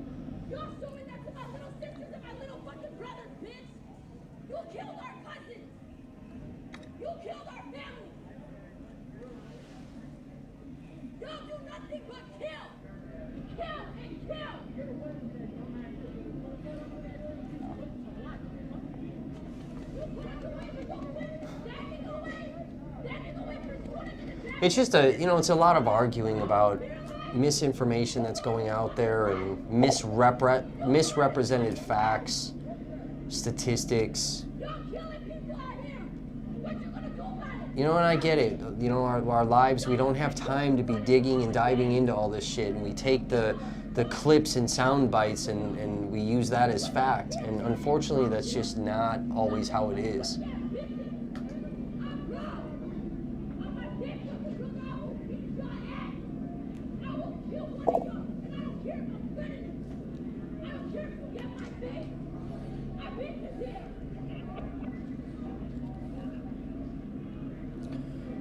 Can I send this? I'm going to send this to you. Can you post this in your comments? What is it? It's an article.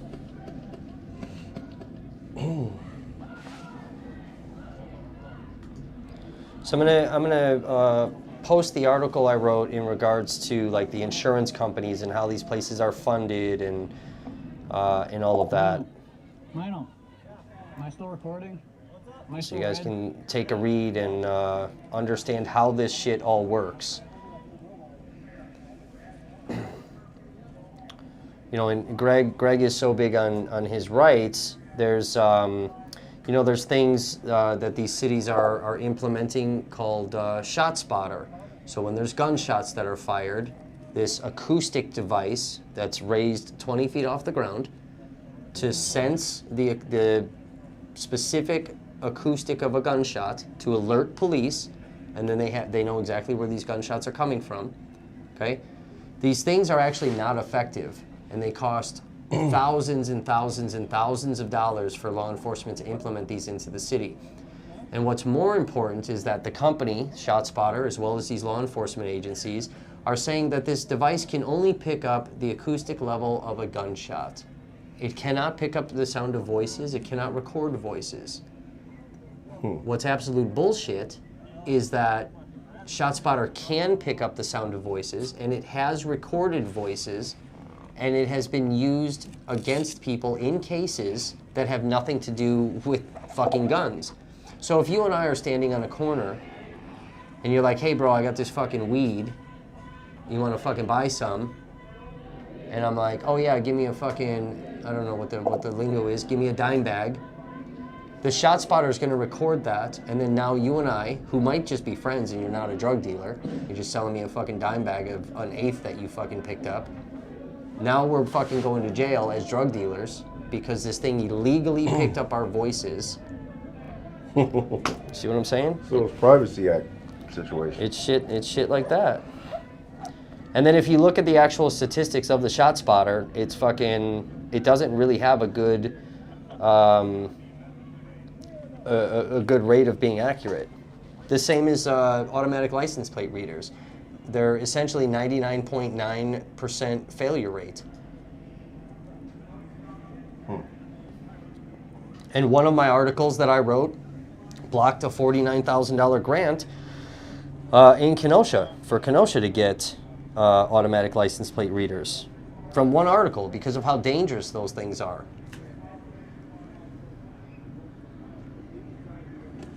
But you're seeing cities, you know, implement them and talking about how these things are lifesavers, and they go towards, you know, for Amber Alerts and stolen cars and all of that. It's bullshit. Here, I'm gonna send this article to you if you can post it to your people. I'll post the automatic license plate reader for you guys, that article. But if you go to neverstopvoices.com, these articles are on there.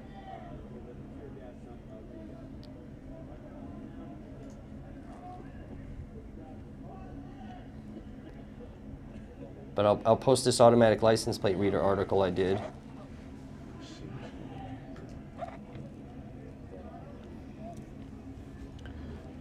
And those things have the capability of facial recognition. They have the capability of loading up. You know, they could look for, regardless of what side you're on. Let's say you're a 3%er, you know, on the militia side, and you have a 3%er sticker. They can program that into the automatic license plate reader system, and when that 3%er sticker gets flagged by this camera, it alerts police. So now, if you're coming to the city for a political rally, you're automatically flagged, and this camera's taking pictures of all your shit. And then same thing on the other side, if you've got, you know, the black fist, you know, so that's a problem. But it can also, you know, every time you pass by these cameras, it's taking pictures of your license plates. So now if I'm up to some mischievous behavior and I want to stalk you, I no longer have to leave my house. I can stalk you from inside of my house by filing open records requests for that license plate from that camera, and I know I can pretty much pinpoint your movement throughout the entire city. It's a problem. All right. Those things also, like let's say you're married and you're having an affair, right? And they're trying to gather some evidence of your affair. Well, you happen to pass by an automatic license plate reader that's sitting outside of this house, and now we know your location of all these fucking places.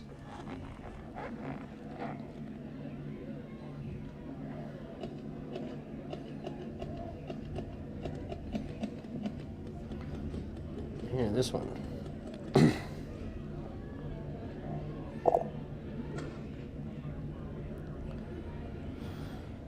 So I'm gonna send you this one too. You guys should read this. This is the automatic license plate reader article. There's tons of articles that are very informative. And this is what the conversation is about, defunding.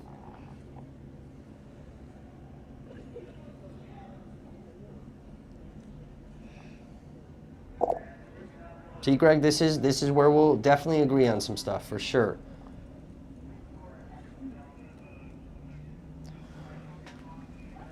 In Kenosha too, and this is through open records things that we've obtained, and we're still fighting to try to obtain another vital piece of information. But there was a study done in the city of Kenosha called Shots Fired, okay? And this is back when they were trying to originally, remodel Uptown area, because Uptown's kind of fucked up and it's a very impoverished area. And they were trying to remodel this town. And then they were doing this analysis in regards to the amount of gun violence in that area. And if we know about property values and things, if there's a lot of crime and a lot of violence and things like this, the property value goes down. So they did this study to try to lessen the value of the property so that they could buy it all up at cheaper rates, okay? But now, after the shooting of Jacob Blake, Uptown gets severely damaged by fires, okay? What's interesting, though, is that the buildings that were caught on fire and completely destroyed are buildings specific to this Uptown rebuild. Any building that is not specific to the Uptown rebuild was not destroyed and was not vandalized and has no fire damage. But anything specific to the Uptown build was caught on fire. What's also interesting is they will not release this shots fired study now because they're trying to get buyers and all these companies to come in so that they can rebuild this thing. So it's all these contracts and all this stuff. They don't want this shots fired study getting out there, scaring these companies away, these contractors and all these things, scaring these companies away, where the city's going to lose, millions and millions of dollars worth of deals here. It's kind of interesting. Aaron had a pretty interesting comment here too. How about the fact that FBI apparently had drones monitoring BLM protests? As we've discovered in this trial, how many protests did they record? What are these domestic drones doing now? Well, Aaron, to answer that, the FBI has recorded every single protest that has happened around the entire country. We've been fighting with the FBI trying to get records. We knew that their drone was called the Plane because we saw that in other open records that we got from other agencies. But they've recorded every single one. The FBI, along with the Department of Justice, on just this past 4th, just released where protesters going to school board meetings, whether it's the non-masker Trump supporter type people or it's other activists or whatnot, you're now going to be tracked. There's a task force being formed where you're now going to be put into this database and put on fucking lists like we've seen in Wauwatosa. But that was from the Department of Justice, just released and enacted on October 4th. But the U.S. Marshals Service too. U.S. Marshals, that were in Portland. As soon as Kenosha kicked off, they were immediately told to leave Portland and come down to Kenosha. There was FBI that came up from Chicago into Kenosha. And it's the same thing back in, I think it was 2016, 2017, with in South Dakota, with the pipeline for the Standing Rock? I think it's Standing Rock tribe. There were sheriff's departments, so South Dakota puts out this fucking mutual aid request, and there were sheriff's departments from across the entire country that secretly went out to the Dakotas there, and to help out with that, and all of that, their travel and all the stuff, that was all paid for by you guys. And we have documents from Waukesha, because we caught a lot of this. Maybe it was North Dakota. I might have my Dakotas fucked up. It's one of them. It's South Dakota. I think it's North Dakota. But we have documents from Waukesha, Wisconsin, where this was all trying to be like swept under the rug. They didn't want the public to know that their sheriff's department was going out there. So yeah, there's a lot of surveillance. And like we've seen in Wauwatosa, they created a protester list. And that protester list has been shared around to the FBI and everywhere. So, be careful, I guess. Mask the fuck up. Let me see, the trial is starting. What time did he say he's going to adjourn? I thought 1 something. So, and this is all stuff that, again, we're trying to get through open records. This stuff costs money. And that's why I post our links out there, so we can pay for this shit. Sometimes, yeah, we luck out and, we may pay $10 for a DVD or a CD, that has 50 documents on it. Other times we luck out and we'll get 100 video clips and we didn't have to pay anything. But then, there's other times where, we're paying hundreds of dollars. Kenosha Police Department in my lawsuit lied to the judge and said the amount of records I was looking for was going to cost me $150,000. I mean, like, what the fuck? Well, they can keep them records. They can keep them. And there's a series of keywords that I'm searching for. And after the court case, I had refiled an open records request with a third of those keywords. And for something they told the judge was going to cost $10,000, I had refiled with a third of those keywords, and they sent me an invoice for $200. But allegedly things were going to cost $150,000. So, but yeah, I mean, as of right now, we're looking at $1,600 that we have to pay into Kenosha to have these records released. When this trial is over, every evidence thing that was handed over to the prosecution or the defense, whatever, every piece of evidence, whether we're going to hear about it or not, that's all going to become public record, and we can finally start getting our hands on some of this. Aaron said that a technique utilized by departments is to overprice evidence captured. Anytime a department requests more than $10,000 for a record's release, good chance there's something to be found there. Correct, 100%. And we've exposed already, like it's been exposed with Wauwatosa, that Wauwatosa was intentionally overcharging to discourage people from trying to get these records, but Kenosha's doing it now too. And that's why we've had to go outside to the over 40 law enforcement agencies that were in Kenosha to start obtaining records from them, because Kenosha won't release anything. Now his life said there's a lack of accountability for LE court. What is LE? Law enforcement. Oh, law enforcement court and government. There are 2 sets of law, one for the people and one that governs the people. 100%. And we've exposed too on my platform on how, like, the tricks and things, the little scams that these government bodies do to hide records, to make excuses about why it's not public, able to be released to the public. Because there are these little catch-22s, and they're not dumb. They know this. Here's a fun fact, too, for you. For Kenosha, if you want to search their emails for specific keywords, okay, they have an outside company, a third-party company, that does all the searches through their email system. Okay. The owner of that company is a former Kenosha police officer. So instead of this company searching for these documents and then handing it over to the police so the police can do their balancing act, which under Wisconsin public records law, they have to do a balancing act to see if this can be released, okay? This guy already, there's a conflict right there because he's a former Kenosha police officer that is sitting here looking at these records first going, hey, fucking Naslik or hey, Viola, this document shows some fucked up shit. Do you want me to actually send this over to you? What do you want me to do with this? Right? Those things could be happening. Mm-hmm. So, you know, I think that's there's some bullshit. There is some bullshit, and we've exposed all of this.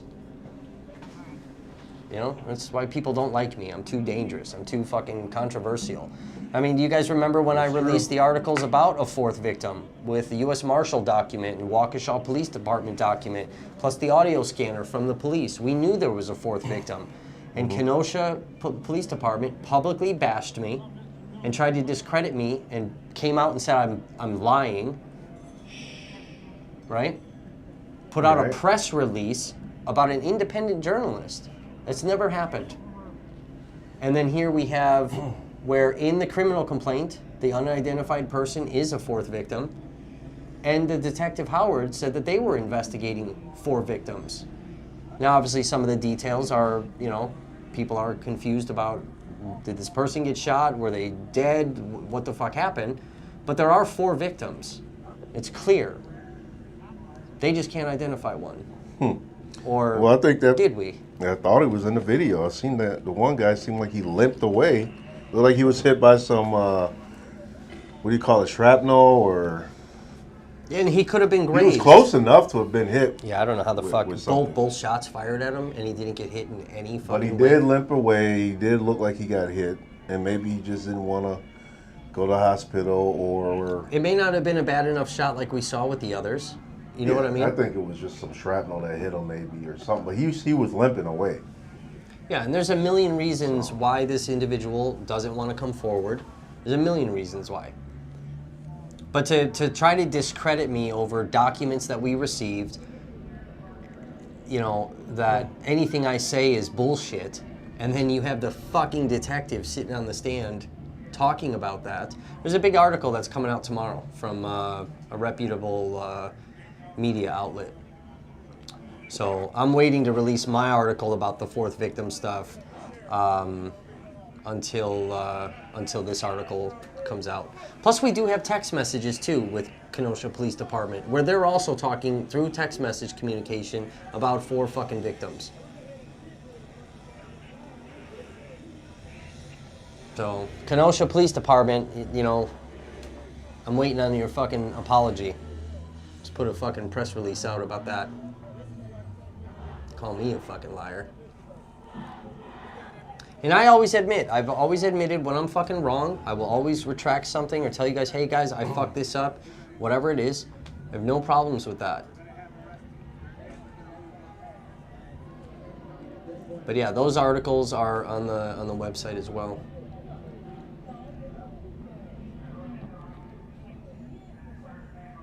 But this is where you get real information. Now, you know, not only some behind-the-scenes footage and blah, blah, blah, but we're telling you about open records, even stuff I haven't even publicly released yet. And it's coming. There's stuff coming. I was supposed to go to a meeting today in regards to something big that's coming down the pipeline, but it got canceled. I guess it's going to get rescheduled here, so... Nobody likes your calling thing, bro. You gotta figure out. People don't want to show their face. They don't want to. Would you want to show yours? I wouldn't mind calling to a show. I don't care. I wouldn't mind. Maybe if it's a fucking sex toy show. No, to me, I don't have nothing to hide about anything, so I don't care. But some people don't want to be. I don't either. Expose those dirty bastards. I'm working on it, Leo. I'm working on it, bro. I am trying, buddy. But, you know, again, we need your help, guys. You know, I can't afford all of this shit by myself. It takes too long with paychecks and things and, you know, trying to fucking pay for this plus bills and all this other stuff. you know, we do need help. We do appreciate donations. All that stuff goes towards the company, towards paying for open records, you know, things like that. So it's not like when you guys donate, you know, I'm out jagging that money off and, you know, at the bar and me and fucking Hamin are going out eating expensive fucking dinners. We don't do that. And I'm very transparent with how much something costs. Even if it's a piece of gear that, you know, hey, we're trying to raise X amount of dollars so I can purchase this piece of gear, you know, if you guys can help, that'd be great, blah, blah, blah. I'm always transparent with how much the piece of gear costs and that we actually bought it. Always transparent about that stuff. I don't want any questions about where this money is going and what the fuck it's being spent. Not that it's really anyone's business anyway, because people are donating, but I'm asking for money for a specific thing. Like the platform, StreamYard, that I just got. I couldn't afford it. I'm fucking broke. You know, fucking broke. Did you get the plan? So yeah, somebody fucking sent in a donation that allowed me to upgrade the plan so that we could do some of the other So special what is that, features. monthly? Yeah, it's a monthly fee, $25 Is a it month. cheaper yearly? Yeah, it's $60 cheaper if you pay for it on a yearly thing. But I just wanted the month for right now. Well, That's what I said. How is which that stream service working out? It's good. It's good. We need to be able to upgrade the internet situation. You can post comments and all that? Yeah, it worked out pretty decently. Yeah, but don't people have to allow you to post? How does that work for the comments? Do people have to go to StreamYard and enable themselves for you to post their comments? No, they're posting right onto YouTube. They don't have to do anything? I don't know. Oh, okay, because I've seen posts where other streamers are saying they have to go on StreamYard to accept the fact that they're going to be they're posting, showing up. No, they're posting something complicated. Sounded like right onto the YouTube channel. That's where we have it streaming at. But can you multi-stream with StreamYard? Yeah, and I actually tried to bypass my ban because I'm banned on Facebook right now. So I tried to, you know, sometimes you use the third-party streaming softwares and it bypasses the fucking ban. Yeah, it caught it. Yeah. Oh, okay. But you can multi-stream. What platforms is it? LinkedIn, Twitter, Twitch, your Facebook pages, your Facebook groups that you own, your personal Facebook page. Could you do your personal page? No, because I'm banned everywhere. I can't do any live on anything I own on Facebook. Okay. What's up, Queen? So we tried it and it caught it. I'm in the process of setting up a Twitch. Yeah. So we're working on that. Even if you can do it, you got a Twitter? I do have Twitter. I do have LinkedIn. I mean, I've been on LinkedIn a long time, and they just allowed me to live stream. So LinkedIn is yeah, good. and we need followers. You know, for Never Stop, we need followers on the Twitter account, on the LinkedIn. You know, all these platforms, and that's the thing. We need to get the following in order to get these different features unlocked. I just haven't done much on the other platforms. It was really Facebook was the primary thing, and then we lost the Facebook page, and now our primary thing is YouTube. But yeah. Are they still on his fucking lunch break? What are you guys eating for lunch? Are you guys eating lunch right now? I'm just rambling, trying to keep you guys entertained until we fucking get back in here. If anybody wants to call in, I'm gonna turn the feature back on my end here.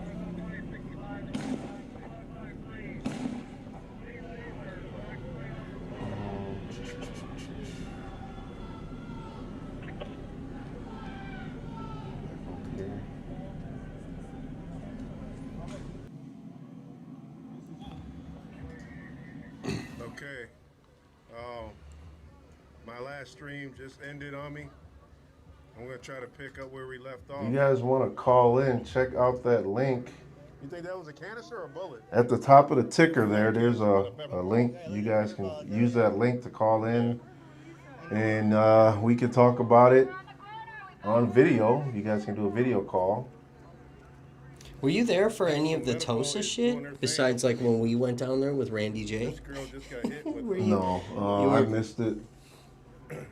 I missed it when it was right after it really was going down. Pepper balls too. Yep. Yeah, Tosa was interesting. How you doing? I was stalked. We got all those videos up on the YouTube page too. Remember when I was stalked, when all the militia was showing up at fucking hotels that I was at? Yep. How's that been working out?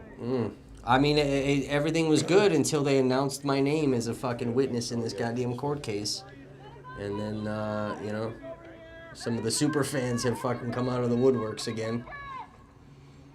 They tend to do that. Yeah. I took a little bit of a break. You know, I was getting burnt out. I was getting fucking tired. I was getting irritated with all the threats and the stalking and the doxing. Took a little break. Did some hiking. Went on some trips there. How was that break? It was fucking peaceful. But I definitely missed protest world. It looked like she got hit close too. I missed fighting these police departments, arguing about records. I missed, you know, writing articles and. But yeah, some of my hiking, I do a lot of hiking stuff outside of this life, and I was documenting those things. So yeah, I basically you had a nice little break. So I ignored that life. I think a break is good. Over a year. Yeah, and I have obligations with that life though too. I'm sponsored by hiking and backpacking companies. Like I have to keep up my commitments, and I pretty much ignored all of that for fucking 14 months. So medical, you know, they got granola bars, they got snacks for people. It's tough trying to balance. They're hooking it up. When are you going back into hiking life? Me? Yeah, when are you gonna start hitting the trails again? Probably after the winter time, unless I get this sponsorship that I am trying to get, where I can get a bunch of really killer winter gear, and then I'll do some winter backpacking and hiking and camping, and then document those things. But otherwise, probably not until the spring of next year. So a lot of focus on protest world again. Okay. Yeah. Well, thank you. We appreciate you coming out. This is why I like streaming at my house, because I can just smoke right there. No, that's why the walls are yellow. Alright, I'll still be available in the chats via my phone. Entertain them.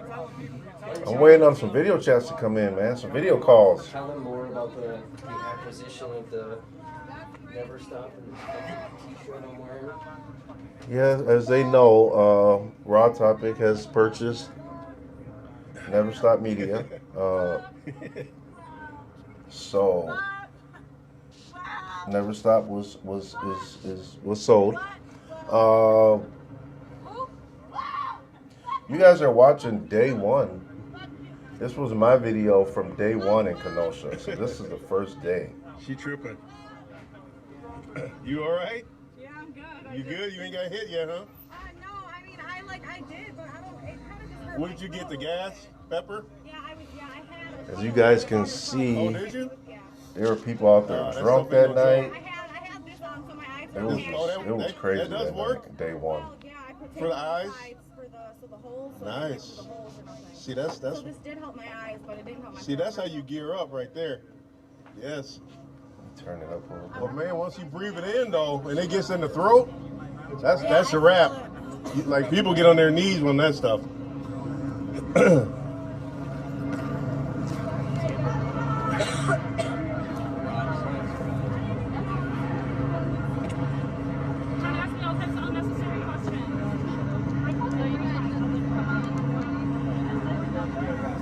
So the crowd is dispersing because of the gas and everything. I'm gonna have to put this phone down for a minute and get myself situated with my gear. I don't even know what I did with my mask because I had to take it off. Once I got gassed, I couldn't breathe with that mask. So I had to take off the mask so that I can breathe. And now I'm still trying to find my crew, my group. Everybody, the gas got everybody everywhere.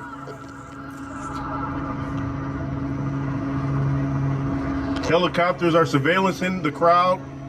For those of you guys watching, let me know what platform you're watching from, and let's see the SWAT, where you guys are at. Who's what areas they need who's to from hit. Wisconsin? Who's not? how to clear it You out. watching you know, on so they Facebook, you watching on they have a YouTube, you watching way on of Twitter, clearing out, LinkedIn. protesters. Let me know where you guys are watching from, what state. Let's see what we got. Let's do a I don't know, represent. Let's represent your city, state. Oh man, okay. Let's go and let me see if I can get closer to. If you guys are what's just going on joining here. the stream, we are watching the Rittenhouse trial. Right now they are on a recess. So right now I'm just playing day one of my footage. I gotta save some of this water from Kenosha.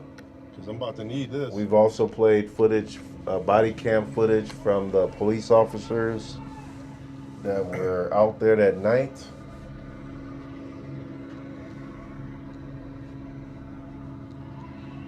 I think they're back in trial, back from recess. Let me see.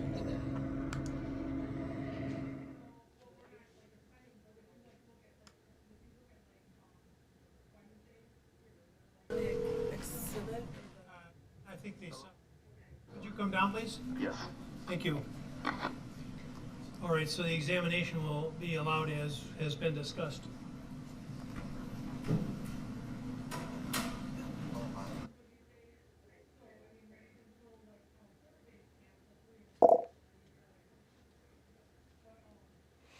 Thanks, Ruben.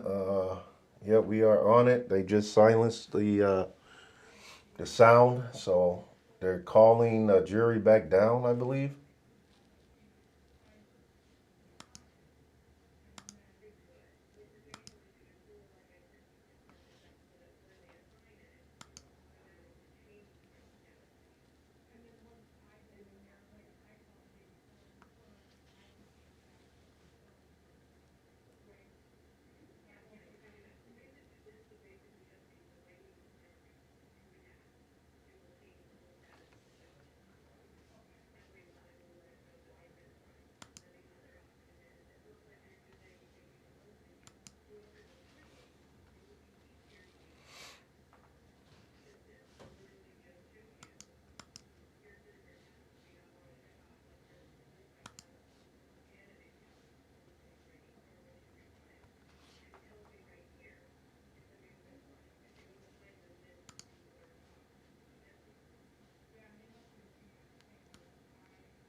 All right, how was the KFC?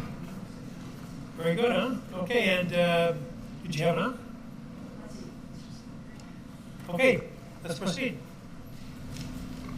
Mr. Gross, I'm going to approach you for a second if I can. I'm showing you what that truth or this is. You agree that the statement that I previously showed you that you had given the police consent. Is that right? Yes. So on this document, it's marked 2520. I don't know if that's reference to the time of the incident, but that statement was given. It looks like 900. I'm sorry, 9:46 a.m. of the following day. So just so we're clear, it says on 8/25/20 at 11:30 p.m. this happened, right? Correct. Okay. So the only thing I want to make sure that you're comfortable saying is there's markings at various points on this paper. Is that right? Yes, there is. Okay. And the statement is 2 pages. Would you agree with that? Yes, I would. Okay. And can you tell me what those marks are on the left-hand side of that document? What is being referred to? There are circles. It looks like 2 on the first page, 2 on the second page. And these are on the left-hand indent, and in those circles are my initials. Okay. So you had at various points during that statement put your initials on it?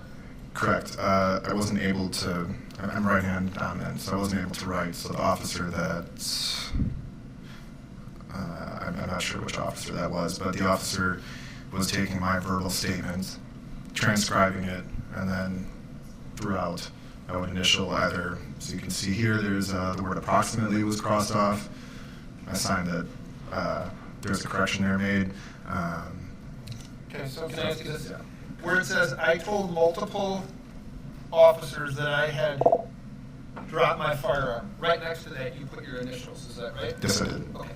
And to be fair, on the bottom of each one of these pages, it says, I have made the above statement without any threats or promises. It is my desire to state the true facts as to this incident. I have read the above statement and find it true and correct. Is that what it says? That is what it says, yes. Okay, and you signed that, correct? Correct. Okay. So my last, where we left off, I just have a couple questions for you.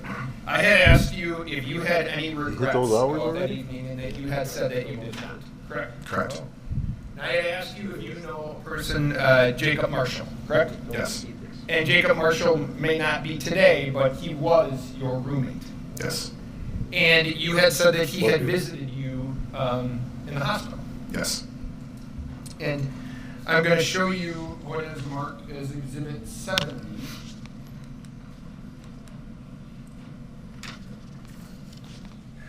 I'm not interested in the stuff on the right now. I'm just interested in the photograph. Okay? Is that a photograph of you and Mr. Marshall? Yes, it is. Does that appear to be taken after you had suffered the injury to your arm? Yes. Okay. And that's at a hospital. Is that fair? Yes. Okay. Now, you had said you didn't have any regrets. Did you tell Mr. Marshall that your only regret was not killing the kid and hesitating to pull the gun before emptying the entire mag into him? No, I never said that. You didn't tell that to your roommate? Objection, answer, answer. Oh. You didn't tell that to Mr. Marshall? No, I did not. Very good. Thank you, sir. See, this is some stuff that's been going around the internet. Did you move 69 and 70? Right here, the defense is attempting to impeach Gage and make his testimony, to discredit him. That's what they're attempting to do. So this is some argument that's been, along with Gage's criminal record, this is a bunch of shit that's been going around the internet that these things were happening. We talk about those two exhibits afterwards. I do have objection to both of them. Yep. Okay, thank you. It's Mr. Grosskreutz, I just have a few finally, the state is, here. fucking objecting when they're supposed to be. In the video that was played for you by the defense, you referred to the defendant as a boogaloo boy. What did you mean by that? I don't recall if I was referring specifically to the defendant. I think a more accurate statement would be the group of armed individuals, predominantly white males with AR-15s, in, generally speaking, some sort of, we'll say, paramilitary attire. And what I mean by that is camel clothes, body armor, chest rigs, helmets, things of that nature. Is it fair to say, Mr. Grosskreutz, that no matter what you tell us or remember, everything you did that night's on video or photographed, correct? That is true. I want to play a little bit of Exhibit 57. Can we go to the 31-minute mark, please? 31 minute. This was a portion of the exhibit that was played for you on cross-examination, and I just want to go back to that for a moment.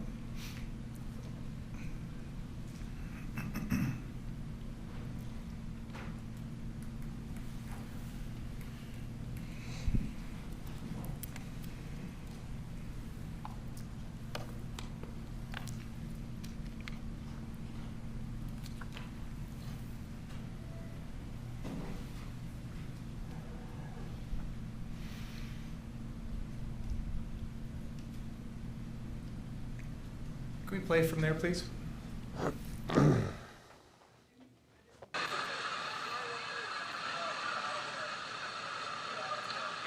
Looks like the Boogaloo boys, the good old boys rolling up. Two right there. They're gonna show us the video or what? there. The audio's going, but not the video.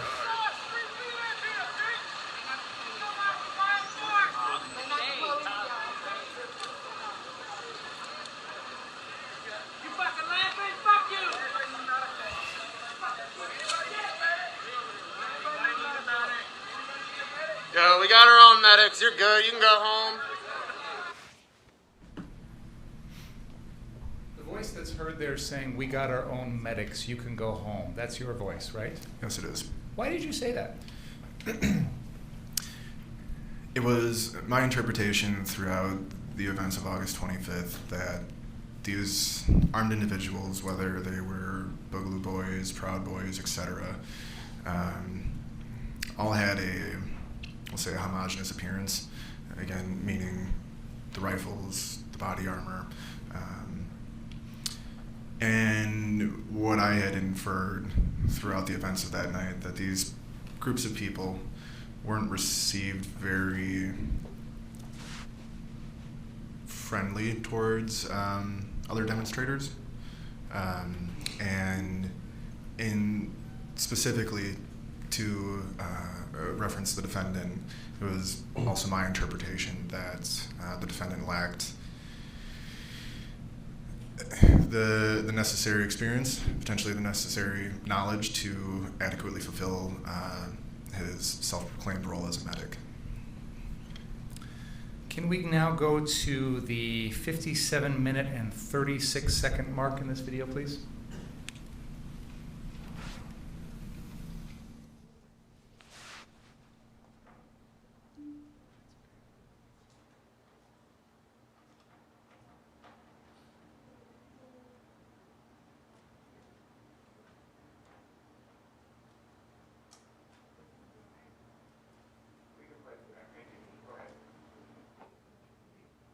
Stand your property.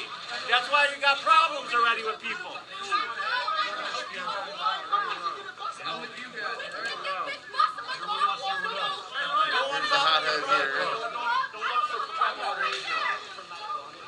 So why ain't they showing a video? I don't know why we can't see it.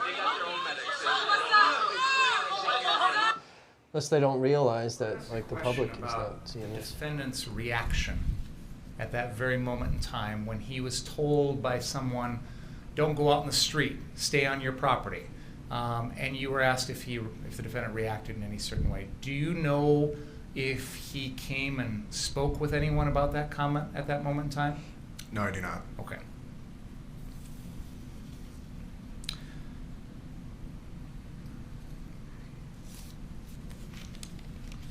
Now, can we go to the 1 hour, 17-minute, and 10-second mark in this exhibit, please?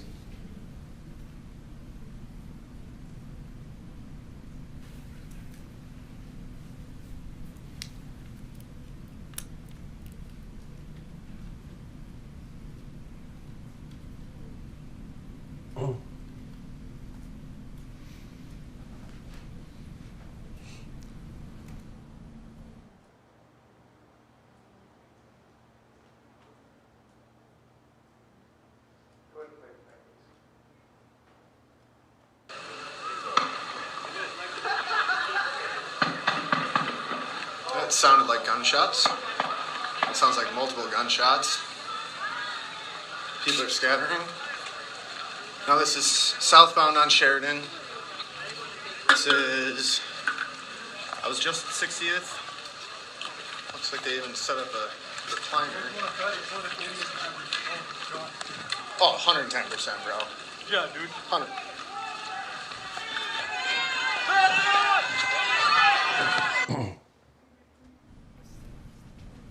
Do you hear what the crowd is saying at that point? I do. And what were they saying?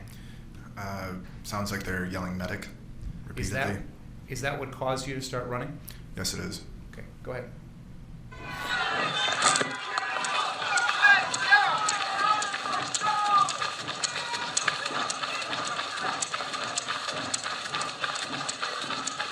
I wish we could see what's going on.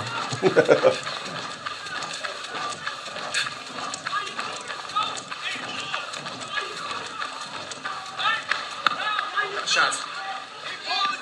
Why are you shooting? Hey, what are you doing? You shot somebody? Who shot? Who shot? Back 10 seconds and play that again, please.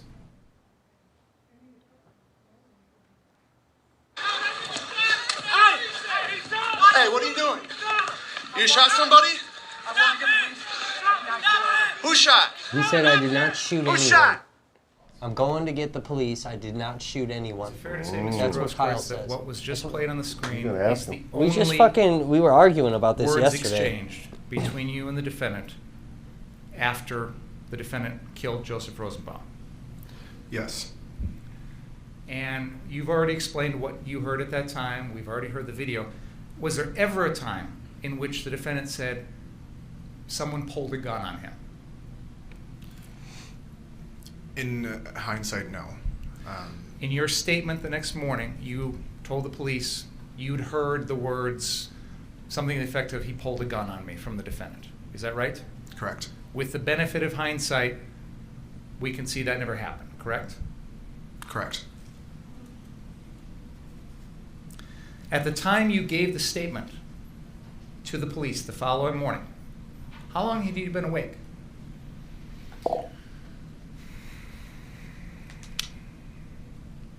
Couple hours, no more. After surgery? After surgery, yes. And before surgery, you'd been awake all day Tuesday, right?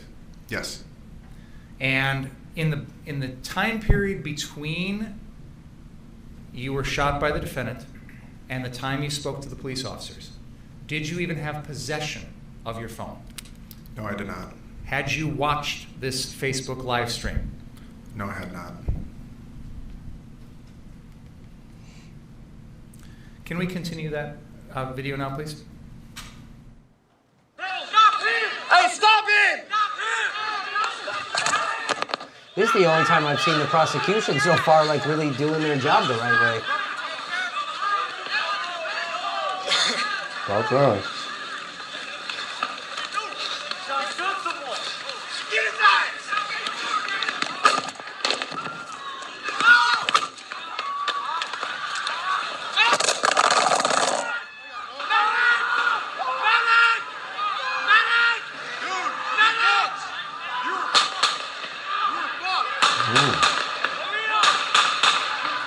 That's militia. That's militia firing those rifle shots right there. Oh, okay.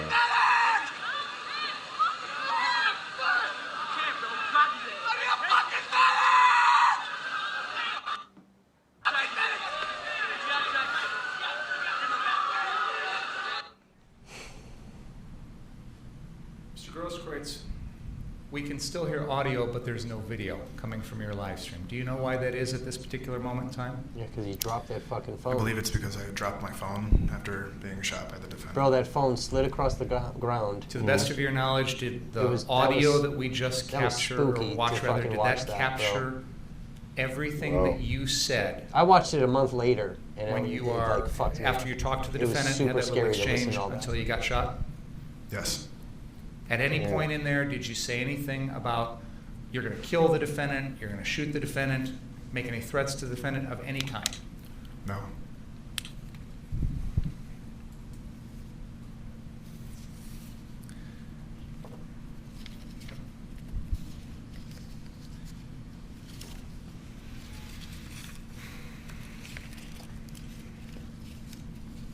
Can we please pull up exhibit number 5?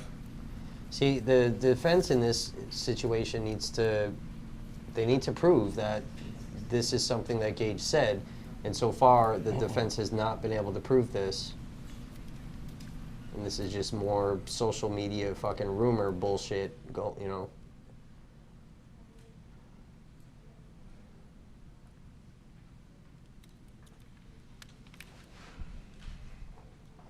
So it's gonna be it's gonna be interesting because they already said this one witness left the courtroom, which sounds like as soon as they fucking heard his name in the post and all this, he walked out. They said he got a subpoena. Mm-hmm.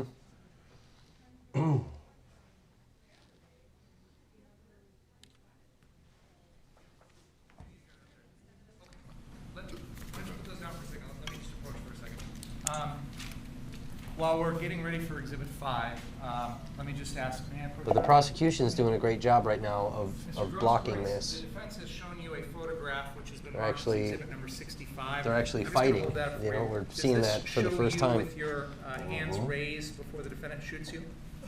Yes. Okay. And I think this has been on the TV screen, but I'll just show the jury. Are you pointing your gun at the defendant here? No, I'm not. Is this right before he does the re-racking of the gun? Yes, it is. And then exhibit number 66, this is the photograph that shows you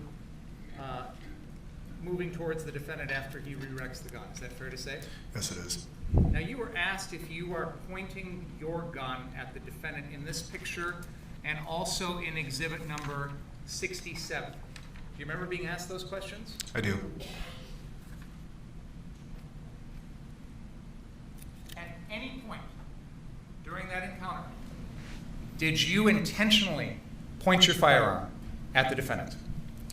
No, I did not. Can we play Exhibit 5, please? Binger's actually doing something right for a change.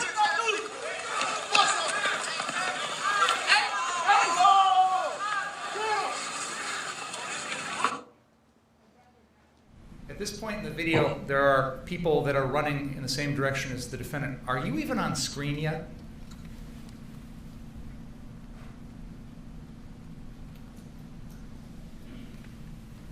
I don't see myself on screen now. All right, let's keep going.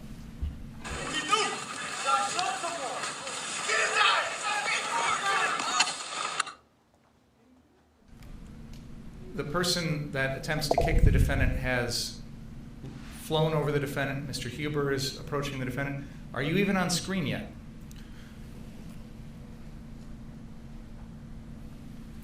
No, I'm not. All right, let's continue.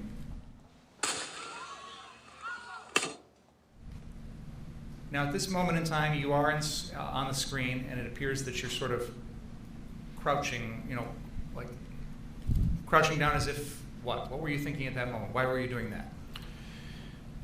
First, yes, that is me on the screen crouching, and it was reactionary instinct, I guess is a good way to put it, and the best way that I could describe that is, one, the noise from the shot, and it's a very large caliber firearm, and I think that in itself probably startled me. But Yeah, because then you see him bent my over and he immediate puts his next hands thought like was, this. I could be shot next.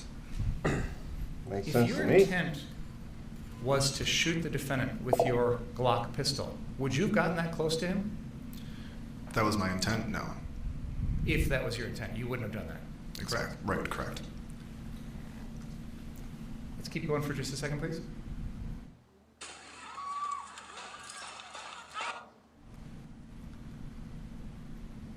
Would you mind, if you can, standing up and demonstrating to the jury how your body is positioned in this still?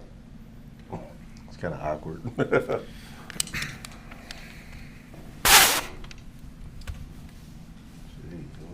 I think he hit the mic. So if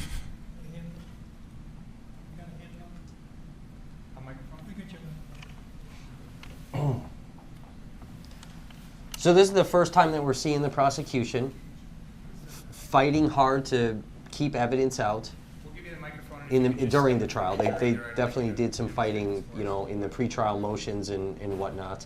But this is the first time that we're seeing them really defending a witness, trying to keep what they are presuming is evidence that the defense is trying to bring in here. He's basically advocating for Gage. Might have to hold it So really they're close. finally doing their job, but this has got to be a pivotal moment for the defense. They have to prove that this statement, this alleged statement, is actually true. right here in front of me on the ground, this is my pistol that I had in my hand, my cell phone. My body is bladed towards the defendant. Her cell phone in my left hand, microphone or pistol in my right. My body is bladed with my left hand, left arm, towards the defendant's firearm, with then my pistol in a similar angle we're about to show you. When you were after all this was said and done, was there any impact or anything like that on your left arm from that gunshot? Yes, there was. What was that? It was determined to be a muzzle burn. From its proximity to the defendant's gun? So a little more context on that. When a bullet is fired or gases that are expected to object. That's fine. We'll move on. So why did he object that? Because he's not an expert when it comes. Thank you for doing that. Considered he may have knowledge of guns, but he's not considered an expert to testify to how guns work. And, At that moment in time. But that's what that mist is then that we're seeing in the video. It's gases that are. Did you feel so that there was clears an up a imminent question I danger had? that the defendant was going to kill you? Yes, absolutely. When you were just demonstrating to us the way your right hand was holding the gun, however it was angled, my question for you is that the way you hold and point a gun when you're going to shoot it? No.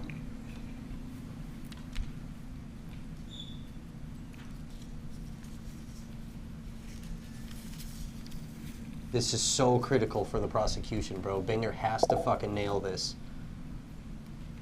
I have no further questions. He better. We need this. Let's see if the defense does a recross now.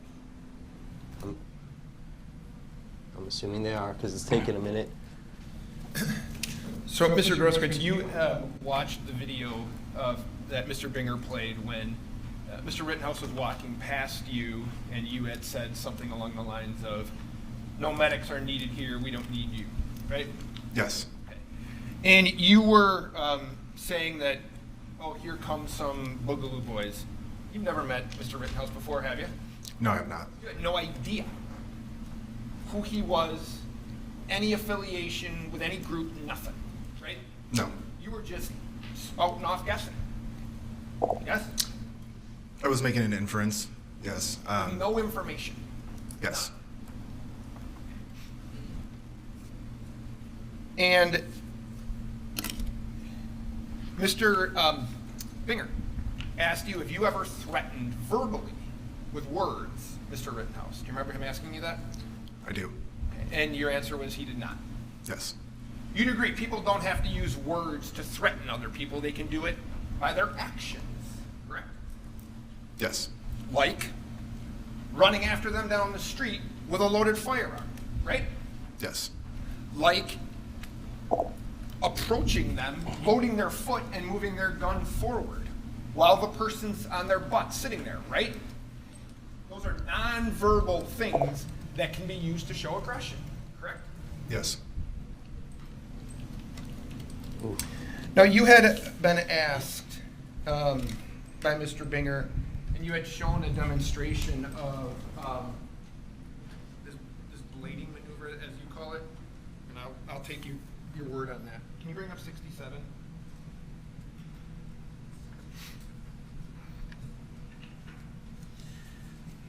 So,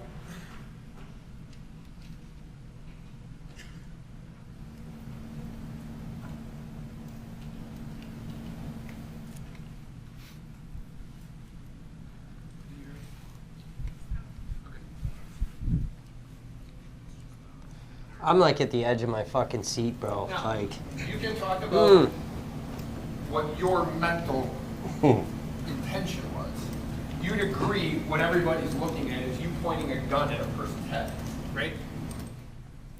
As well as the defendant pointing his firearm at me. Absolutely. Good answer, Gage. Good answer. By your own admission, pointing a pistol from less than 3 feet away at his head. Agreed? No, I don't agree with that. You don't agree that that gun is pointed in the direction of Mr. Rittenhouse's head? You don't agree with that? In the direction, yes, but directly, no. Get him, Gage.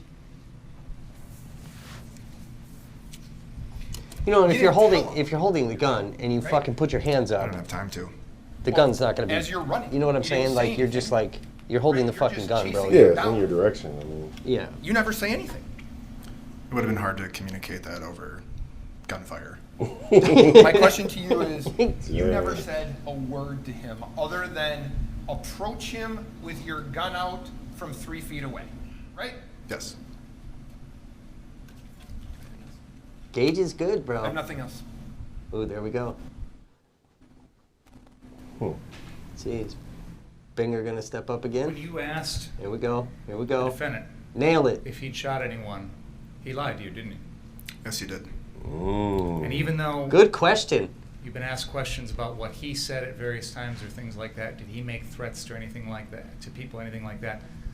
You construed his actions as threatening, didn't you? Based off of witnessing the first 2 shots with Jump Kick Man, the third shot that killed Anthony Huber, yes. Thank you. Finally, bro. He didn't lie to you. Ah, here we go. Fuck. When you had contact with him, he didn't lie to you, did he? He did. He said I Yes, didn't he shoot did. anyone. How did he lie to you? After having asked him who was shot, and then him saying, I'm going to the police, which we know after the fact, and then saying, I didn't do anything. Right. So it's your testimony today that you heard. Now, to be fair, your first interview that you signed, you said that he told you, I'm working with the police, right? I object. This is beyond the scope of redirect. Right? That is what I thought I heard in the moment, yes. Okay, so you See, weren't telling Binger's gonna the fight correct now. statement. He better. Correct? Yeah, he better, Can bro. you- Yeah. You said that Mr. Rittenhouse lied to you. Yes. Your initial statement to the police was, he told me I'm working with the police. You know that's not true. After the fact, yes. Okay. So what is on tape is he said, I'm going to the police, right? Yes. You're not saying that's not true. No, I'm not. Nothing else. You missed it, Counselor. All right. So, guys, what do you think? Whether you think Kyle's innocent or guilty, just based on the testimony, because we've said many times that we think that the defense has won up to this point, I think, because Binger's fucking lack of trying to fight this And case the the right jury way. can only decide based on the testimonies, not based on their own discretions and their bias. They have to go off of what is in the trial itself. Right. The prosecution has to prove without a reasonable doubt that Rittenhouse was not shooting in self-defense.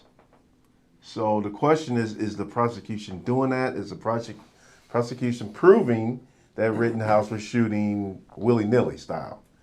And the defense has to prove without a reasonable doubt that it was in fact, that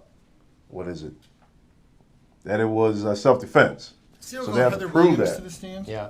So who do you think won this round based off Gage's testimony, and who do you think won this round, the defense or the prosecution, for the first fucking time ever in this case? I think this round went to the prosecution. Shifting Currents said Kyle is 100% innocent based on testimony. Prosecution has been doing the defense work. I agree. That is true. That's 100%. Who do you think won this round of battle, though? That was a good round. I think it was the best round we've seen with the prosecution. 100%. Karen says prosecution won that round. I think the prosecution definitely won that round. That's the first round in this fight that they've won. I thought Gage was a good witness, for sure. He stepped up on that one. Yeah, the prosecution definitely fought. They objected finally to, like, the fuck. Could you please state your name and spell it for the benefit of the court reporter? First name is Heather, Heather. Who's Heather? Last name is Williams, I like Williams. And where are you employed? The Wisconsin State Crime Laboratory, located in Milwaukee. And what is your current Milwaukee. position at the crime laboratory in We're gonna Milwaukee? have to ask Heather for I an am interview. a firearms give us and some tool mark ballistics. examiner. I like Heather. Let's see what Heather has to say. And I don't know if I like her how long yet. have you Let's been see what she employed has to at say. the crime lab as a firearms tool mark examiner? A little over 5.5 years. And what does that mean to be a firearms or tool mark examiner? As a firearms and tool mark examiner, I conduct examinations of firearms and firearms-related evidence, such as fired cartridge cases and fired bullets. And is there any specialized education or training that you have done pertaining to your job as a firearms or tool mark examiner?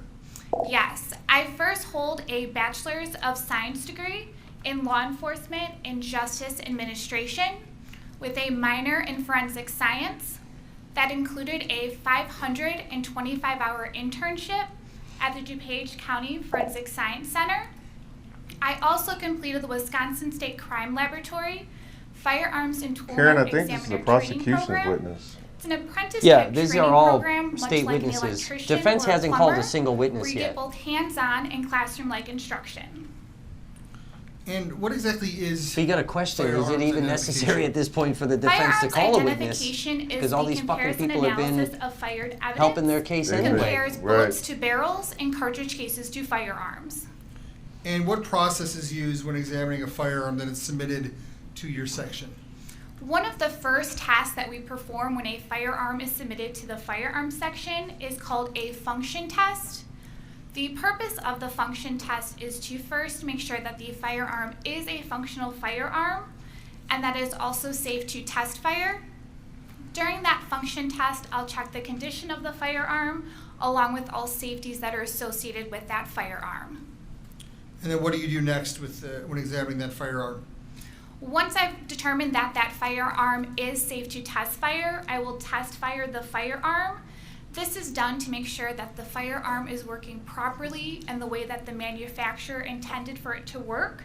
And also instances in which we have fired evidence, those test fired bullets and cartridge cases that are produced are then compared to that fired evidence to see if they were or were not fired in the submitted firearm. And did you become involved in a case in your professional capacity regarding Kyle Rittenhouse, Joseph Rosenbaum, and Anthony Huber? Yes, I was. And how did you become involved with that case? I was assigned to work that laboratory case. I'd like to show you what has been previously marked and admitted as State's Exhibit 28. Do you recognize that?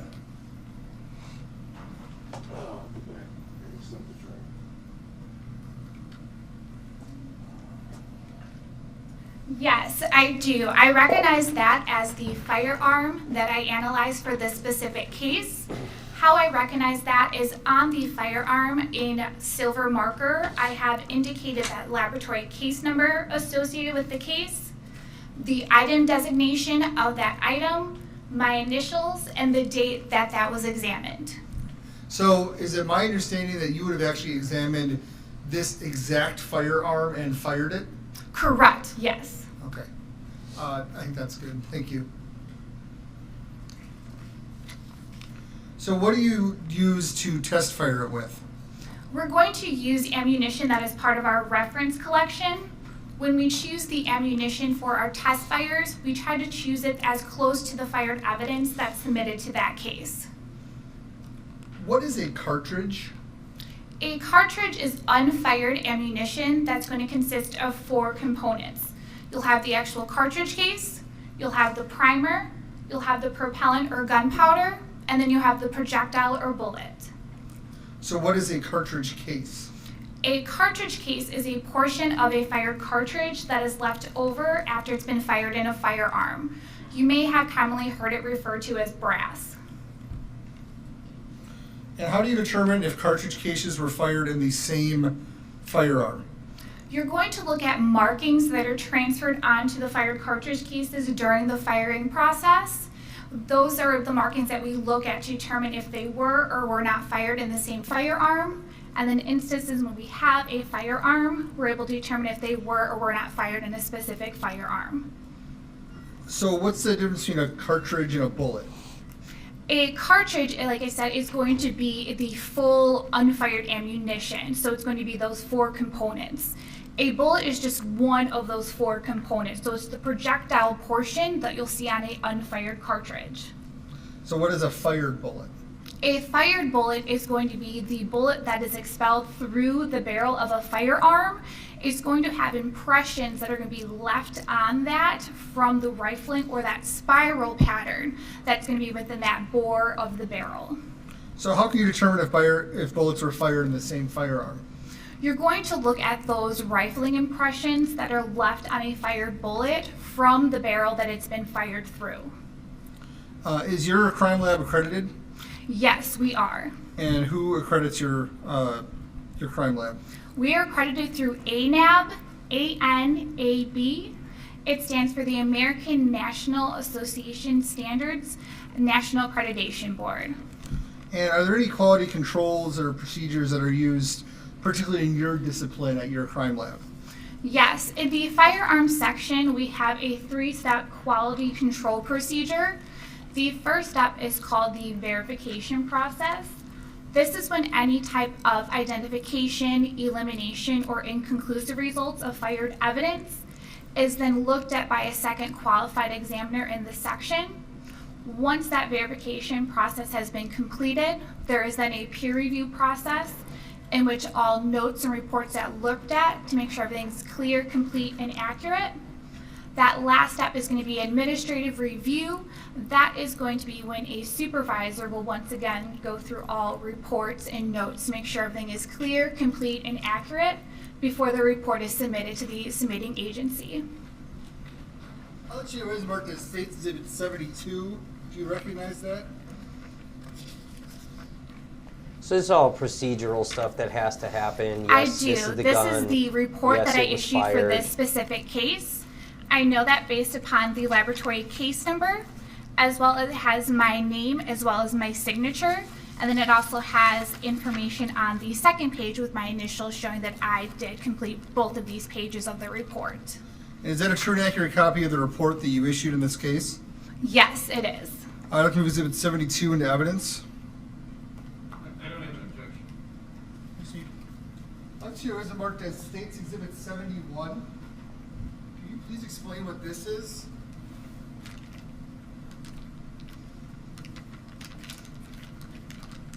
This is one of the fired cartridge cases that I analyzed for this specific case. I can tell that based upon the laboratory sticker, the yellow sticker here. This has the laboratory case number associated with this case, the item designation, as well as my initials and date that I took this into my custody. I also have the information on the additional packaging for this specific item, and then we also have that information on the actual cartridge case itself. So which was the bullet that was fired allegedly by the defendant? Where would that be in that packet? This is just going to contain one of the fired cartridge cases. So this is a portion of a cartridge that was fired. So this is the portion that is ejected from the firearm. So that the thing in the top of that threefold, that is what was presented to you as an already fired cartridge. That's not one that you fired. Correct, yes. This is a piece of submitted evidence for this specific case. So what kind of, is that a true and accurate copy of how you would have packaged up that particular cartridge casing and all the other elements in Exhibit 71? Yes, I know that this is how I packaged this piece of evidence because at each one of the keep sealed seals, it's going to have my initials as well as the date that I actually sealed this piece of evidence. I'd like to move Exhibit 71 into evidence. She's good at talking about the evidence, holding it up, presenting it So to after the you jury. test fire the weapon, the gun that we saw, then what happens next in your analysis? So what I will do then is I will compare those test fired cartridge cases to the fired evidence cartridge cases for this specific case. I do that by using what is called a comparison microscope. These are two microscopes that are then connected by an optical bridge.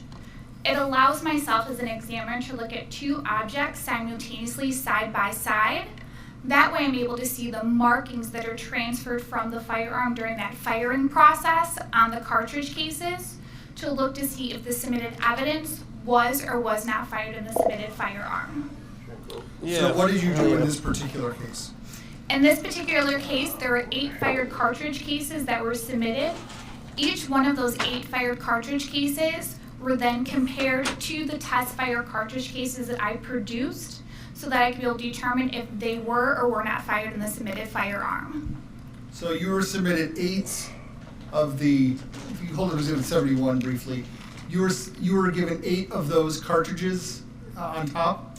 Yes, as 8 fired cartridge cases, just like this one here, was submitted for this specific case and analyzed. And did you find that all 8 of those cartridges were fired through the weapon that Detective Venturimian showed you? Yes, I was able to determine that the 8 fired cartridge cases submitted in this case was fired in the submitted firearm. And that was by comparing each one to the test-fired projectiles that you fired? Correct, yes. I have nothing further, thank you. Well, thank you. You missed him, Tommy. Stand call Officer Jason Krieger to the stand.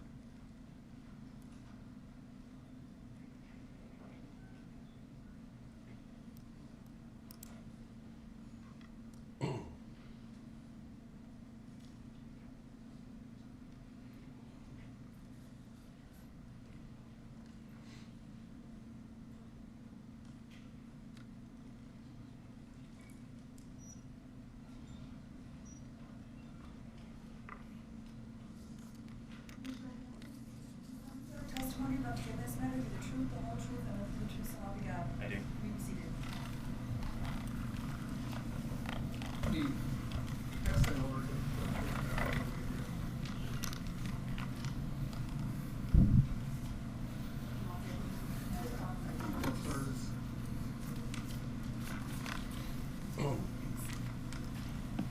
Who's this guy?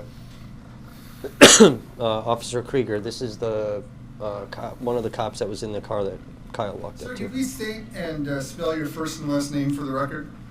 Jason Krieger. It's JASONKRUEGER. Same as the Where are other you cop that was employed? in the car. With the City of Kenosha Police Department. How long have you been on the City of Kenosha Police Department? Approximately 2 years and 11 months. And were you working on August 25th, 2020? I was. And were you working with an officer, Pat Moretti, on that date? Yes.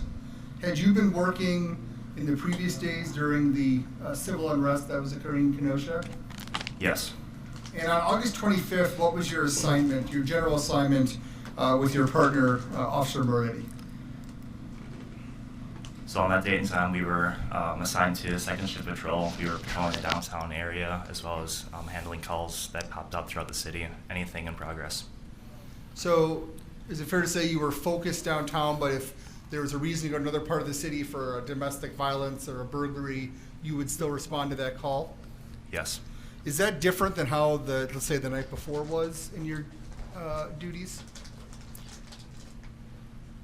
I believe that throughout most of the time that was kind of the same. We were heading to in progress calls in the downtown area to handle any incidents that arise.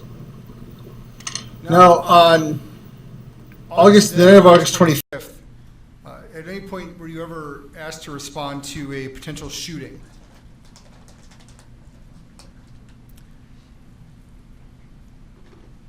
I do recall going to a shooting. We were just right in the area. I'm not 100% sure if we were dispatched to that call or not. So, but at some point you and Officer Moretti went in the direction of some shots? Yes. And do you recall how you went about going to that location? Yes, so we were in the area of 60th Street and between the 12 and 1300 block on a other call. I believe it was a fire. I heard the gunshots coming just southeast of us. I looked at Officer Moretti, and we decided at that point we were going to head to that since it seemed in progress. Now, in your training, what are you trained to do if there is, let's say, a potential active shooter situation? Our number one focus is to stop the killing or to make the scene secure, eliminate any active threats. So with that in mind, what, if anything, did you do?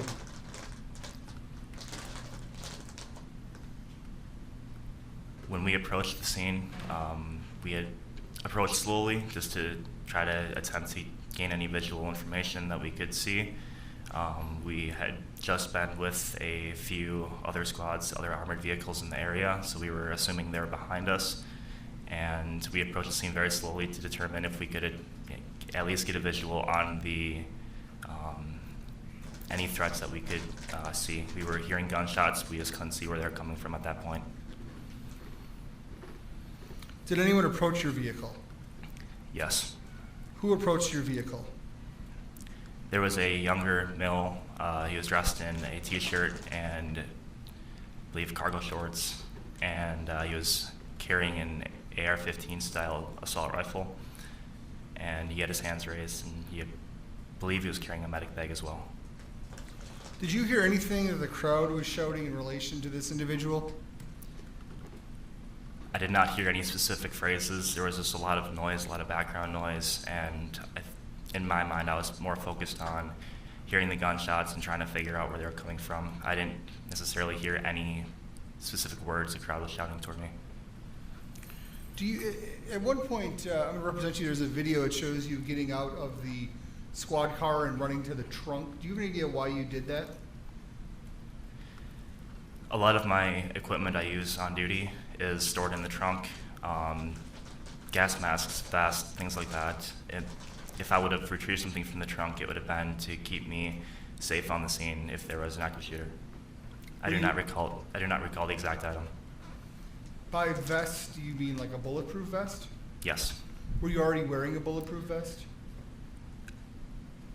I do not recall what vest I was wearing, but I had my steel plate carrier with me. The vest I'm currently wearing right now is not able to prevent a rifle round going through, but the steel plate carrier that I had at that time would have been able to stop anything up to a round coming from a rifle. So the vest you're wearing now, is that sort of the standard everyday vest that you would wear? Yes. See, that's And what the other side needs to be fighting bullet about. fired from an AR-15, is get these like the one that motherfuckers defendant better had, vests. Your vest would not stop it at all? It's not rated for it. I've never attempted to do it, but I do not believe it would. And how about your squad car? Is your squad car armored in any way that would prevent rifle rounds from penetrating it? To my knowledge, no. So what do you do as this person is approaching you on the street? As I watched him approach, I was giving him verbal commands to keep away from my squad. I did not want anybody coming up directly to my squad that could be a potential threat. So we were giving him verbal commands just to stay back. I had also grabbed my pepper spray out of my vest and was going to use it if the individual continued to approach the car. Why did you see him as a threat? I never met him before. He had a rifle. Just given the situation at hand, there was a lot of circumstances where I just did not want some individual coming up to my squad car in that scene with those gunshots still going off that I didn't necessarily know. You said his hands were up, correct? I believe so, yes. Did you feel like he was surrendering to you? No. Why not? Throughout the past few days, we've come across a lot of individuals who are armed, and the first thing they do is put their hands up to signal that they don't mean any threat to us. It doesn't mean that they were surrendering, it just means that they just wanted us to see their hands. Hands are the most, they typically indicate if a threat is going to be present, so if we can see their hands, we generally know there's no threat there. So you indicated that you grabbed your OC spray or pepper spray. What happened next? The individual approaching our car was not responding to my verbal commands. So I checked the OC can, made sure it was able to discharge the spray, and I pointed it at the individual, and I discharged a stream of OC spray towards his direction when he when he would not listen to my commands. At that point, how close was he to your, and you were in the passenger side? Yes. At that point, how close was he to your passenger side door? I believe he was within about 5 feet. Do you know if the spray hit him or not? I do not recall. Did the spray have the desired effect of him getting away from the vehicle? Yes, he ended up walking away from me. So once he left the area of your vehicle, what happened next?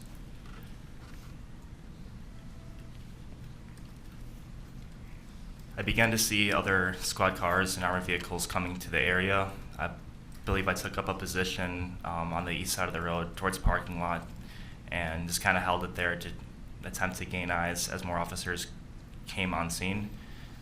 Throughout that time, I just tried securing the scene as best as possible, trying to gather as much information as possible about where the shots were coming from, who was firing them, and who the suspect was. What, if anything, happened next?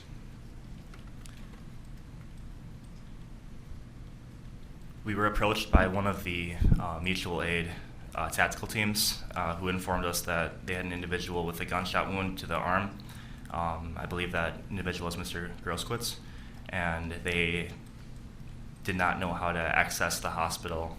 Since I was familiar with the area, Officer Moretti and I got into our squad car and we escorted that tactical vehicle to the east side of the Freighter South Hospital and got Mr. Groskwitz into the ER. Now, the tactical vehicle you mentioned, is that what some people commonly refer to as like a Bearcat or an MRAP or something like that? Yes. So then you accompanied that to the hospital and it contained Mr. Grosskreutz, who had been injured? Yes. Now, at the hospital, what happened? What did you observe?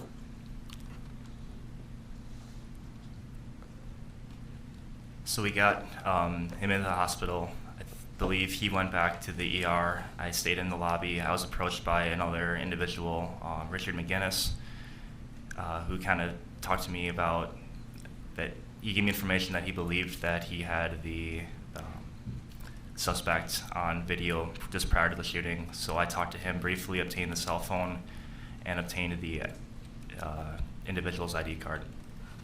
And then did you have him get interviewed by someone at the in your department? Yes, I passed all that information along to the Detective Bureau. I believe it was Sergeant DeWitt. Now, at the hospital, when you were there with Officer Moretti, did you have any interaction with Joseph Rosenbaum, who at that point had deceased?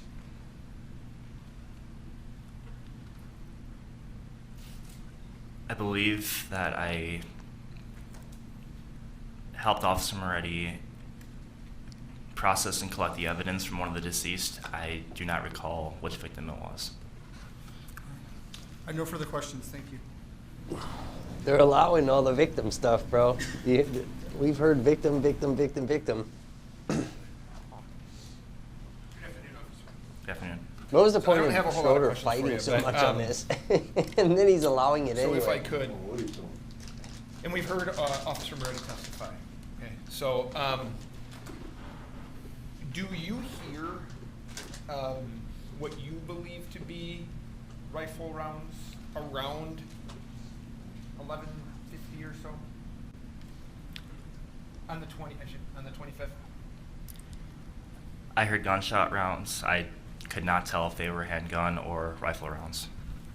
Okay, so the type of firearm that had been discharged at that point, it was difficult for you to make out. Yes. But you knew that there'd been a discharge of firearms. You heard that much. Yes. So You're a cop, bro. How the fuck do you not know? Seeing Why do we all the know? person that you now know to be Mr. Rittenhouse walking toward your squad car? Yes. Okay, and to be fair, he has his hands like this, right? Yes. Okay, and I understand that you said that, tell me if I'm right, throughout that evening, people maybe who had firearms, when they saw you, they put their hands up, so you knew that they weren't a threat to you. Yes. This is also, to be fair, a way that someone could surrender. Yes, it could. Okay. And again, don't take this as being critical. I'm not trying to be that way. But as he's walking toward you, he doesn't have at that point his hands on his gun, but he's just walking toward your vehicle, right? Yes. And I understand your concern, but as he's getting closer to you, after knowing that a shot or shots had just been fired, I know there's a lot going on, but were you interested in finding out if he had any information? I was. Okay. And I was, but you fucking tell him to get the fuck back and pepper spray his ass? Yes. What the fuck? Do you hear him, like, say anything to you?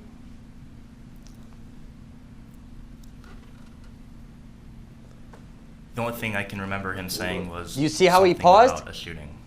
That there was no other verbal indication from him coming directly saying it was me. It was just something about a shooting.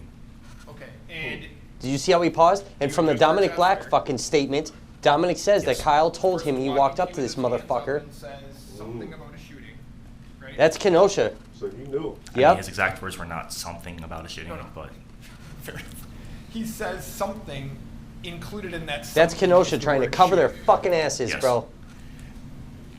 And so I understand Dirty that motherfuckers. You've seen the video. You pull out your OC spray and. See, if after this giving cop him a command, testifies that Kyle did go up to him and say, "I just shot somebody," yes, that helps the Do you defense, see but that buries Mr. fucking McGinnis, you mentioned Kenosha. that you see Mr. McGinnis at the hospital. This guy's a lying fuck, dude.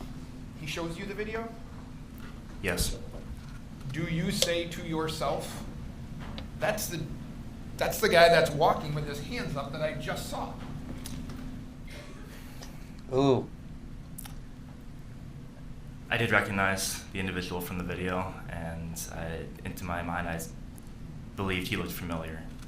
Okay, and again, so do you tell anybody at that point, like, look, I'm putting these together. The guy that has his hands up, that's the guy we're probably looking for. Yes. Okay.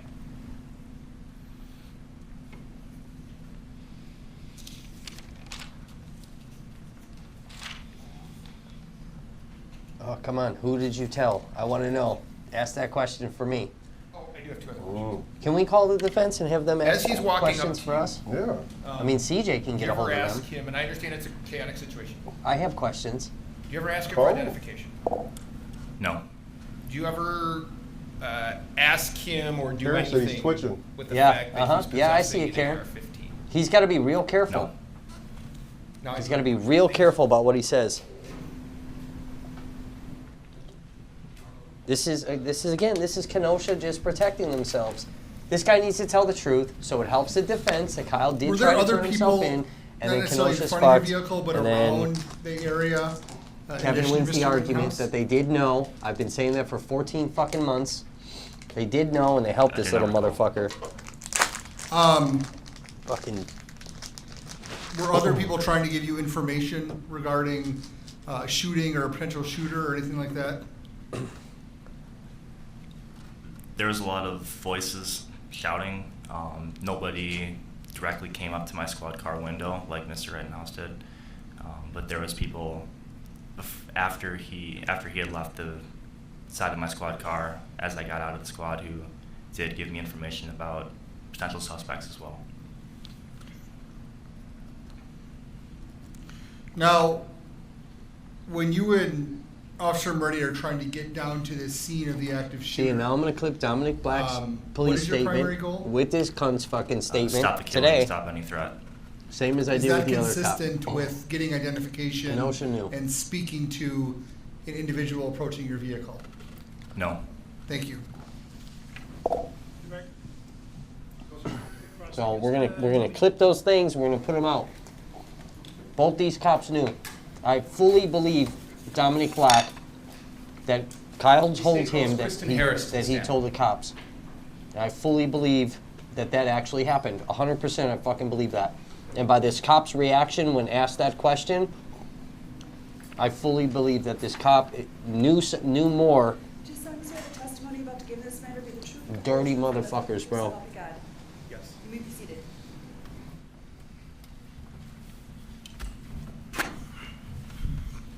Good afternoon, sir. How you doing? Could you state your name and spell your first and last name for the record? Yeah, my name's Kristan Harris, Kristan. Last name Harris, Harris. Rundown live. They may have done it last minute. Basically, I've been furloughed, but I've been pursuing my passions, obviously doing the Rundown Live, which is a reporter, and I do talk radio. Probably because of the whole fucking thing. It's an independent news and media. We try to did bring have all footage when they viewpoints, have gave civil him the water conversations, and sometimes about said thanks difficult for content, Yeah, as well as we because the cover whole argument with protests, the audio being, all varieties of you know, all not political broadcast. viewpoints as well. Oh yeah. The state may have Is subpoenaed there them. a large group of people that produce the Rundown Live, or are you kind of the main person? There's several people that are involved there. It's a group of citizen journalists. We quite often post stuff from other independent news sites. We try to report news before the mainstream media does, so we can give a very raw version. See, the problem too. What is your educational background? These guys need to stop I referring finished to high all school, of us as but, citizen education journalists, really didn't become important as to me if till my later years, mainstream so, media you know, are most of also my research not I've done through citizen my own reading of journalists. books and information. You know what I'm saying? Like Do you have any you put us in a formal separate journalistic training? category. That I then. do not. And that's what And, part of the do you problem is, operate in because the even Milwaukee area? the streamers themselves are not How considering long themselves have you been involved as with the Rundown the same Live? fucking. I've been it's- doing reporting for about 12 years. It's shit like that When you that's say hurting us. reporting, is that all the Rundown Live or other stuff? I also contributed to one of the top police accountability websites as a writer, known as Cop Block, which has been around for a long time. What is that called? Cop Block. Cop Block? Yes. .org was the website.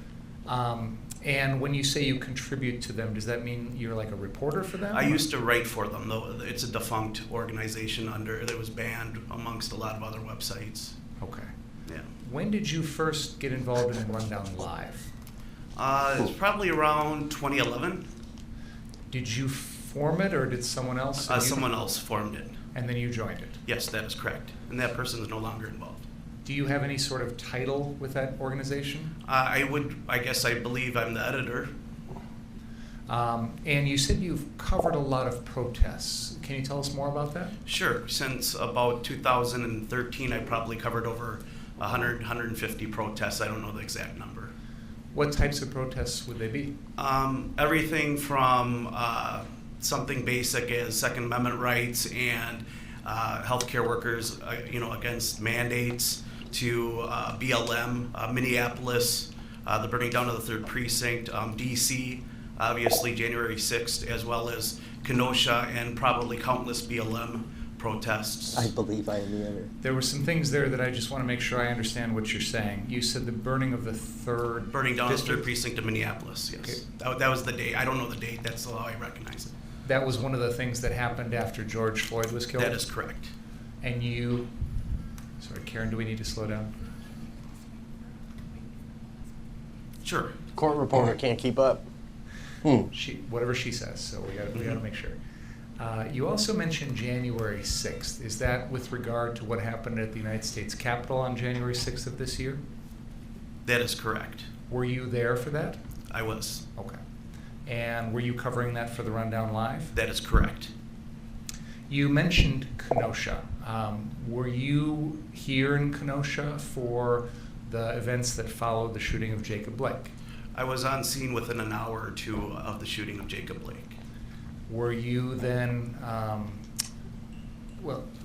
help the jury to understand, when you talk about the Rundown Live, we're familiar with a lot of different types of media, newspapers, magazines, the internet, things like that. Can you help us understand exactly what you mean when you say you cover Did you watch these things? Gage's testimony? Yeah, I'm a citizen journalist, so I generally go to these events and I stream a lot of the times. I interview people to try to get natural conversations and have civil conversations so people can understand, in my viewpoint, what people really are saying before there might be some propaganda added. So essentially it's the most raw form of journalism. So when you came down within an hour or thereabouts after Jacob Blake, were you interviewing and speaking to people? Yes. Do you record that in any way? Yes, I do. Well, I stream it. It's recorded on the cloud. Okay. So is it fair to say that when you are covering any sort of event for the Rundown Live, you have a camera that is taking video of the things you see?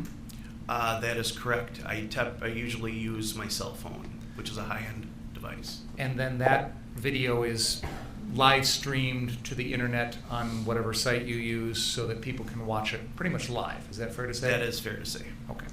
So, for example, on the night Jacob Blake was shot on that Sunday night, August 23rd, you were here using your equipment to live stream the things that you were seeing. That is correct. Did you continue to do that on Monday night? Yes. And again on Tuesday night? Yes. So I want to skip right to the night of Tuesday, August 25th, 2020.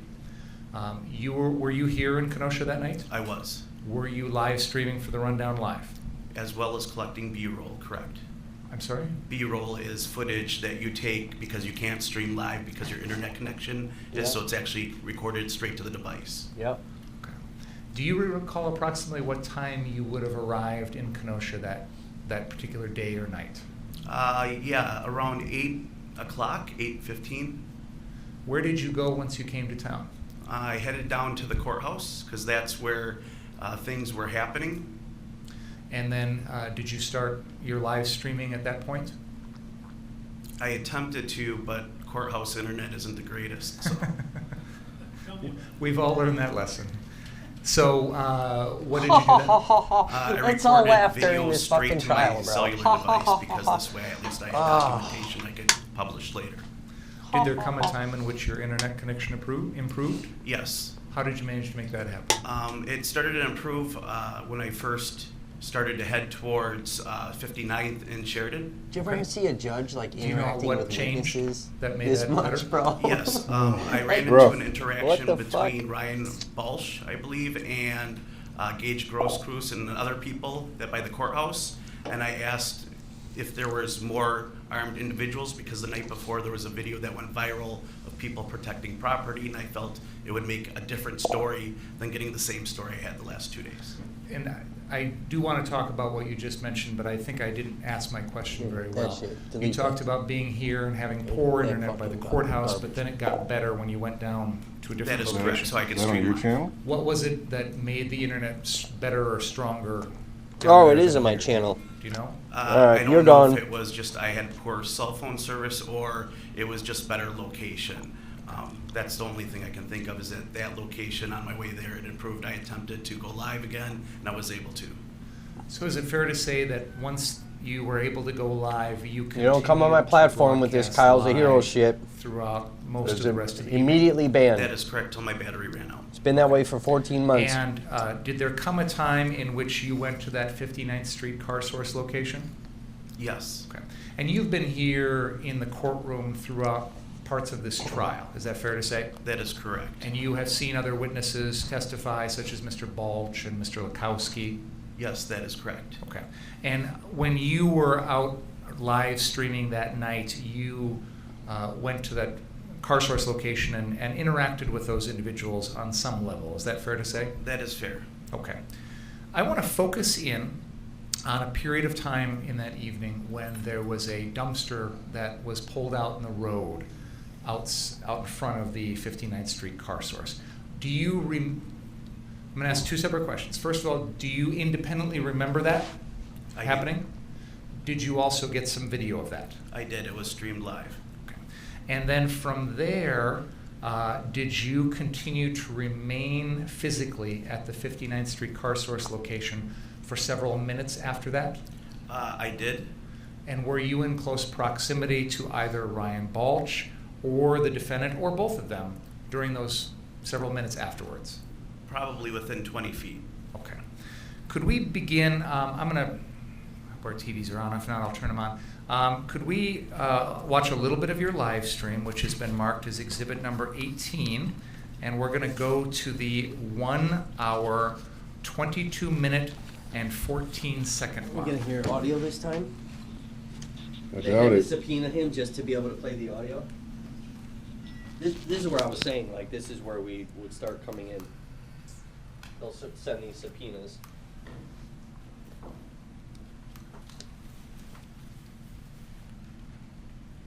I still don't think they're calling me. I'm too dangerous. You never know. I'm too dangerous, bro. You might get the call.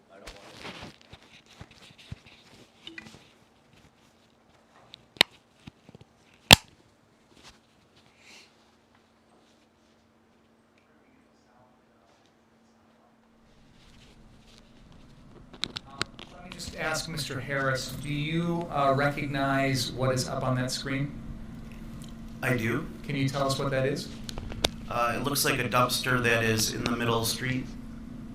And is this a portion of your rundown live stream from the night of August 25th, 2020? It is.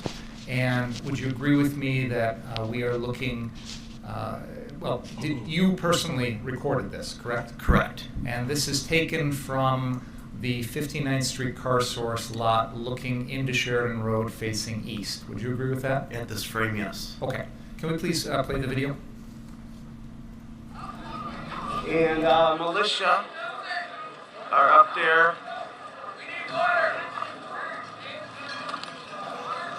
Yeah, we got a fire.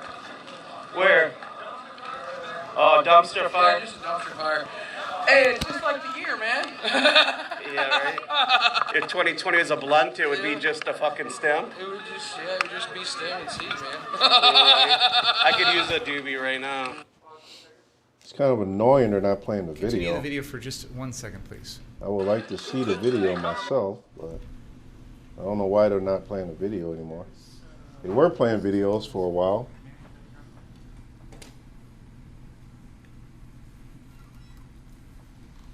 Mr. Harris, there are two people in this video that I'm going to point out to you. There is a gentleman here that is a little bit taller gentleman with a beard and some sort of cap on, and there's a woman next to him that appears to have sort of reddish hair. Do you see those two people? I do.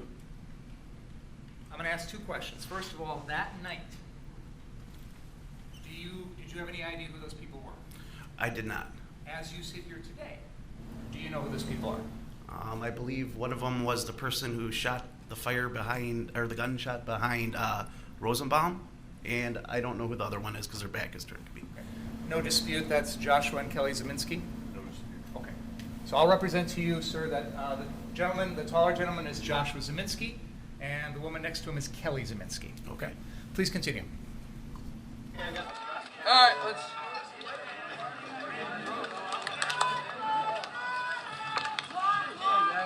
Morning. How's it going? You guys want to fuck around and find out? Hey. You won't Reel in. That's what's up. Reel in. Don't cause problems when there's none here.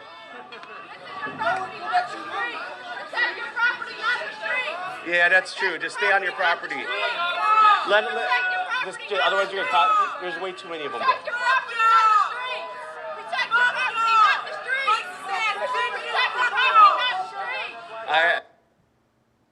There is an individual who is standing on the edge of that frame on the right-hand side there. Do you recognize that person as Gage Grosskreutz? I do. Okay. Please continue. I have to agree with her.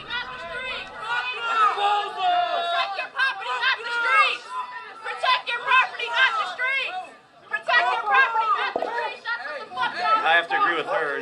They shouldn't be on the street. They're just protecting their property. One of the guys is an asshole. I know. I thought they were yelling at them. I was like, why? Oh, no, These guys were. Well, we did because they lit it on fire. One of the guys losing his patience. He should go inside. Yeah, if you guys could switch him out. Karen, that is somebody's Kristan cannon. T. Harris. He's got a lot of rage. He is a live streamer as well. He runs a platform called The Rundown Live, and he was there that day. He had footage of Rittenhouse. He had footage of the police giving Rittenhouse water. He's got a lot of...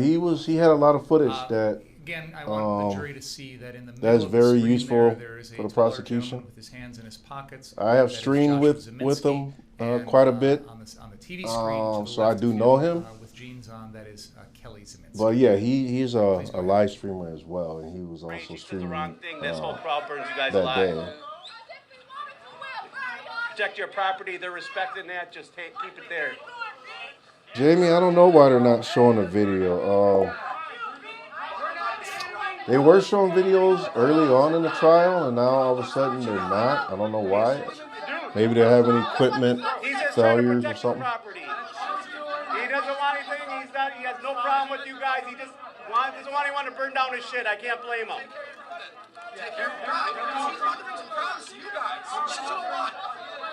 I understand. Hey, your job isn't to be in the street. You gotta stay on your property. That's why you got problems already with people.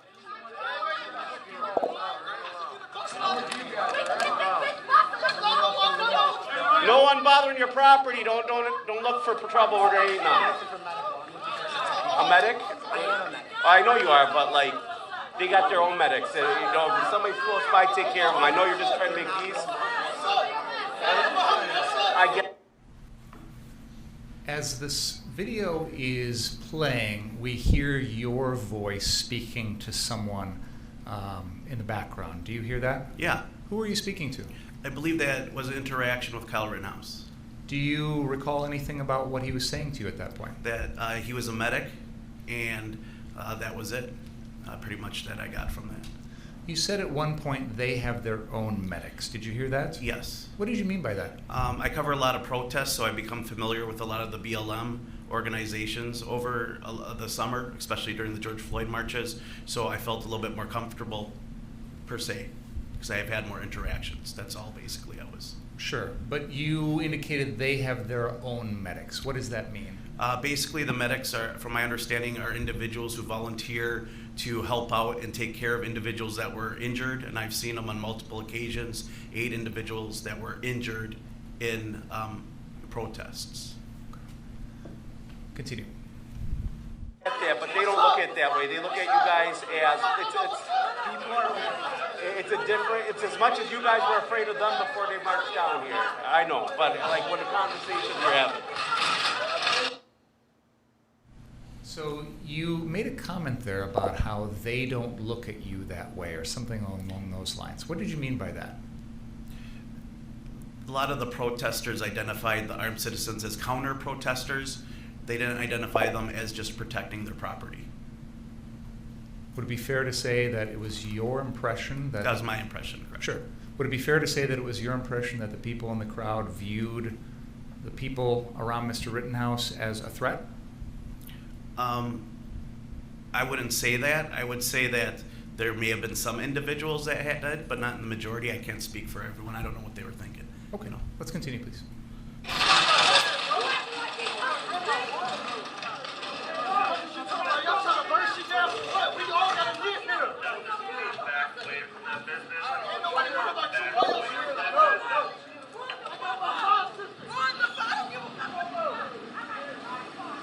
Thanks, guys. Back away from the business. Back away from the business. That's my police. Leave the business.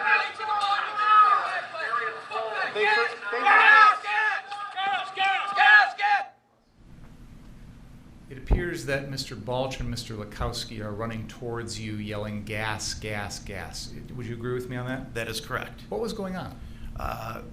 The Bearcats were rolling down the road and they began to tear gas and trying to push the crowd past, I believe that's towards 60th, South 60th.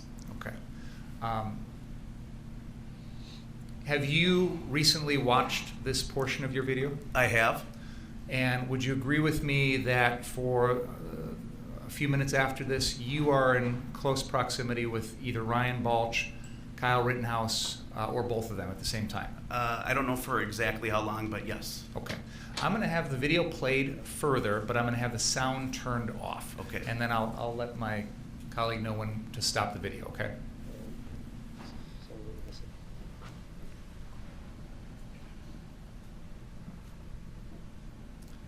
Now, while we're playing the video, Mr. Harris, are you able to tell the jury where this scene is? Yes, it's the back corner of the car lot of Car Source. There was people, or I don't know who it was, but they were throwing rocks up from behind the building. And where you're at right now in this video are either Mr. Balch or Mr. Rittenhouse near you? They were probably within 15 feet. Are there any of the protesters or people on the street or anything like that anywhere near you at this point? Negative. Why is that? They all moved towards what I call the gas station, 60th and Sheridan. Yeah. Is that in part because the police had just gassed the entire street? That would probably be the most likely reason. And that dispersed the crowd? Correct. What do you think that was for? This was after the whole John Marshall thing, or Jacob Marshall, whatever his name is, the kid that got subpoenaed. That's the defendant that just came walking towards you, right? That is correct. They said he just walked out of the courtroom. This is what happened. It looks like at this point the wind is blowing that gas towards you and the other folks that were around the corner there. Is that fair to say? That is fair to say. Did you have a gas mask on? I did not. Did any of them, do you know? Not that I saw. Let's pause right here. Mr. Harris, do you see those armored vehicles in the street? Sure do. Now, if I'm reading the screen here correctly, your video file here has about 24 minutes left to play. Would that be accurate? That would be accurate. And have you watched this video recently? Yes. Does this video end around the time that Mr. Rosenbaum, or the defendant, shoots the people? Yes, within a few minutes after that. Battery ran out. Okay. So would it be fair to say that at this moment in the video, the shootings are going to be in roughly 20 minutes or thereabouts after this? Roughly, yes. I see that the Bearcats and whatnot are on the road at this point in front of the 59th Street car source. Do you know where they traveled after this? They traveled more forward towards 60th Street, I believe, and then they stopped there. Did they establish a line keeping the protesters south of 60th at that point? With the MRAPs, or Bearcats, yes. Okay. So is it fair to say, Mr. Harris, that for the remainder of your video, as far as you know, no protesters came back to 59th Street car source after this? Not that I witnessed. Two questions. First of all, do you independently remember at any point in the sequence of events that we've just seen, starting with that dumpster Karen, fire a few people and all the way told forward here, Kyle do you remember that they had their own medics, seeing Joseph Rosenbaum? from what I believe. I do not.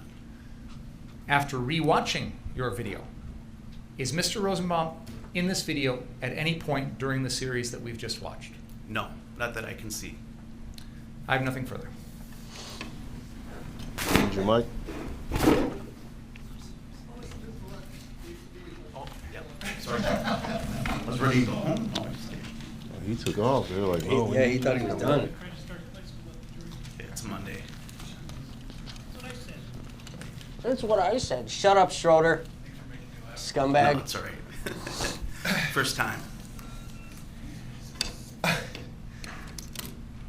Mr. Harris, on the video, you describe... Mr. Harris, is the temperature in the people courtroom as suitable militia, to right? your liking? Point up at the... I have a few Jeopardy questions for you, there's militia members up Mr. there. Harris. Would you like to play this game with me? That's yours. This shows You you have no, something you didn't else, talk man. to any of them about... I'll ask it to you this way. You had no information that Mr. Rittenhouse was in any type of militia, correct? That is correct. Okay. Now, you at some point say to him, he's moving the dumpster, and you say, well, I strike that. At first you say, this whole crowd could burn you guys alive if you say the wrong thing. Is that right? That is correct. Okay. And why'd you say that? I wanted to de-escalate the situation. Was it getting escalated? Yes. And that was in Yeah, part Karen, he because did have a medic bag that day. The dumpster was put out. The fire in the He dumpster had was put some out. supplies correct. It as angered, well. the Bandages, protesters. alcohol, things like that. Now, did you see things that So were did I. going on that night that would Yes, be you did. outside the realm of And I still do, protesting, every but protest. more along the And lines my of bag is rioting? bigger than Kyle's bag. So then you I would can agree with that, call too, yourself yes. a medic. So next you time saw, go out. you had mentioned it, and we'll talk about it. Rocks were being thrown at people, right? I didn't witness that. Well, you saw people throwing rocks on the roof. Oh, okay, well, fair enough. There's I people didn't on s- the roof. I was told that by people on the roof that they were throwing rocks. You didn't see it. I did not see that. No. Were you aware that there were homemade gas bombs being thrown? One of the people on the roof did say that there was a homemade gas bomb, basically, I don't want to, ammonium and bleach. I don't know how they knew that, but that's what they claimed. And you had said to Mr. Rittenhouse, I know you're just trying to make peace, right? Correct. Okay, so to be fair, he wasn't doing anything aggressively, correct? I agree with that. He wasn't verbally threatening anyone. No, he was offering help. He wasn't using his firearm in a way to scare or intimidate people by pointing it at them. Agreed? Agreed. I don't know, I might have objected to that one by the state. When you say, I think you said on the video at one point, Could be there speculation. are people throwing Could be rocks argumentative. at people on the Could be an roof, opinion. right? Correct. So, do you see Mr. Rittenhouse go after those people in the direction of where they're throwing the rocks and chase them? No. So, people on the roof are arguably in direct danger because, did you ever see the rocks? I did see the rubble and people throwing rocks at the Bearcats, but Right, so it was to be- concrete. Sorry, that's right. So they weren't really throwing what you and I might see like rocks on a beach. We're talking about clumps of concrete that they're smashing, picking up, and then throwing at people, right? Correct.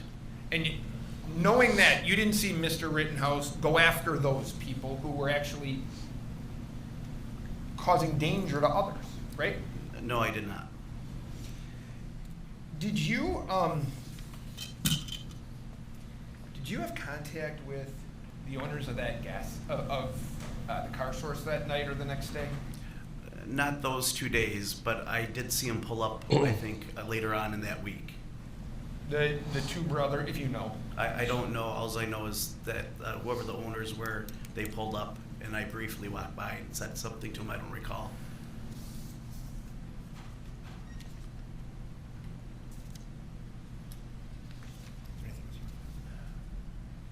Mr. Harris, I appreciate your time. Thank you, sir. Mm-hmm. Any redirect?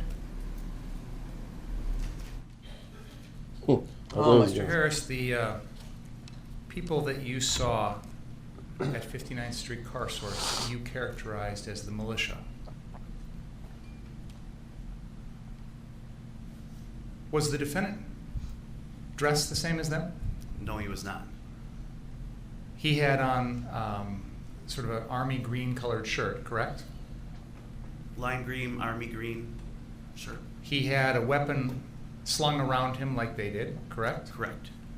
It was the same type of weapon as the rest of those folks, correct? I'm not really good with guns, but it seemed to be so. He was in the same group with these guys that you felt were militia members, correct? That is correct. And he was acting the same as they were, wasn't he? For the most part, yes. Highlight that comment. You were asked about who escalated things. Can we get Exhibit 18 at the 1 hour and 22 minute and 30 second mark, please?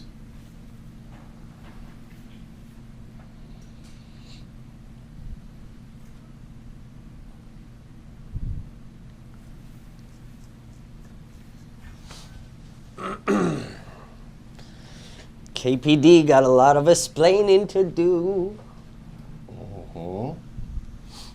Fucking lying scumbags.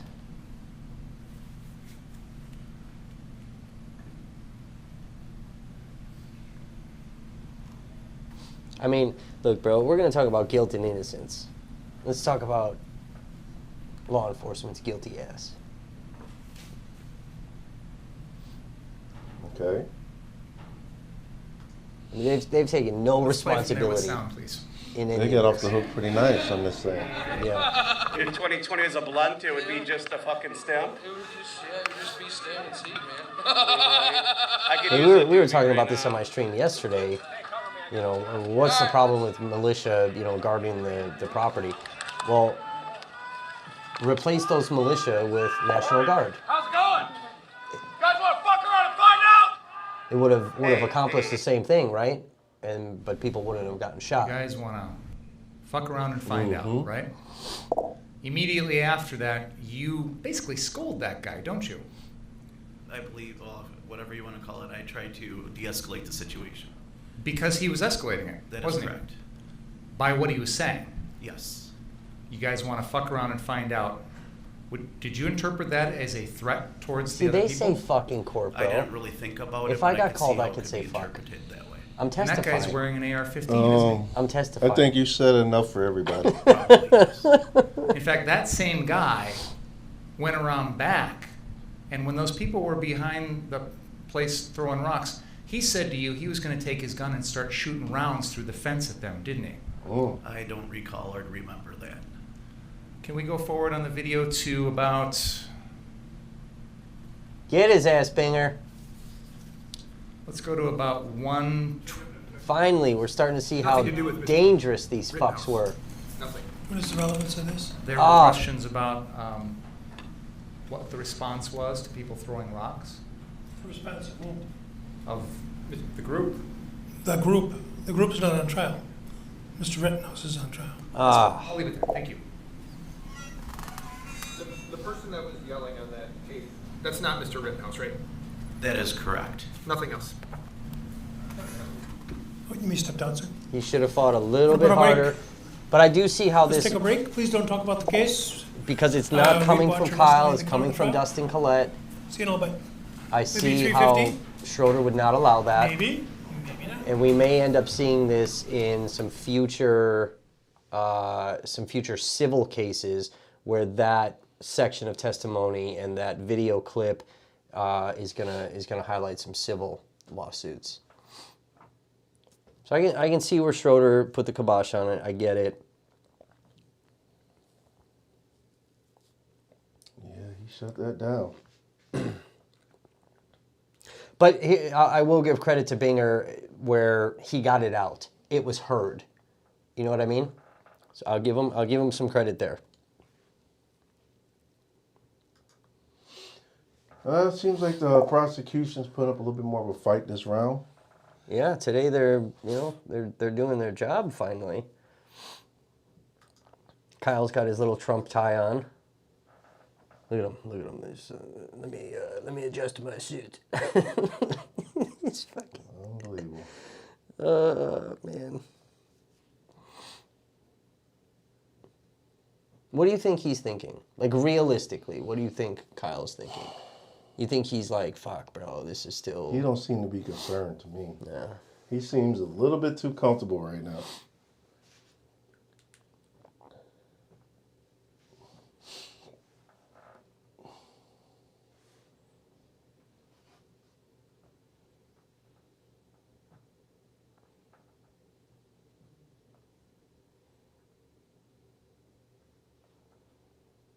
You think anybody wants to call in yet?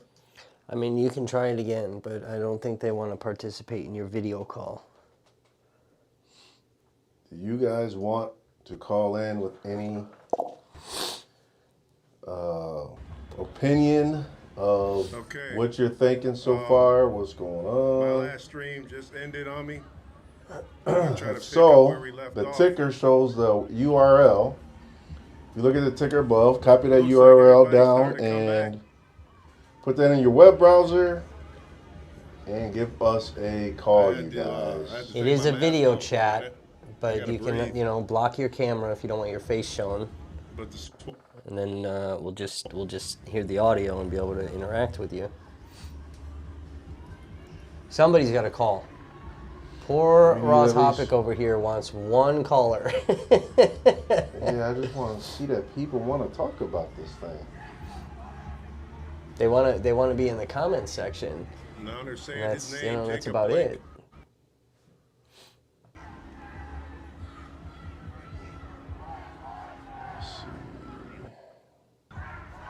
Look at your ghetto ass stream here, bro. You're not as good as you are now. That was my first day.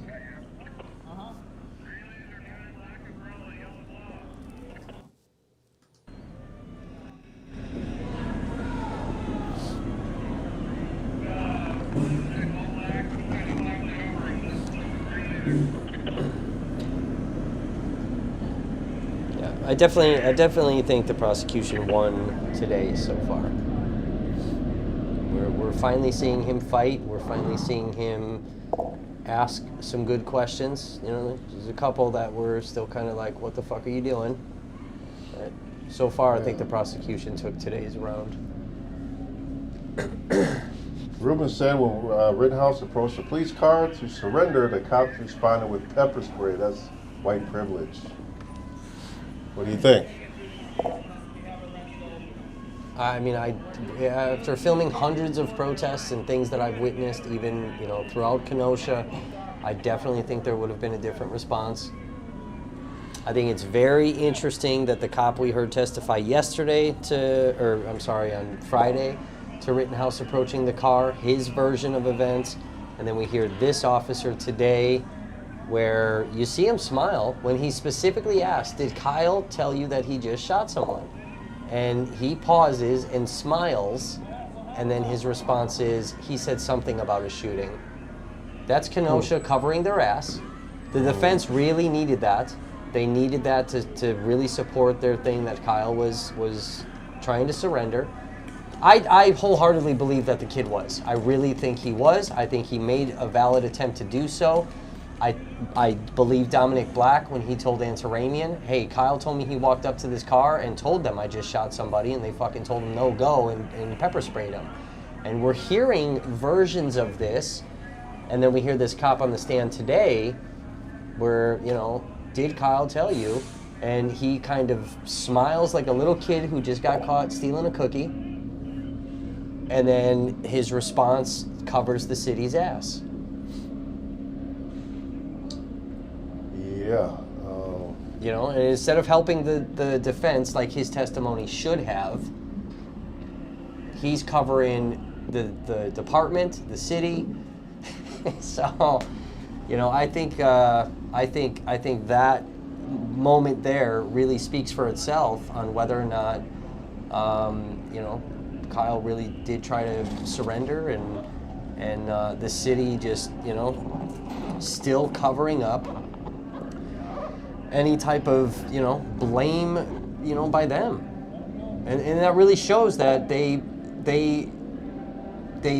knew, which I've been saying for a year now, because we released the scanner, you know what I mean? We released all these things on the Never Stop page that the city did know, and how fast they saw the video, they put out the description. That was all within minutes of the shooting. They did all this. They learned that we all had video of the shit. Somebody captured the shooting of Rosenbaum. Law enforcement knew about that. All is on the scanner. And then here you have Kyle saying, I just shot somebody, and they're telling him to fuck off. Kenosha had an opportunity there to arrest the kid.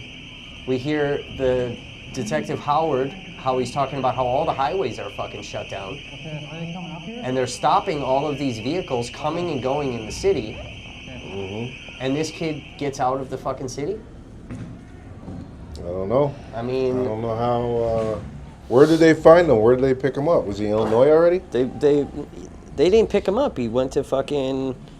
He turned himself in. What time did the court say they were going to adjourn? Or come back? I don't know. Taking a short break. I don't know.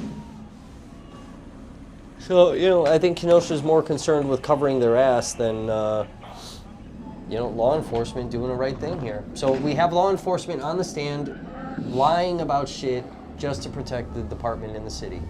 Typical fucking law enforcement. He should have just told the truth. That would have helped Kyle. It would have. He should have told the truth. But, you know, if he does, that opens everybody up for all types of lawsuits. But I think we got our answer. Yep. And then he said he told somebody, once he saw this video and told somebody, and it sounds like, again, minutes. You know what I'm saying? I want to know who he told. So, we're coming, Kenosha. I want some more fucking records. So, and, you know, again, you guys know they're going to charge for this. So, we got to raise up some money so we can pay for these things. We want to expose these lying-ass cops. And And this poor kid's life depends on the testimony that's being given. And his little buddies, because he's all on these Back the Blue pages, that's another thing. If we remember, there was this big argument on whether or not Kyle was part of these militia groups, and there was these arguments by the defense about how they had this experts go through the phone and decipher whether or not Kyle was in these militia groups, but they never disclosed that Kyle was part of all these Blue Lives Matter Facebook pages, which he would have some access to. I don't think they let the prosecution use that, right? I think they wouldn't. No, but I'm talking about in the arguments. But the defense said, we went through all of this stuff, and that he's got no association with these types of groups, and yet nobody argues that he did in fact have Blue Lives Matter groups that he's part of, which we've seen where these Blue Lives Matter people are also militia or also associated with law enforcement in some way. And that's another thing that Binger doesn't, attack hard enough to be able to allow these things in there where we can start to even say the word militia in this courtroom.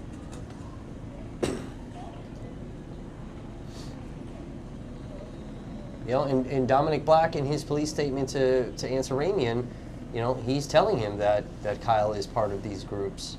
So this is all stuff that we knew, a year ago.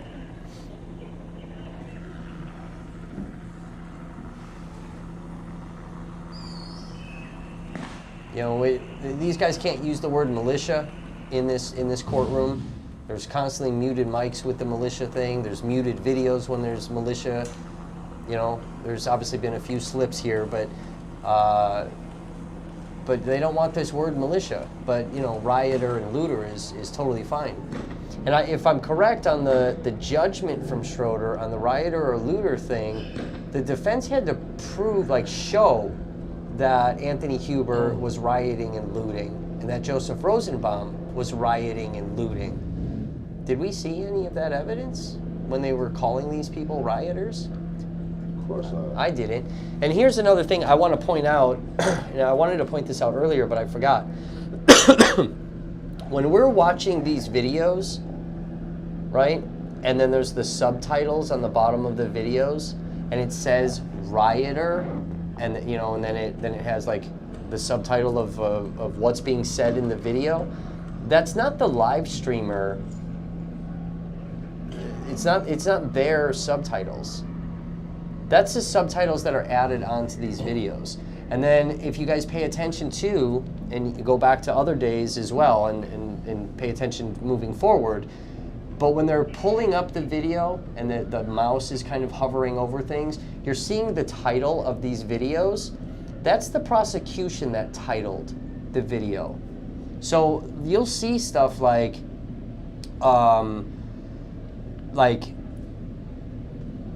where it says Joseph Rosenbaum attacking Kyle Rittenhouse. That's how the prosecution labeled their video evidence. And we're seeing that popping up on the screens. And so is the jury. So that's where some of these underhanded fucking things are coming in, where, whether this is being done intentionally or it's a inadvertent fucking slip by the prosecution. But all this evidence that they're showing is labeled all of these violent, aggressive, chaos, attacks, chasing. Pay attention to that when you're watching the stuff. 'Cause I started seeing that stuff and I was like, what? I'm like, and I kind of went back into some of my live streams and I started putting the subtitles on there.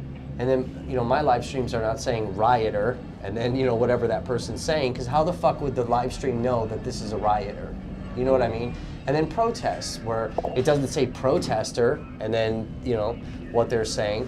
And I really started paying attention to that, and I'm like, these motherfuckers, bro.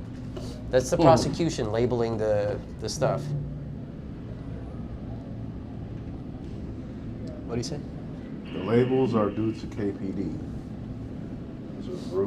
And it could be KPD that labeled it, for sure. Or it's the prosecution, you know, it's the prosecution's evidence, so I'm going to blame the prosecution that they labeled it that way. But yeah, I mean, somebody subtitled the things and they're calling them rioters, but it's just these, you know, these underhanded things that are being put in the fucking jury's head.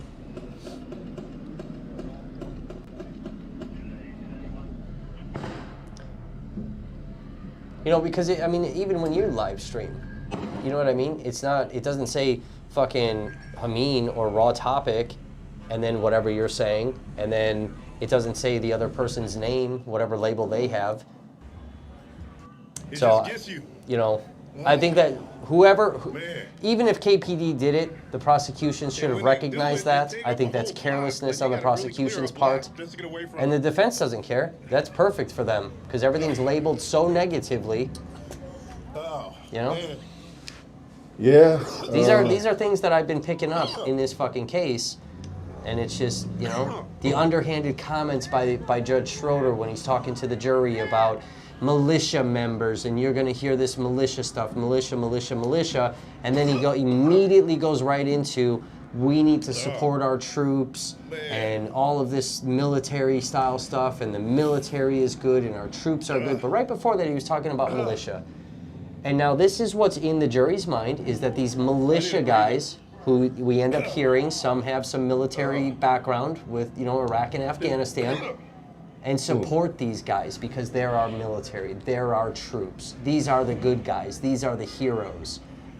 It's fucking underhanded shit that's being fed to the jury by the judge even. Well, if the prosecution wants, they can use that for mistrial. I don't know how that works, bro. I don't If they know could how. prove that the judge is putting this in the jury's head, and they can say, look, this is misleading, they could have a case for mistrial. They can appeal. If this don't go. Binger should be arguing the shit out of so much stuff. I mean, it's unreal. It's unreal. I want to say about 1,000 marchers came out of nowhere. They said they marched from Milwaukee.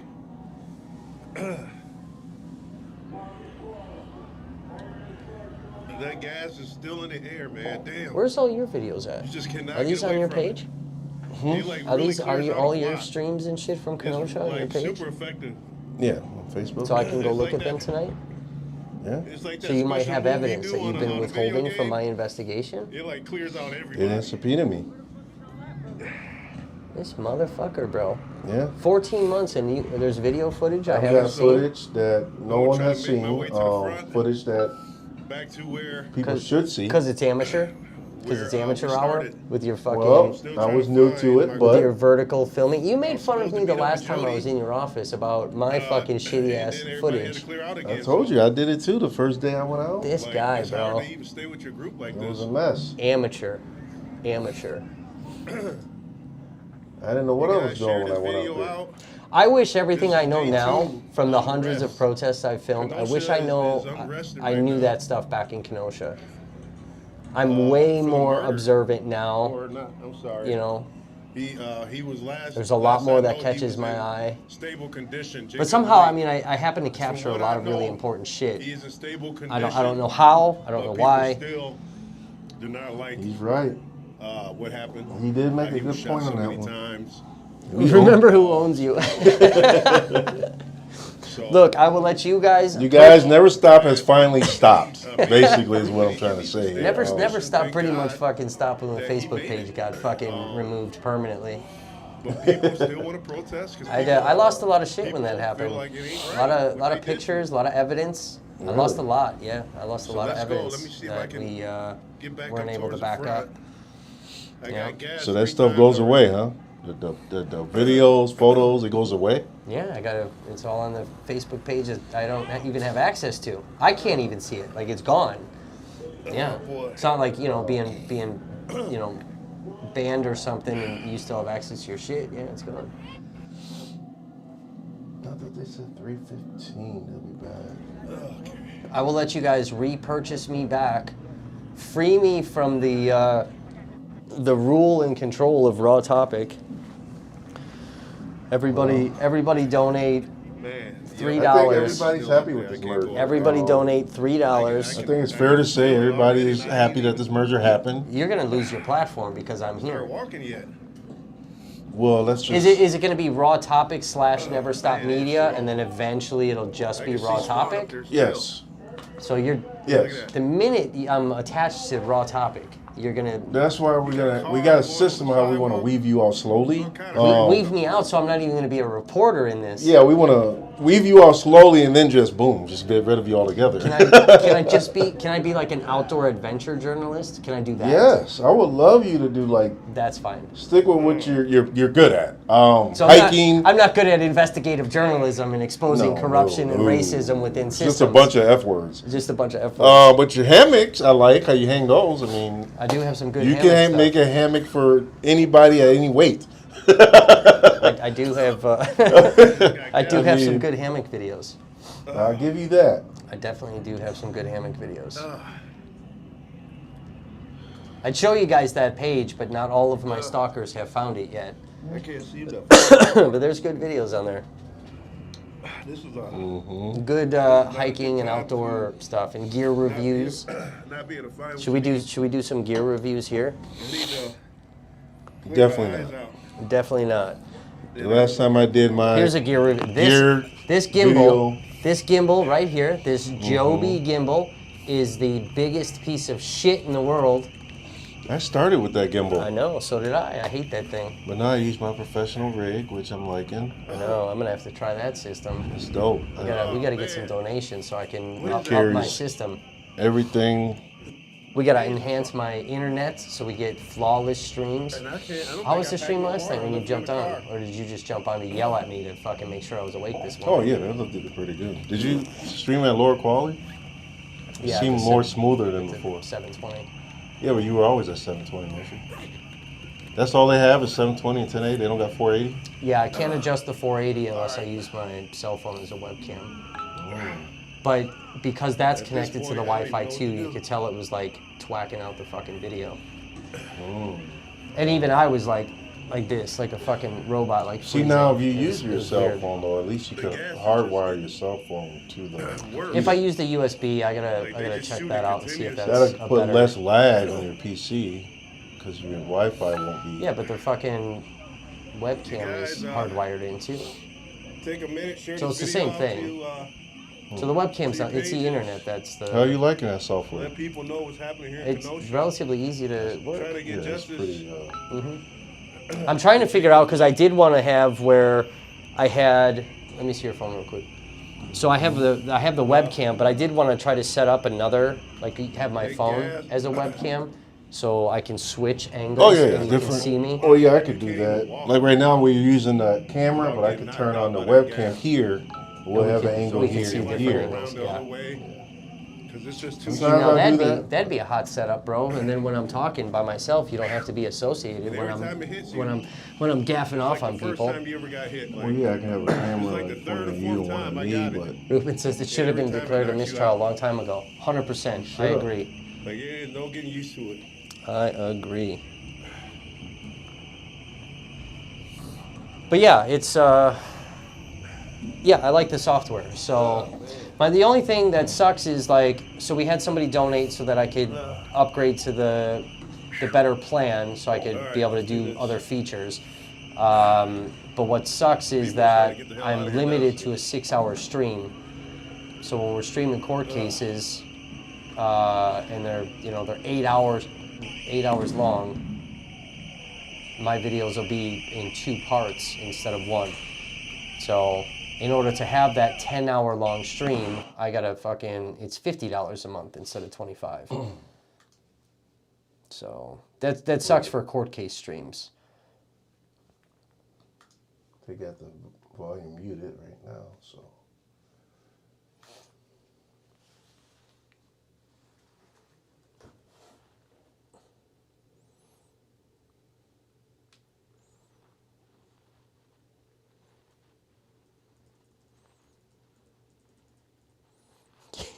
People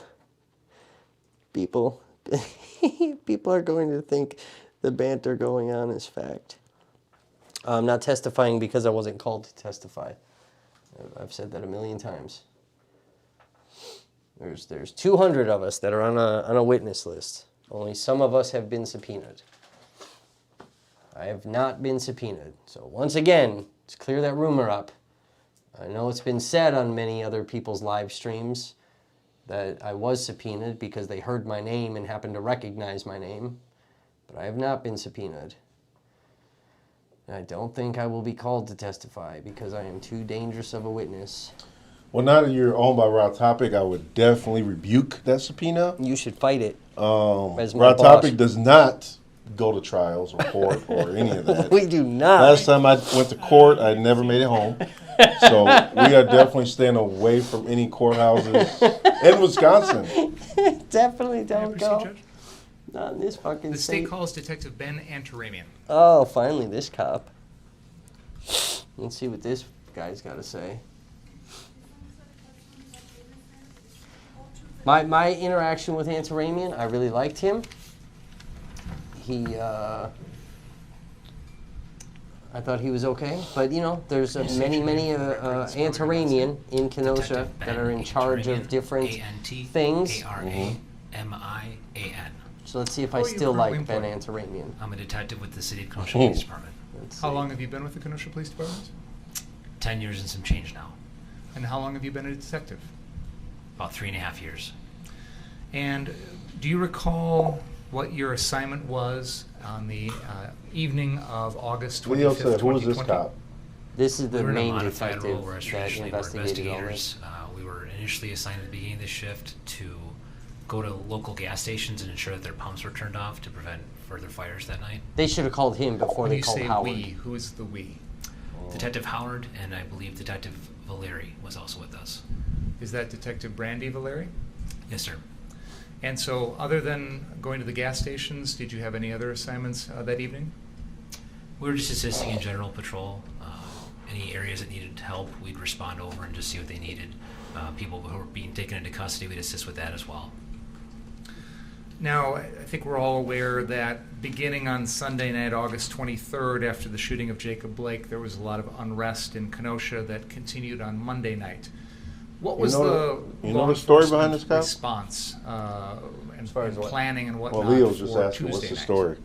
If you know. Well, like his family Tuesday runs night, and this comes fucking from, all the I political wasn't shit. directly involved in the planning, obviously. Mayor That's way above my Antaramian, position, but, Detective generically speaking, Antaramian. by like, Tuesday night, we had this whole multiple family agencies is that in responded. power The in National Guard had Kenosha. arrived, so we had multiple, we call them pieces of armor, but Bearcats and MRAPs that were available to us. From what I've So by heard, I then, mean, there was a more he seems organized like he's a response. decent cop. We had active patrol assignments, and we But, had dedicated you know, areas of responsibility. We were able to I also, respond you know, more he's effectively hiding shit too. to the bigger calls that Monday and Sunday we were able to respond to, but not as appropriately as we normally would. But I enjoyed my And if you would please slow conversation down when a I little was bit for that. interrogated about my Apologies. footage. The most important person in the room. Except for the judge, of course. Let's make more jokes in the So, murder Detective, trial.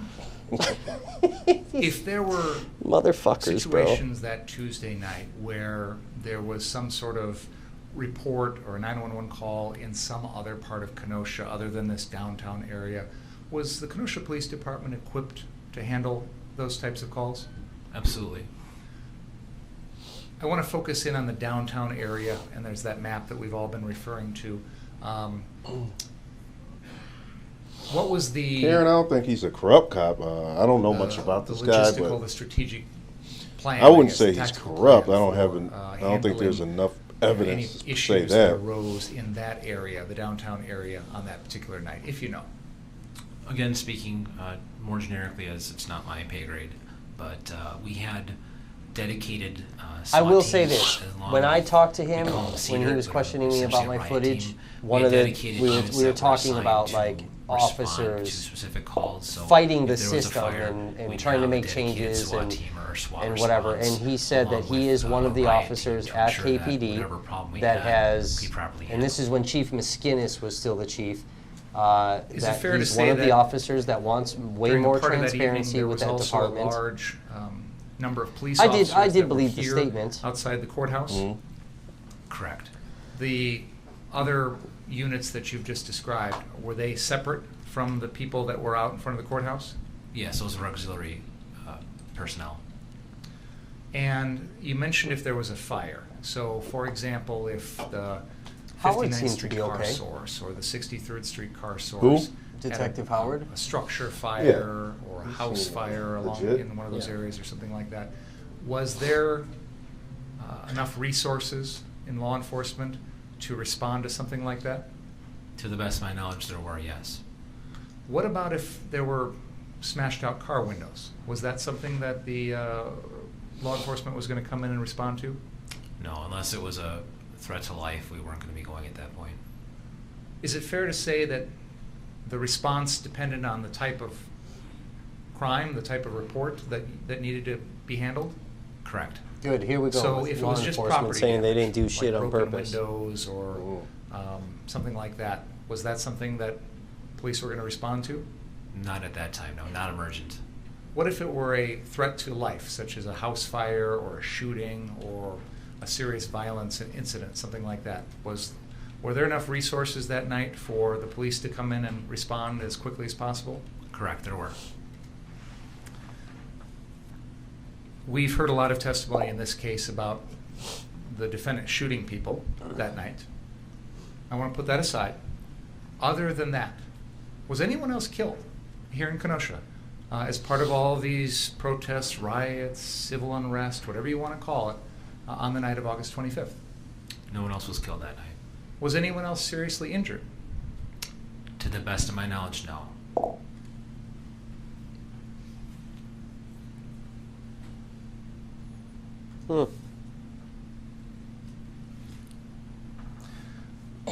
You've described a little bit of your personal I don't know if that's assignments an that accurate evening. statement. Did there come a time in which your responsibility changed? Yes, there was a time when that changed. Tell us about that. So around 11:49 p.m., there were multiple calls for shots fired in the area. It's a good of question, 63rd Street Karen. I Shared don't know Road. why KPD didn't Initially, act. officers were, they believed to be chasing the involved parties who were involved in the shooting, west and south. So there's the off screen, but there's a minimum security prison closer to 65th and 14th. Yep. Those are the things, Footbridge Karen, that I've Six been had trying to generally gone that way. expose. So we were I mean, we tasked all with know assisting it, with we've the seen perimeter it, that was but we're established trying to to catch answer those this question of why. I want to And, stop you for a second because I believe I've you exposed mentioned a lot there of was it, but report there's- of a shooting at there's still a lot 63rd more. and Car Source. Is that right? Correct. Or 63rd and Sheridan, which is the car source, right? And we now know that's the Which killing really of makes me want to Joseph believe that Rosenbaum. Ryan Balch Is that fair to say? was telling Correct. the truth, that law enforcement said, Other hey, than we're going to that, push these motherfuckers to Did you, Kenosha and then police we're going to back respond away. to other We don't need to respond unrelated because you guys are shootings here. in that area at that same time? You know? Yeah, so as that unfolded, we received more reports for shots fired, and as you've seen in the videos and heard, it continued. But essentially, there was what was believed to be an exchange of gunfire, and I believe it's Main Park, which is just west of the car source location at 6226 Sheridan Road. Can you use that laser pointer and point out that park that you just described? Okay. And what is the name of that park? I believe it's Main Park. And that's basically located between 10th and 11th Avenues. That's the and park where there was 62nd the and gun 63rd battle Street. Is that between fair to say? militia Correct. members and fucking And rioters. Do you know whether or not there we've actually had protesters. was any sort of shooting over there? There were shots fired. In terms of someone hurt, we never received reports of anyone injured by gunfire in that area. This is Do you all know listed whether or in not that United had States anything Marshals to do documents. with the events in this case? I do not believe it had anything to do with this case. Is it fair to say, though, that while there was a need for a response to the shooting of Joseph Rosenbaum, other law enforcement resources were also trying to deal with that other incident simultaneously?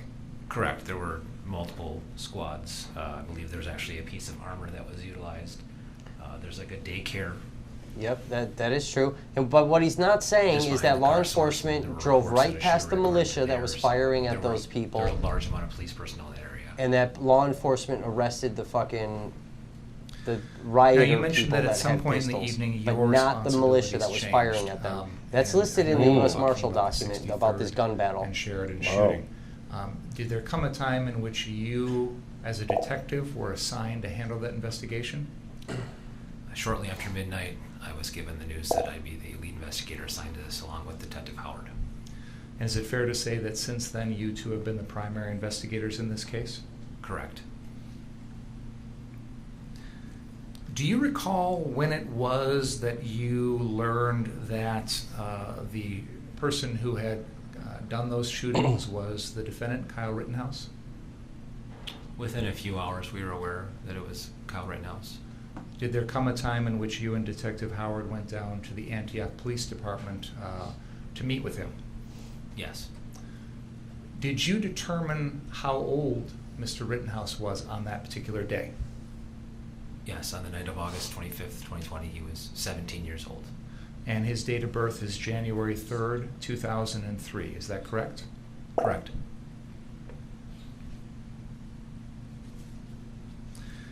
As part of your investigation, did you take possession of the firearm? Hours. People that told was you who involved did it. that the defendant used to shoot They asked Mr. for a few Rosenbaum, hours, Mr. yeah. Huber, and Mr. Grosskreutz? Yes, I took possession of it down in Antioch, Illinois, at their police department. And I have, could you... See, and that was something else I mentioned on my stream too, is that these guys weren't told until he turned himself in at 1:20 in the morning. That's bullshit, because they knew from the videos, the same time that we all the streamers were down at 63rd and were watching the video where we find out that Kyle is the shooter, they also knew about this. They saw the video minutes later. His people found his social media shit, and they were blasting it everywhere. Law enforcement captured all of that. They knew before 1:20 in the morning, before he turned himself in to Antioch. I'm having and then Detective obviously Howard hold he up tells the and squad car, I weapon just that has shot been somebody. marked as exhibit number 28. You know what I mean? You So don't there's need things to that bring they're it to not us. You can saying. show it to them. Do you recognize they, that? They did know, and they, but they have to sort of cover Is their that ass the weapon because they that, allowed this kid to get the Mr. fuck out of the Rittenhouse state. used to shoot Joseph Rosenbaum, Anthony Huber, and Gage Grosskreutz on the night of August 25th, 2020? Yes, sir. And is it in substantially the same condition as it was when you took possession of it?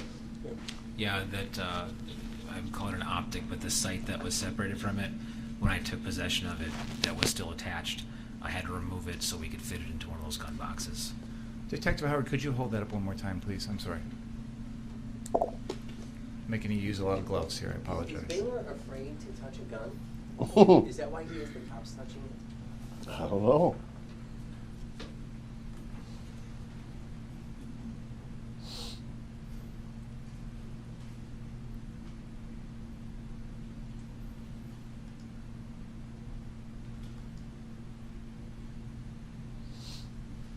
Leo, my name is Hamin, and I'm with Kevin. So you can address us as Kevin just and hold that up so the Hamin. jury can see it, please. Right there is fine. Thank Or you. you can address me as Rod Detective Topic, Antaramian, did and the Kevin is with Never Stop weapon Media. that we are looking at here, did it have that strap attached to the butt when you took possession of it? Yeah. Okay. Thank you. After you took possession of the defendant's weapon, what investigation, if any, did you do to determine whether or not that was actually the weapon used in these shootings? So later on after that night, I believe it was the 28th, we had the weapon taken to what's called a Hamin facility down in Chicago. N-I-B-I-N. I couldn't tell you exactly what the acronym stands for, but it's they test ballistics. Can you bring that microphone really close so we can hear you? Yeah, sorry about that. That's okay. So we took it to a Hamin. Essentially, it was a trailer that the ATF had established down in Chicago. So we took it down there and handed it over to the Hamin technicians, who subsequently test fired the firearm, and they were able to correlate that the casings we had recovered at that time, it was 6 casings, did in fact come from that firearm. And I think there's been some testimony that maybe the next day on the 29th, there were 2 more casings that you found, or Detective Howard found, for a total of 8? Correct. And those 8 spent shell casings were also given to Heather Williams, who testified earlier at the crime lab, to verify that information as well. Is that right? Correct. So Hamin typically won't give you a final report. they'll give you what they believe to be accurate, but then the crime lab has to actually confirm that information.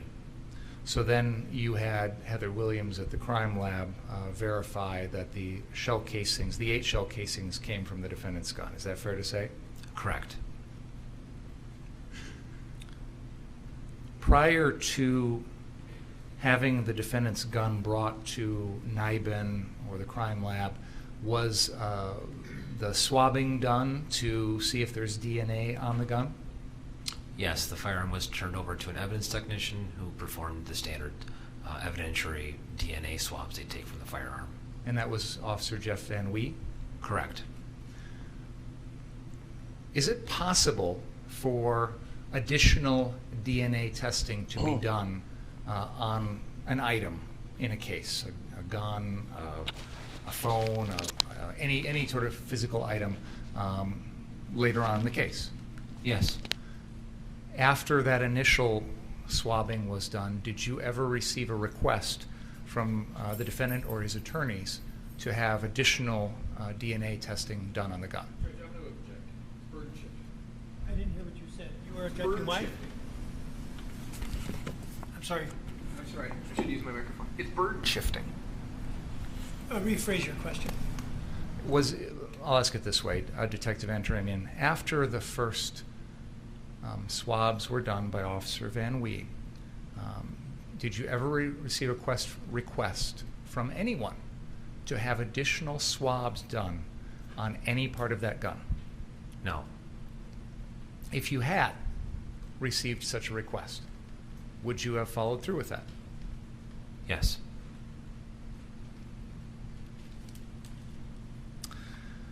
We've heard some testimony about an item that was recovered from Mr. Grosskreutz. Detective Howard, if you could locate that for us, please.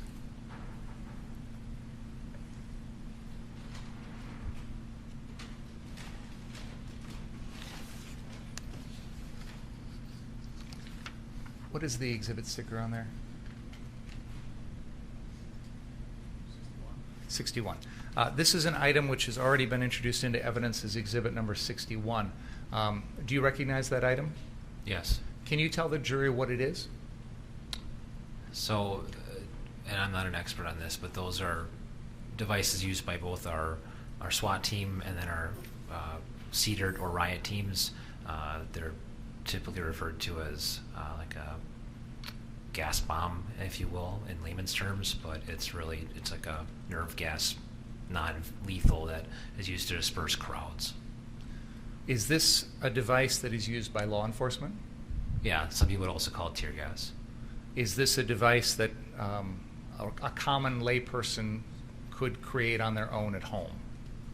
No, I don't believe so. Is this device, when it was recovered from Mr. Grosskreutz, had it already been used? Was it no longer capable of emitting any gas? Based off my observations, it was already spent. Go ahead. Yeah, thank you. Could we please have exhibit number 10 pulled up?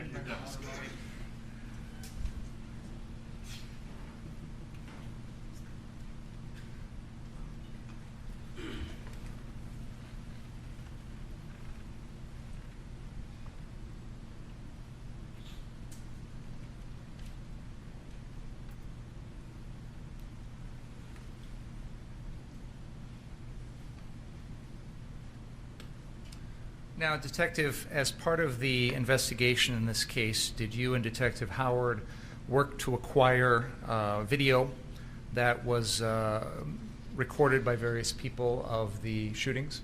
Yes. And do you recognize the video that's up on this screen? It looks like one of those, yes. Okay, and this is the recorded by someone called Ford Fisher, News to Share. Is that fair to say? Yes. Okay. Could we begin playing this video? I'm going to have it stopped here in just a second, but let's go ahead. Someone just got killed.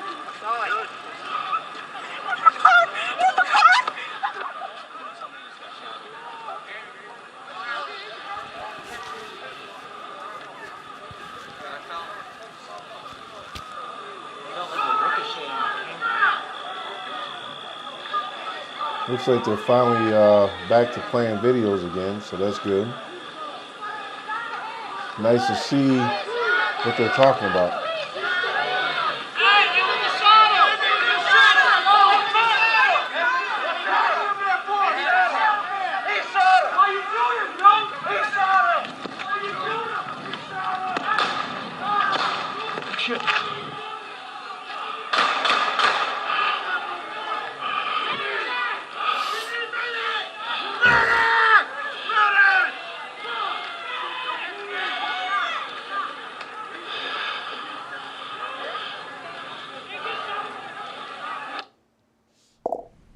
Does this video show the immediate aftermath of the defendant's killing of Joseph Rosenbaum? It appears so, yes. I'd move Exhibit 10 into evidence. Receive. I agree, Leo. You know, it'd be nice if everybody can come together to change the world, but you gotta get everybody on board, you know.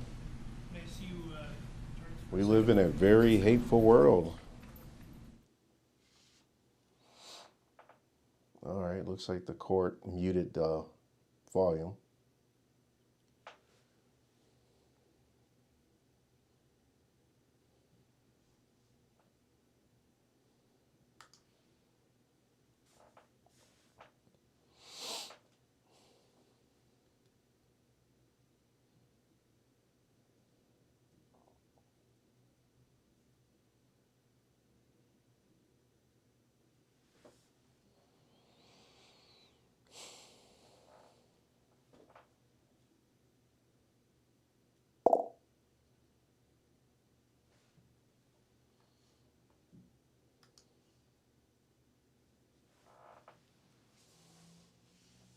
Yeah, Leo, I agree. The majority will win.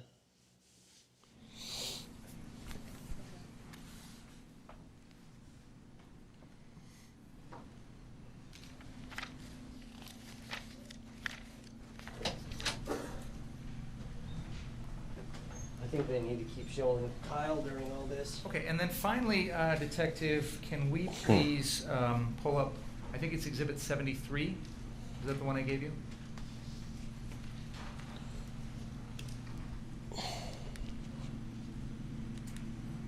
I need a massage after these long days, bro. Well, there's Impala, about 2 blocks from here. Before we begin that video, Detective, at some point in the investigation, did you become aware of the fact that there was drone video that someone had recorded? If you know. Yeah, early on, I don't know the exact date, but early on we did see on a news segment, I believe it was a Fox News segment, that there was drone footage that we hadn't found at that point in time. Do you have any idea what the source of that drone footage was? I believe it was accredited to Urban Aired. I have on the screen a video which has been marked as exhibit number 73. Is this that footage that you're referring to? It appears so. I've never seen Please this. play that for the jury.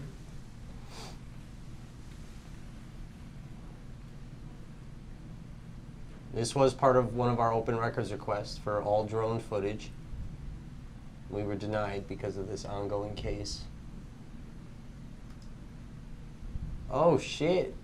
Wow, aerial view. Wow. Look how everybody scattered. Yeah. Wow. People almost got hit by cars, man. People hanging on to cars. First time I seen that view. Wow.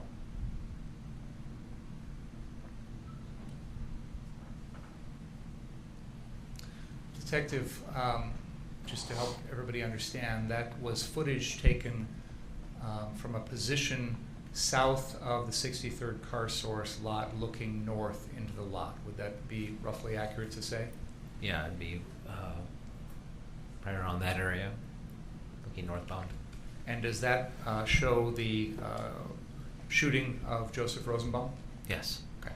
I would move Exhibit 73 into evidence. I have no further questions. They asked Howard a lot of questions. Antaramian is the main detective. Howard isn't. But they had Howard on the stand a lot more.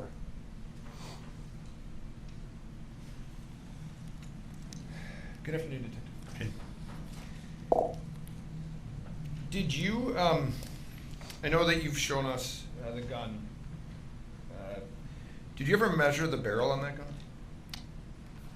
I never personally measured it. I believe on the E-trace form that I think Officer Van Wee performed on, it would show that barrel length there, but I never personally did. It's not a short, you don't believe it's a short barrel rifle, do you? No, I do not. Now, you were asked some questions initially by Mr. Binger about if anybody else was killed that evening. During those time of those riots, there were people that had been seriously injured, correct? Yes. Law enforcement officers had been seriously injured, is that right? Correct. One officer was struck in the face with a brick, is that right? Yep.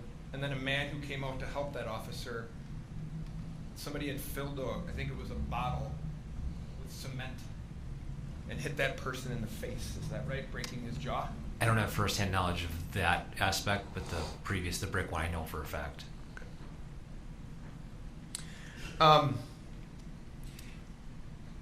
In terms of, I'm going to Is that the black officer, the day of the shooting? One of the things in Jacob your Lake role shooting? as a That's the detective 23rd. was, you had gotten I don't know. information regarding a specific group called Armed Citizens to Protect Our Lives and Property.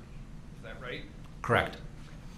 And that video or that Facebook post listed specifics, August 25th, 6 p.m., things like that, right? It was like a Facebook group meeting. Okay. Your report indicates there are no indications in the email that Kyle Rittenhouse liked or showed interest in the Facebook post or the group itself, correct? Correct. And you've been present for all the testimony, is that right? I have. And so you heard some of the questions regarding Detective Howard, regarding kind of what your role as a detective is, right? Yeah. You don't work for Mr. Binger, do you? No, I do not. If I said that a detective is really kind of a truth seeker, you don't care which way the evidence goes, you just want to get it right. Would that be fair? Yeah, throughout the investigation, we referred to ourselves as the fact finders. So you're not supposed to, and I'm not saying you are, you're not supposed to take sides, correct? You're just supposed to, wherever the evidence leads you, you go. Correct, we remain neutral. So when you arrived, I know that you said you arrived at the Antioch Police Department. It was about what time, if you remember? I honestly don't recall, it was a long night. Early in the morning? Yeah, absolutely. Like 3 or 4 in the morning? Sound about right? That would sound about right, yes. And at that point, can you tell me what, if anything, you had reviewed in the way of evidence?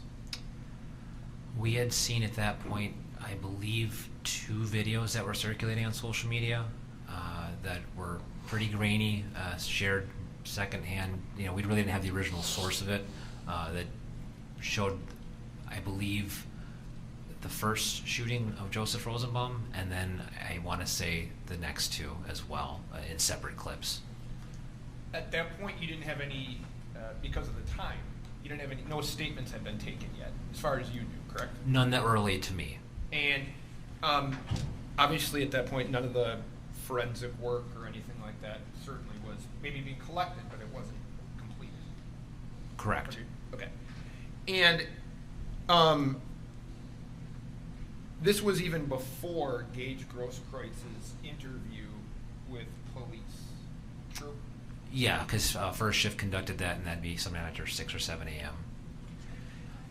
The interview with Mr. Grosskreutz occurred somewhere after 6 or 7 a.m. when day shift came on. So our interactions down in Antioch were closer to 3 or 4 a.m. And you had, if I'm right, you had placed Mr. Rittenhouse under arrest for these offenses at about 6 6-ish in the morning? That sounds about right. Okay. And again, I'm not being critical. You had basically seen some grainy footage of the videos, and that's what you had at that point. Fair? We had his admission that he had been involved in the shootings, and then, yeah, some video, absolutely. And the next day, meaning the 27th, you are meeting with the DA's office to formalize charges against Mr. Rittenhouse, correct? To draft a criminal complaint. At that point, had you been made aware of or reviewed the statement by Richie McGinnis about what he had observed? Do you remember? I don't recall if I saw that exact one yet. We really didn't sit down and read all the reports for at least a few days, given everything and how fluid the situation was. Okay, so to be fair, he was charged prior to all of the information actually coming in, correct? The criminal complaint was drafted prior to us concluding the investigation. I would agree with that. And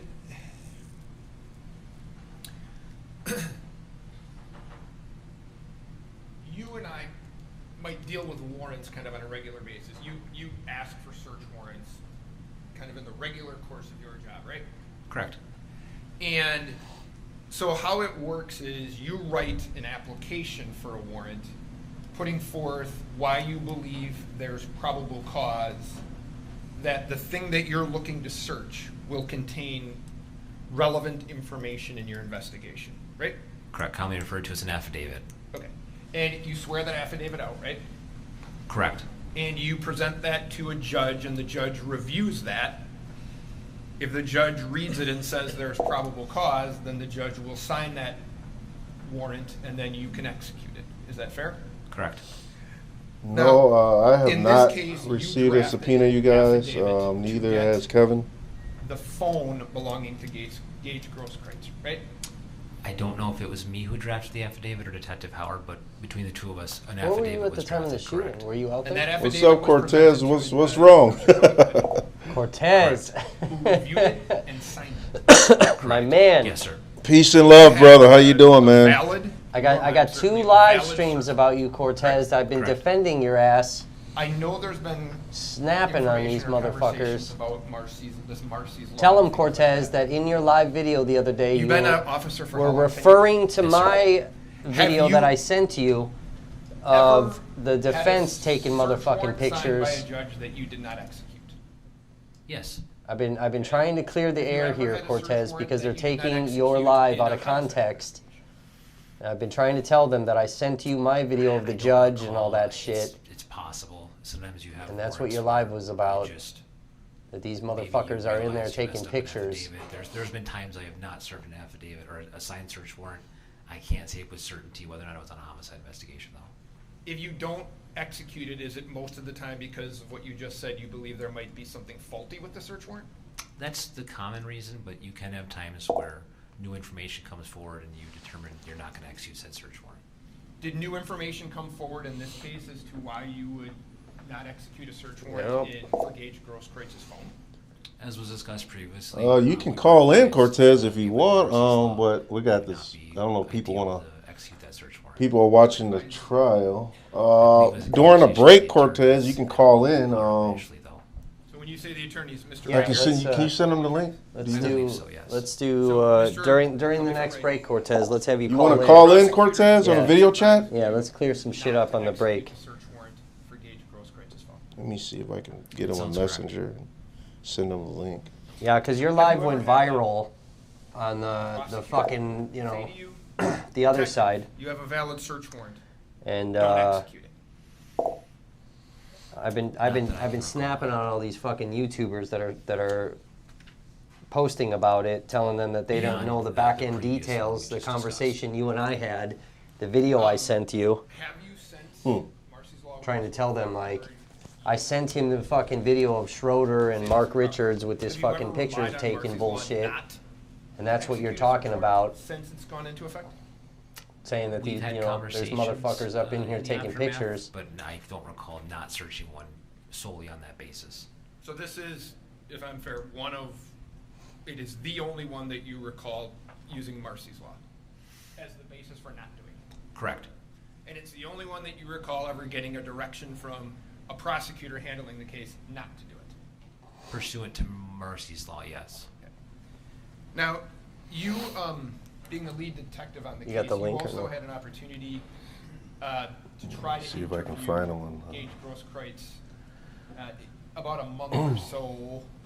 September 24th. Okay.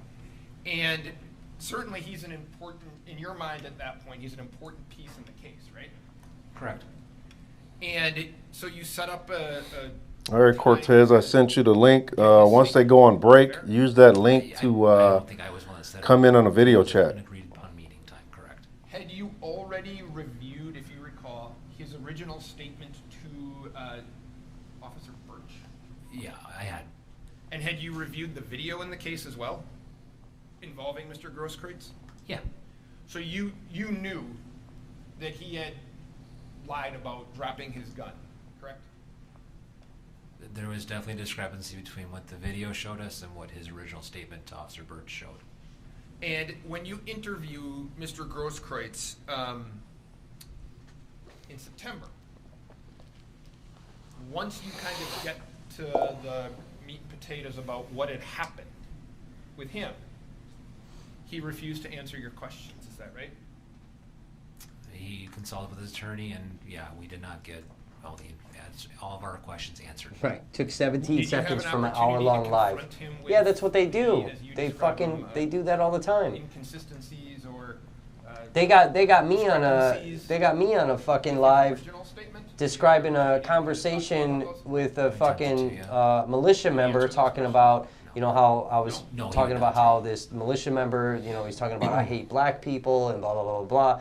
So I'm telling this story, and then they clip me saying I hate black people, and then that shit's all out there, trying to get me fucked up with protesters. That's what they do. They take fucking 10 seconds of some shit without knowing anything. And you know, they would not have known that I sent Cortez my video. They wouldn't have known that. Nobody would know that. You know what I mean? They will twist your words. Correct. And you did that. They don't know Cortez and I know each other. You know what I'm saying? Like, these motherfuckers, bro. That's why, like, I snapped. I seen these videos. I've been posting on it. I've been posting the Schroeder video that I did. I've been posting all this shit, bro. I've been snapping on all these motherfuckers, putting that rhetoric out there. Losing my fucking mind. We were just losing my mind today about it, too. No, he did not. All through my live I was doing yesterday, one of the YouTubers that put it out on their page, he came on mine last night while I was in the middle of doing a live. And I argued with him for fucking hours. Fucking motherfuckers, bro. Do you know a person, when I mean know, are you aware of a person named Hannah Giddings? Yes, I am. And that is was Mr. Huber's girlfriend? Correct. You were informed that Miss Giddings had that skateboard. Is that right? I'm going to object also hearsay. It sounds like hearsay. I'll ask it to you this way. Did you ever request a search warrant to get that skateboard? No, we never had a solid idea as to where it was. Did you ever ask any potential witness if he or she might have it? We were in communication with Hannah Giddings to try and obtain that skateboard, yes. And I don't want you to tell me what she said, but based on the information that you had, do you think that you had a basis to get a search warrant for it? No, because one of the aspects of a search warrant is you have to define where you're going to search, and without a solid location that would determine that, I wouldn't have enough for a search warrant. Did you ever ask her to just turn it over? Yes, we did. Do you have it? I don't. It's not in our evidence, and I don't personally have it now. I'm sorry, that's kind of what I meant. Antaramian's fucking doing flip kicks and shit down the side streets. Mr. Binger, about if anybody asked you to do any other DNA testing on that gun, right? Correct. Now, he can make that request, right? Mr. Binger can say to you, detective, I want you to do some follow-up. Correct. Okay, did he ever do that? No, he did not.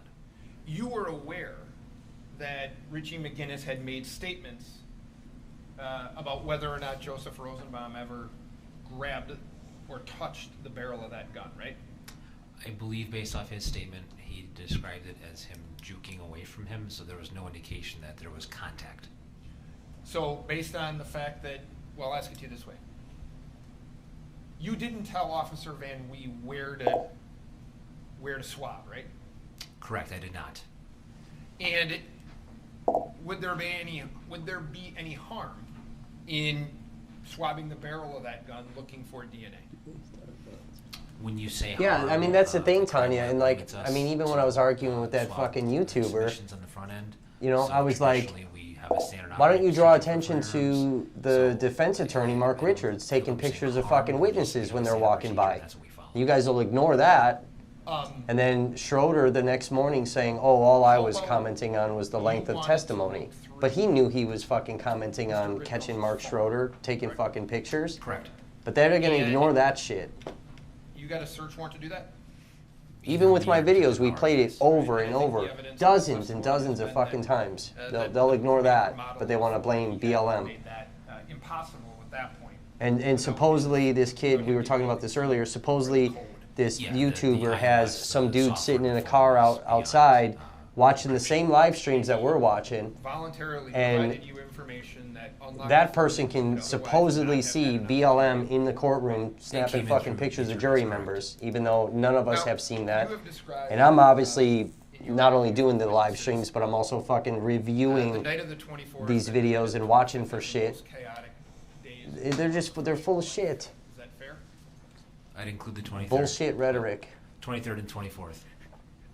So those days, 23rd, 24th, 25th, most chaotic days that you've had as And I keep trying to tell them, man, fucking, I sent Tez this fucking video, and that's what he's, you know, fucking japping about on his fucking live. I'll grant him that the verbiage was a little fucking off, but he's fucking japping about Mark Richards and these motherfuckers in here taking pictures. Not, you know, we got our people in here ready to fucking dox motherfuckers. Fucking, I don't know, just get irritated. Yeah, on the left-hand side. Right, and his wife is pointing at him. That's Kelly? Kelly Zeminski, or Kelly Dunn. Okay, fair enough. And he's, I don't know, you see that he's holding a pistol in his right hand? Agreed. Okay. Now, you see him, if you, after a couple of seconds, you see him throughout the evening, throughout your investigation in various videos and things like that, correct? Correct. Did you conduct, or somebody in your department conduct an interview with Mr., I don't want you to tell me what he said. Did you conduct an interview with Mr. Zeminski? Yeah, Detective Howard and I interviewed him. Did you attempt to locate that pistol? I want you to relax. Yes. Were you able to locate that pistol? No. Did you hear me? Yeah. We were unable to locate that pistol, correct. Why wasn't it? I can't relax, bro, when they're trying to discredit the prior to our interview with him. The movement, be taking things out of context. According to him. That stuff irritates me, bro. I don't like that. Now, have you have, is it fair to say as the lead detective, or one of the lead detectives, I don't want to take anything away from Detective Howard, that you have reviewed all of the videos in this case? I have not personally, no. No? No, between the two of us. Split them up, kind of? He did the bulk of the video investigation. Okay. Have you seen the video with Joseph Rosenbaum screaming, "Shoot me," and then saying the N-word? I have seen that video, yes. Okay. Have you observed, in a minute, this is, I'm going to show you what has been marked as Exhibit 74. Take a peek at that. Does that appear to be the backside of Joseph Rosenbaum? Yeah, it does. Okay. Bring it up.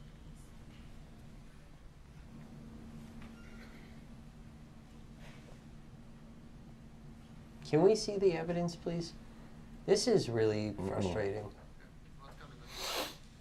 And does it appear that Mr. Rosenbaum, it looks like he's moving, right? Like he's walking? Dude, we've already established this chain thing was hours before. He's carrying in his, what would be there, his left hand. It was established. This was minimum 2 hours before the And incident. based on the testimony that you've heard, he didn't have anything to lock up that evening, did he? As far as you know? As far as I don't know. Okay.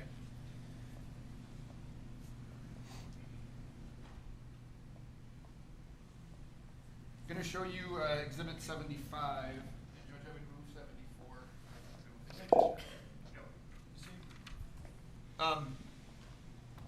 75, is that a picture of Joseph Rosenbaum there in the middle? It looks like it, but the lighting's really bad. It almost looks like he has a red sleeve on him. So I don't want to say with certainty. So you're not certain that that person right there with his with the mask over his face is Joseph Rosenbaum? The mask is consistent with what I saw him wearing in the latter half of the night. He's got a black arm. The lighting there, I'm a little hesitant to say with 100%. Is his arm black? I don't know. That's a black can't person, tell. bro. That's a black guy. There was a black guy out there with a fucking red hooded fucking mask type thing. That's a black dude, bro. Look at his fucking arm. These motherfuckers, bro. You see, this is why I say fuck all the time, dude. I can't do it. I can't do it. I can't do it. That is not Joseph Rosenbaum, people. Do not buy into that. That is a black male. His face is fully covered. Correct. With a mask, not a fucking shirt covering his face. It does. Oh my God, bro. Oh my God. Look at the skin color of this man. White people are now black, bro.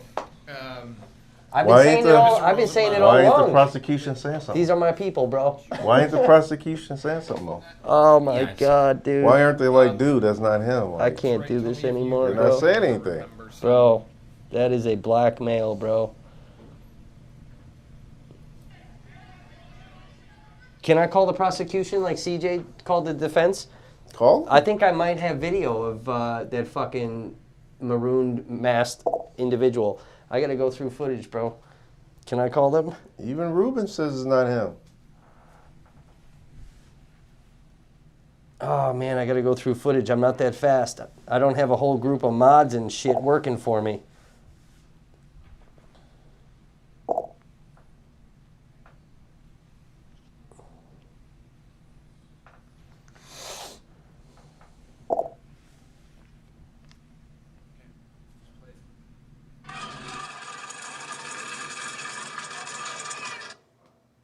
I might have to review the footage when I get home and then fucking contact Binger, who doesn't like to fucking respond back to me. Oh, you tried contacting him? I've talked to Binger a multitude of times, but Yep, he's on the right-hand side of the screen, t-shirt on. So you see him, you're aware that he's screaming racial epithets, you're aware that he's got the chain. bro, when Joseph Rosenbaum took his shirt off, he had no shirt on underneath. This individual they just showed has a shirt on. But that's been relayed to me. That is a red mask, bro. That's been relayed to me. I don't remember seeing it personally. Jesus Christ. I can't even do this. Right? This is pissing me off.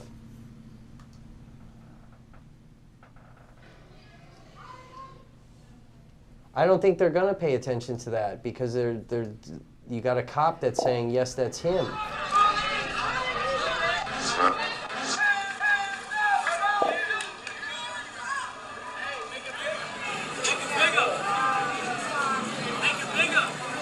Why are we showing this, bro?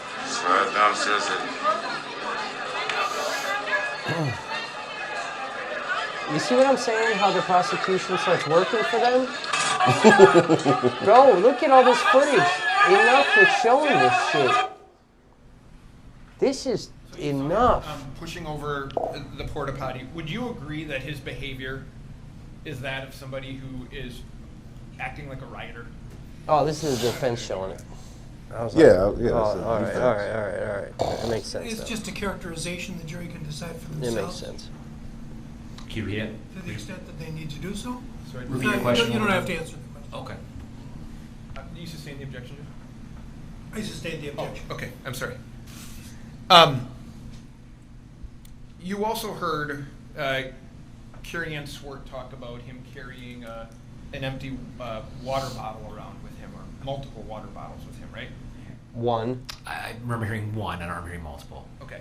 And that you remember her telling us, meaning us in court, that she took it with him when he left, right? He took it with him when he left. Yep. Yes. And are you aware that there's been indications that homemade gas bombs were made from water bottles Bro, that evening? we've already I heard that, established. correct. Come on, dude. Now, You sound like the prosecution now, bro.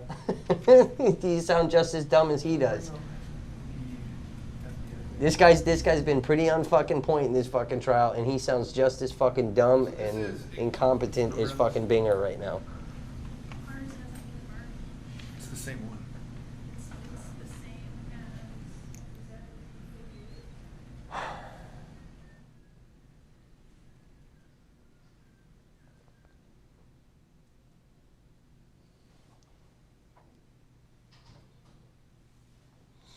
You know, and there was one, this was a couple days ago, but the defense showed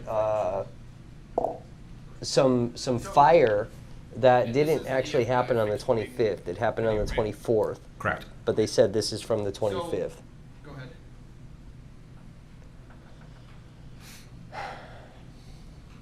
This is why all of us live streamers that were there, live streaming all the shit, we're all sitting here rewatching this shit, and we're all snapping on all of our channels.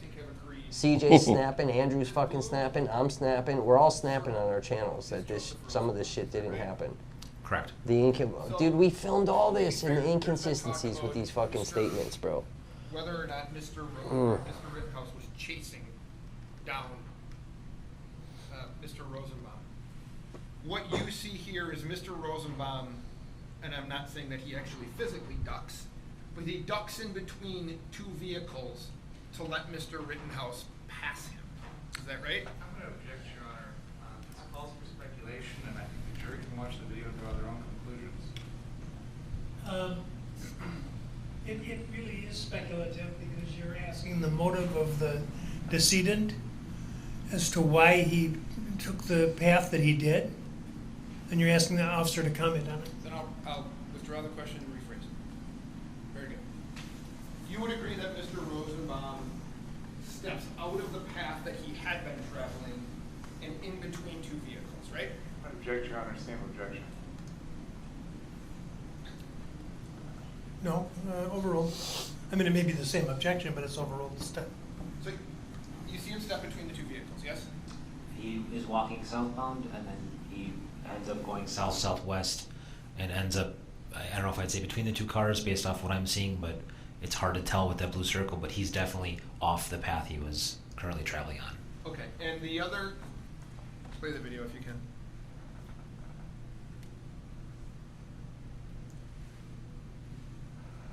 And when Mr.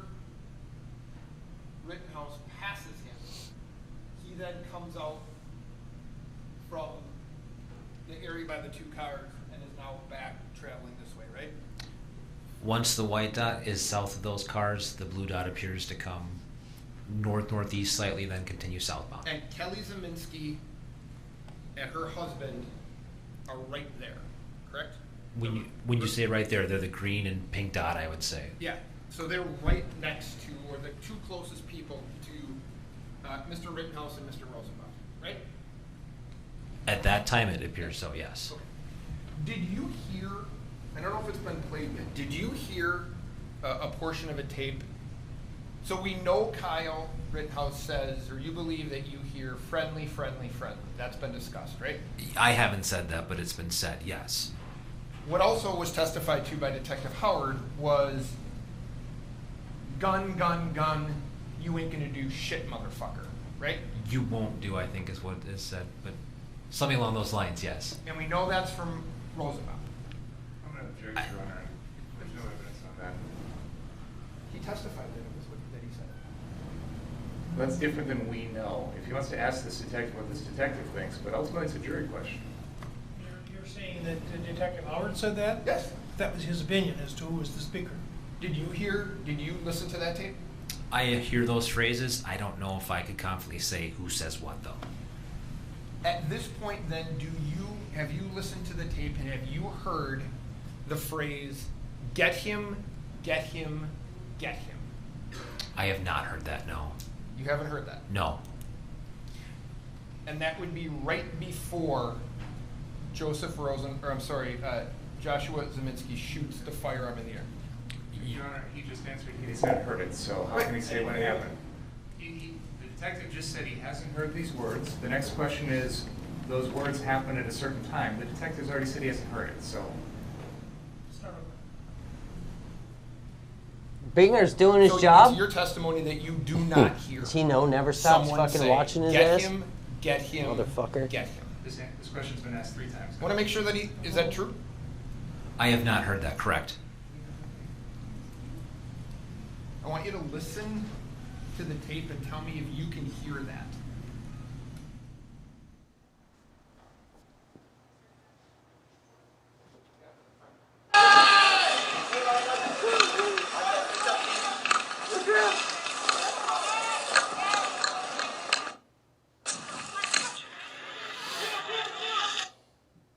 I want you to listen to that, okay? Mm-hmm.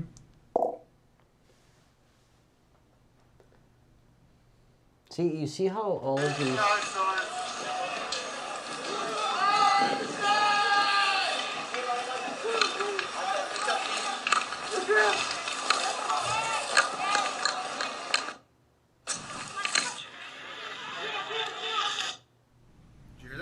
I hear something along those lines, but I couldn't confidently say that's get him.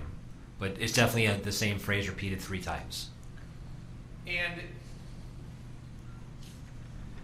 do you see Mr. Rosenbaum then chase Mr. Rittenhouse through the parking lot, right? You don't dispute that? No. Okay. Do you hear, and have you heard the videos where the one gentleman says, cranium that boy? Yeah, I've heard that. Okay, what does that mean to you? I would assume it's someone talking about hitting someone in the head is my best guess. Okay. And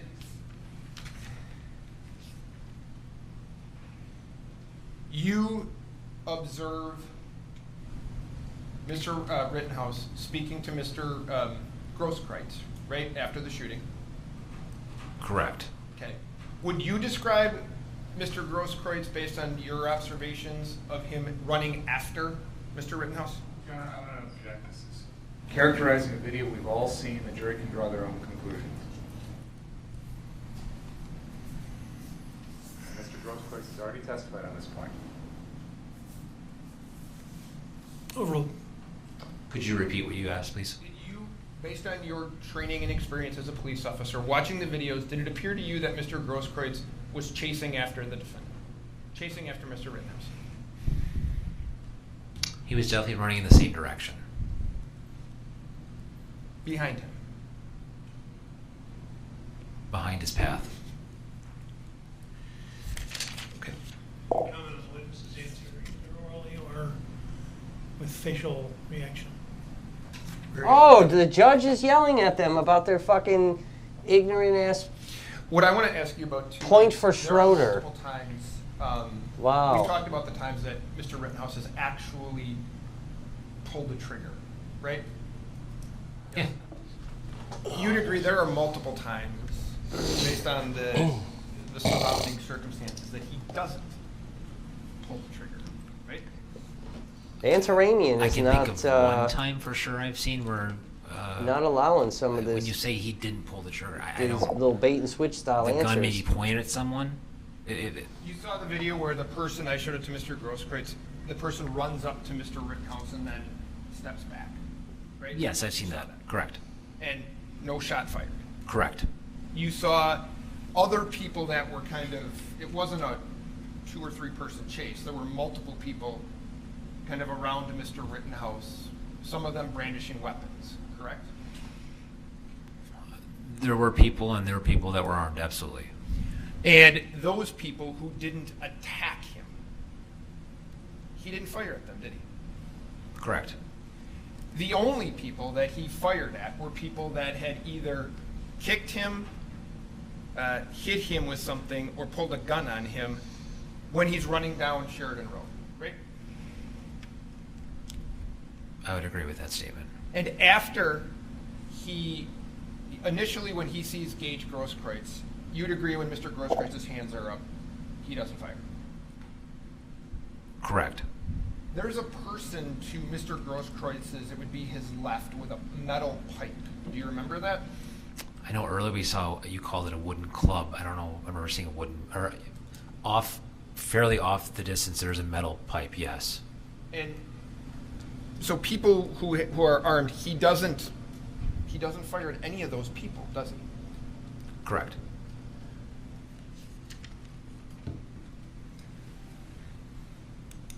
After the shooting, I counted, and I'm not asking you for the specific number, but there's multiple shots fired after Mr. Rittenhouse fires his last shot, right? Correct. I counted about 10, but there's multiple, right? Agreed. He never turns and fires in that direction, does he? No.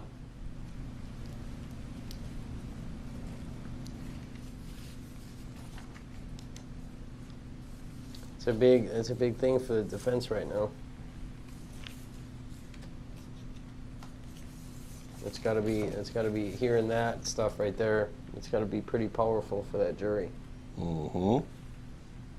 All these other people that were near there were armed, and they don't get shot at. It's a strong argument for that side.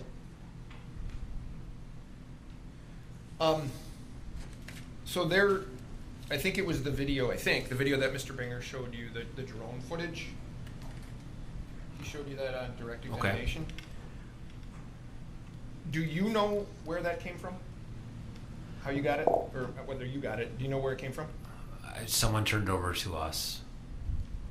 And do you know when that was?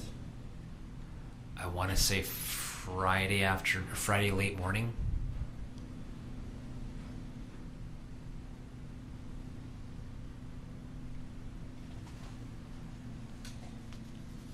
If you know, Hannah Giddings, was she in court while this hearing's been going on, this trial?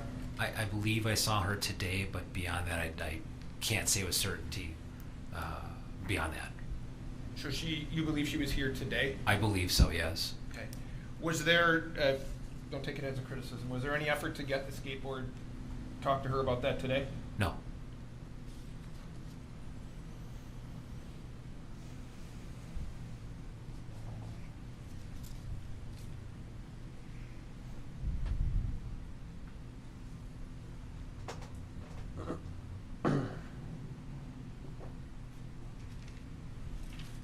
Thank you for your time. Told you I liked Antaramian, bro. Why is that? He didn't fall for the little bait and switch style fucking questions and answers. You know, the defense is trying to say this happened, that happened, and Antaramian's like, I didn't see that. I don't know about this any of that drone shit. footage that we just showed the jury. The version that we showed the jury, did you and Detective Howard have any versions of that prior to Friday? Not independently. We had, it was something attached to a news segment, so the video existed, but it wasn't in its raw form. That was a news segment on Tucker Carlson on Fox News, do you know? That sounds correct. And that aired a couple days after the shootings, right? I believe so. And so ever since then, you've been trying to get the highest definition version of that video. Is that right? Correct. And now we have it? It appears so. And after we got it on Friday, did you take a look at it? I didn't see it. A little bit, yeah. And did you get a chance to look at it at home? A little bit. Did you were you able to zoom in and look at details of the defendant's actions in that video? Oh, is JK What did you admitting see? that there might be good police? So it Thank appears you, Olga, for sending stars. Appreciate it. The defendant comes You got around some what we've stars? been Good for referring you, to as buddy. the Duramax. Yeah, this Olga girl. I don't know. You're gonna have to deliberately I don't know who this ogre girl is. She's sending stars. Tanya sent stars. Sets down. Thanks, Tanya James, for the stars on And Facebook. then appears to bring his rifle up and point it in the direction of the I may have Zabinskis. to. Kevin, when you get home, you send some stars. Kevin don't have It's fucking hard money. to tell Kevin's based off broke where like a it was, based motherfucker. off what I was viewing it on. Kevin's eating which fucking was my ramen. work phone, so it wasn't the highest def. Legit But ramen. It'll be looks like all right, Joshua Zabinski takes a couple steps Should've towards sold him, this company for and then, more. At that point, More than a cup of coffee, the yeah. defendant starts to run, and then Rosenbaum follows. Does the video also show the shooting, the killing of Mr. Rosenbaum? It does. And when you look at that video, how close does Mr. Rosenbaum appear to be to the defendant? This is just going off of me looking at it again on a phone, but not closer than a few feet. Not close enough to touch the defendant. It does not appear so now. Now, I want to go back to the beginning of your testimony. You were asked about the process by which a criminal complaint was drafted in this case, and I think you said that that was done before the I don't know. investigation was You're complete. the one that Is said fair that to there say? was a cop Correct. doing his job. Why would a criminal complaint be prepared before the investigation is complete? It's not atypical for that to happen, especially in a major case, a homicide. There's a lot of legwork that has to be done, even when you know who did it. So in this case, we obviously knew who did it, but we have to get all the facts. So we'll typically, in this situation, because there was an extradition issue, the defendant was in Illinois and we needed him up here to be heard for court. We had to get a warrant entered in to have that done, which is why you typically would do an early probable cause statement versus waiting until the investigation completed. Are there also time limits in terms of how long someone can be held in custody pending possible criminal charges? Yeah, I believe it's 48 hours. Is it fair to say that after the complaint was drafted and filed with the court that you continued to investigate the case? Absolutely. And Detective Howard did as well? Correct. Did any of the subsequent investigation you did, any of the new information you gathered, change your original referral to the district attorney's office for criminal charges against the defendant? I haven't read the criminal complaint in a long time, so I can't say with certainty, but I don't recall any changing the grand scope. You were asked questions about Gage Grosskreuz's phone.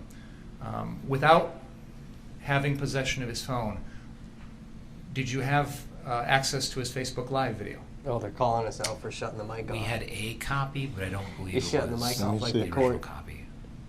Again, it was one of these things where it wasn't the highest possible resolution of it. I think Journalists someone used like a screen capture discuss software program private and saved a matters copy. that are not public Based on until what you it's saw in that Facebook Live video, do found you to be feel factful like, findings. without having his phone, you knew what Gage We're allowed to Grosskreutz shut our had mics done off. that night before the defendant shot him? In the immediate time beforehand, not the rest of the night, though. You were asked some questions about Anthony Huber's skateboard. When you watch the videos of the defendant killing Anthony Huber, were you able to see that skateboard clearly? I don't know. I'll let you know. Yeah. Are you generally Depending familiar how I with feel when I skateboards get yourself? off tonight. No. Have you ever ridden a skateboard? No. Do you know anyone who has? Have you ever ridden a skateboard? Do you know anyone that has? No, I've never known anybody that rode a skateboard. What is the relevance? Well, I think the point is we need this exact skateboard, and I'm exploring his familiarity with skateboards in general. I think we should stop talking Because about once the you've fucking seen one, skateboard, we've bro. pretty much seen them all. Fair enough. You also were asked about, and there's been references in the testimony to some video in which Joseph Rosenbaum says, "Shoot me," followed by the N-word, "shoot me," followed by the N-word. I don't know that we've actually played those videos, but do you have any idea what was leading up to that? It appears there was some back and forth in the parking or the service station at the southeast corner of 60th and Sheridan. Was he upset because someone had shot a gun at him? Or, I mean, pointed a gun at him? It appeared he alluded to that, yes. Speculative. Disregard the answer, please. Oh, that You were sucks asked because it's questions such a about this factful thing. Empty That's why they're plastic taking it from him. water bottle. We all filmed that. That is on video. A gun was pointed at Rosenbaum. that Mr. Rosenbaum had in his bag that night. Is that right? Correct.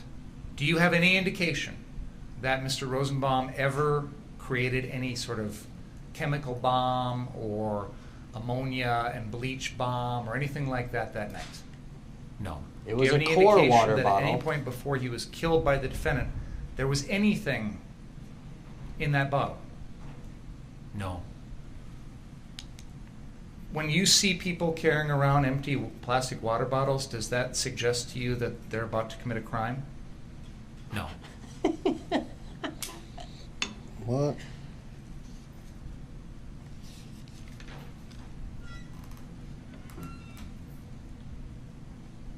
You were asked some questions about the defendant's usage of his gun and the other people around after killing Joseph Rosenbaum, after killing Anthony Huber, after shooting Gage Grosskreutz.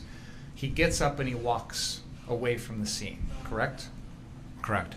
You mentioned that there were some gunshots after that. Depending What on did the kind of defendant do water, in response to those you gunshots, probably would be if you know? committing a crime. She's definitely committing a crime. Especially if it's tap water. Definitely committing a crime. I got 5 water bottles empty sitting on my table at home. I'm showing you 73. So this is the drone video that Come you on, say guy. that you believe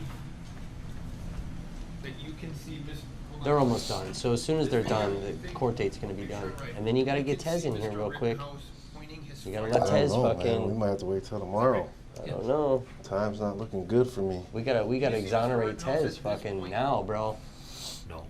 Okay. My time's not looking good. This is going longer than I expected. We're 1 second in. So, just so you're aware, you can't do it with this program as far as I know, but like on my iPhone, my work iPhone, you can pinch to zoom. So what the jury gets to see, we'll never see that, right? If there's a way to zoom it in. Okay, well, this is what we have, and you'd agree that from this video that we have, what you've testified to is unobservable. Agree? Off this view, absolutely. Okay.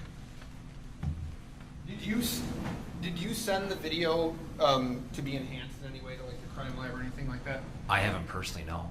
Do you know if anybody has? I believe the prosecution Is doing that now? I believe so. Okay. Sorry. No, I'm talking to the district Yeah. attorney. Oh. Yep. So this is the video where no, hold on. That's Joseph Rosenbaum, right? In the middle. This gentleman right Red here? shirt, black pocket. Yep, this is him. Okay. Can you play the video, please? Shoot me, nigga! Behind him was who? It's not in the frame right now, but he was behind him a second ago. Just can you go back just so I can confirm? Sure. I'm guessing it's Joshua Zeminski, but yeah, Joshua Zeminski. Okay. Go ahead. Is that who he's talking to? Is Joshua? Everything you got, shoot me, nigga! Shoot me, nigga! No, when we got to the gas station, bro, like, yeah, there was a bit of arguing and whatever. And then these fucking guys started pulling guns and shit, pointing guns at people. Militia? Yeah. And then the protesters were like, We've whoa, bro, established he's everyone saying calm the it fuck down. In That's the what made him fucking guise snap, or dude. in the surroundings of a Black Lives Matter protest. Yes? Agreed. It's not a Black Lives Matter protest. You, Oh, my you had goodness. said I hate that when on I the say that. video that we don't get to see. You're able to They see shouldn't even things be, in terms of be how able to far use the away, word BLM. Just I like they see can't Joseph use Rosenbaum Right, it's your is. bar. riot, or you can't use this and that. You talking about the drone video? Yeah. Yeah. Okay. Do you know, in your training and experience as a detective, do you know what extreme stippling is? I know stippling is related to when a gunshot occurs, but I couldn't say what extreme stippling is now. What's stippling? You're putting me on the spot here. Yeah, he's It's, one of, I he believe was it's like when, one of the white homies. Gunpowder hits the skin.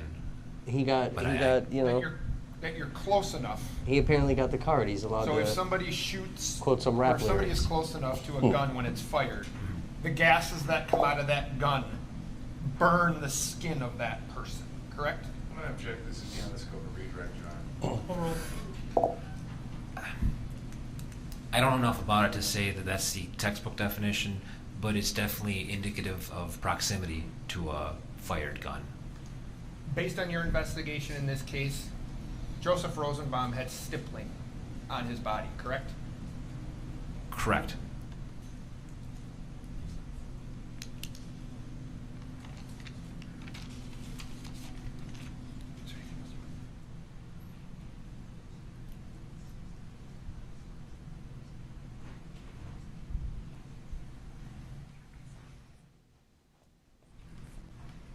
He's like, you sure you want me to ask that question?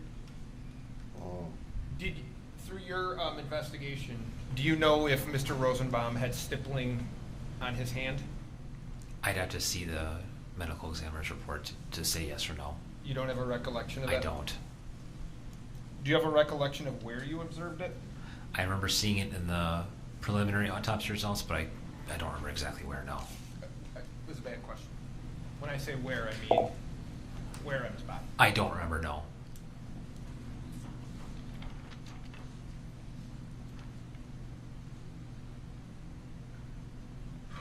I don't have anything else. Thank you, Detective. Any redirect? I have a moment now.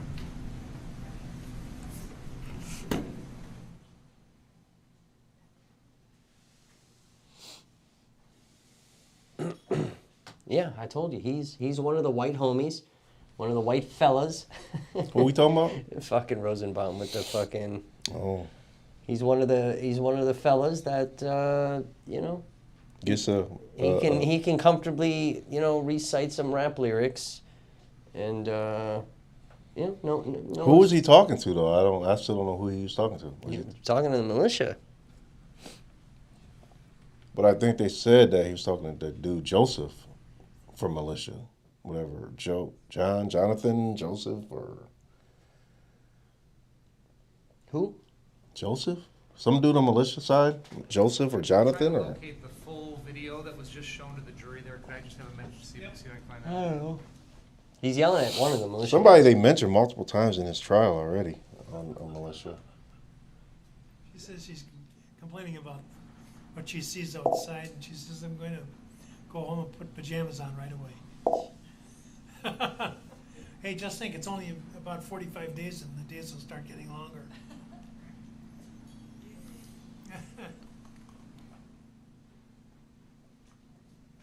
Who the fuck knows? This something's like, bro, I don't even know with this fucking guy, bro. Like, for real. For real, for real.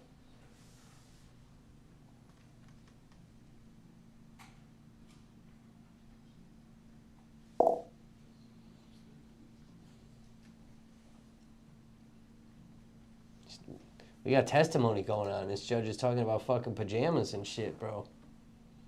Yeah, he's not taking it seriously. I didn't And think he was a good judge since the beginning. I thought they should have asked for a new judge. This but guy needs to be taking notes and shit. How about Judge Yamahiro from Milwaukee? Can we have him? What trial is he known for? The Jay Anderson thing with Mensa. Oh, okay.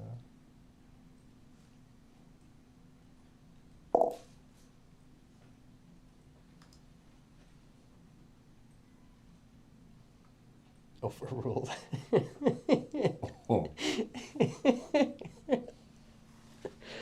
Oh, man. This fucking case, bro. You know, everyone said it was going to happen like this.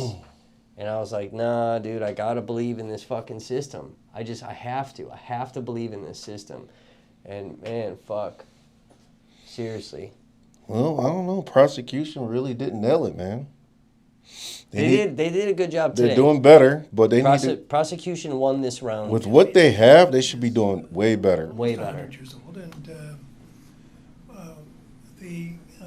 last year they undertook a project to see how much of the damage could be reversed and what the cost would be. I was amazed. Is he still talking about his broken fucking windows, bro? Mm-hmm. This We're gonna set fucking- up I could go on for hours, as anyone who works here knows. But we'll. And the jury I'm getting, is in here? The rest of that video, Okay. there was an excerpt just played under the rule of completeness. I'd like to have the whole thing played. So I'm getting that ready to go. Okay, let me know when you're ready. Yep. The jury is in this room listening to the judge complain about his broken window from protesters. What in the actual fuck, bro? Okay, this is the They might have enough for a mistrial. the that fight they at can Ultimate prove Gas Part the 1. judge said all these little Play that, things please. to sway the jury. Seriously.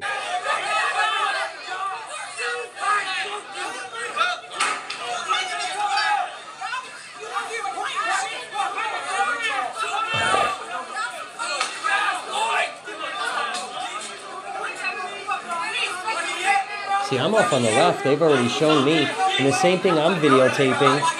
This is me. I don't know if they're going to show me. I'm like way over here in the distance. And the same thing I'm videotaping is the same thing Gage is videotaping. Because it was a militia guy acting all fucking squirrely, bro. They look like they're ready to pop off. See how this dude in the back is jumping off this truck? He's up there, he's going to jump down. He's up there. And that's what me and Gage are filming right now.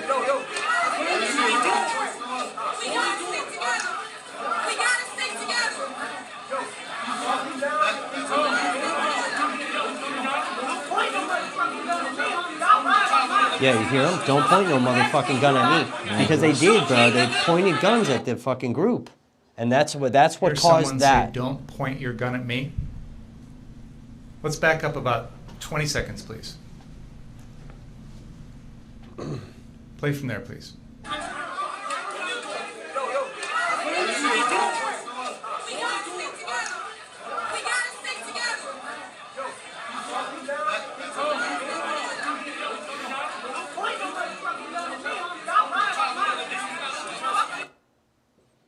Someone just now say, don't point your motherfucking gun at me? I honestly did, no. Okay, let's play that back again, please. 10 more seconds, please. Let's keep playing it. Do it, Binger. Do it. Replay it.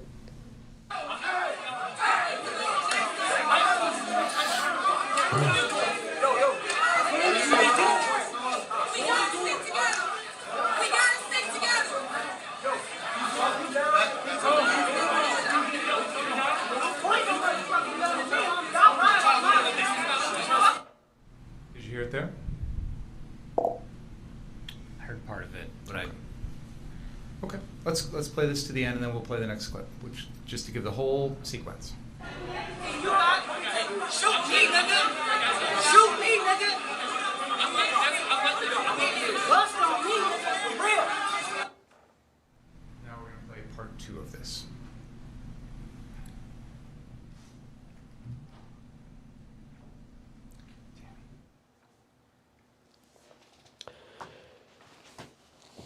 That is true. They pointed guns, and that is what got the crowd fucking riled up. That's when I was like, I'm standing in the middle of this shit. This is the battle of the OK Corral about to go down.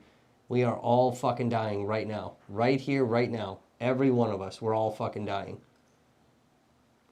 100%. And it's just, it's funny because, like, you see me in this video, you do see Gage in this video, and the same thing I'm filming, fucking Gage was up there filming.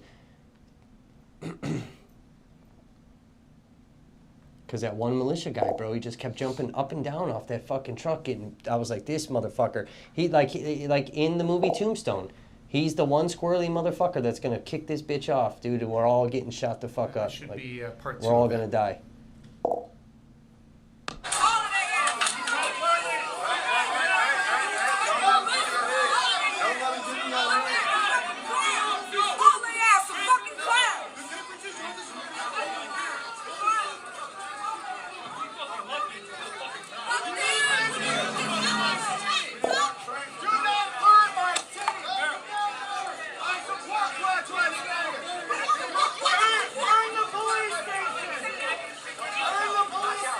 Burn the police station.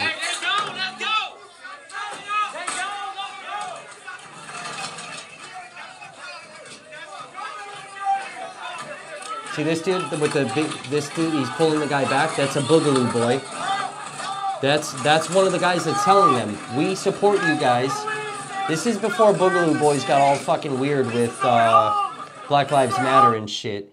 But that was a Boogaloo Boy. That's who was saying, burn the police station, we support Black Lives Matter. It was that guy. 78 and 79. And he's wearing the Hawaiian shirt like the Boogaloo Boys do. Nothing further, thank you. Why can't I come testify, Binger? You fuck. I know. You know how much information, bro? How much information do I have, bro? I can paint this picture for this motherfucking jury, bro. Time to go out into the dark of night. The dark of night. Careful, Schroeder. There's protesters outside, motherfucker. Read, watch, or listen to any account of the trial. Mrs. Dasamenti, is she here? All right, you got Tez ready or what? Her and let Tez get his thing. I don't know if I can and, fucking pull him up enjoy on my stream if I do a stream tonight. How do I pull him up on my stream? I gotta send him the link and then I can bring his camera, right? Tez, get a hold of me.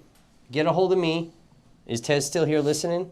Tez, get a hold of me and we'll see about getting you on. Cortez, are you still on the stream? We'll see about getting you on my... Let me know real quick if you're still on the stream so I can put you on real quick because we got to wrap it up. Yeah, this guy's got to fucking go to work. But if not, Tez, get a hold of me and I'll do a stream and we'll do a little interview thing and we'll fucking... Let's make that video go viral. We'll get you a chance to explain what the fuck you were talking about yesterday. I can message you too, Tez, but... All right, hopefully, we can get in touch with him. If you don't get in touch with him tonight on your stream, maybe we can catch him tomorrow. But, yeah, you guys, court has wrapped, and we are wrapping up as well. I want to thank you guys for tuning in on our platforms. We're going to be doing this again. Hopefully, we can do it again tomorrow. We'll see. But we will definitely be doing it again. So stay tuned, you guys. And remember, you guys, if you can't come real, at least come raw. Raw topic, you guys. I'll be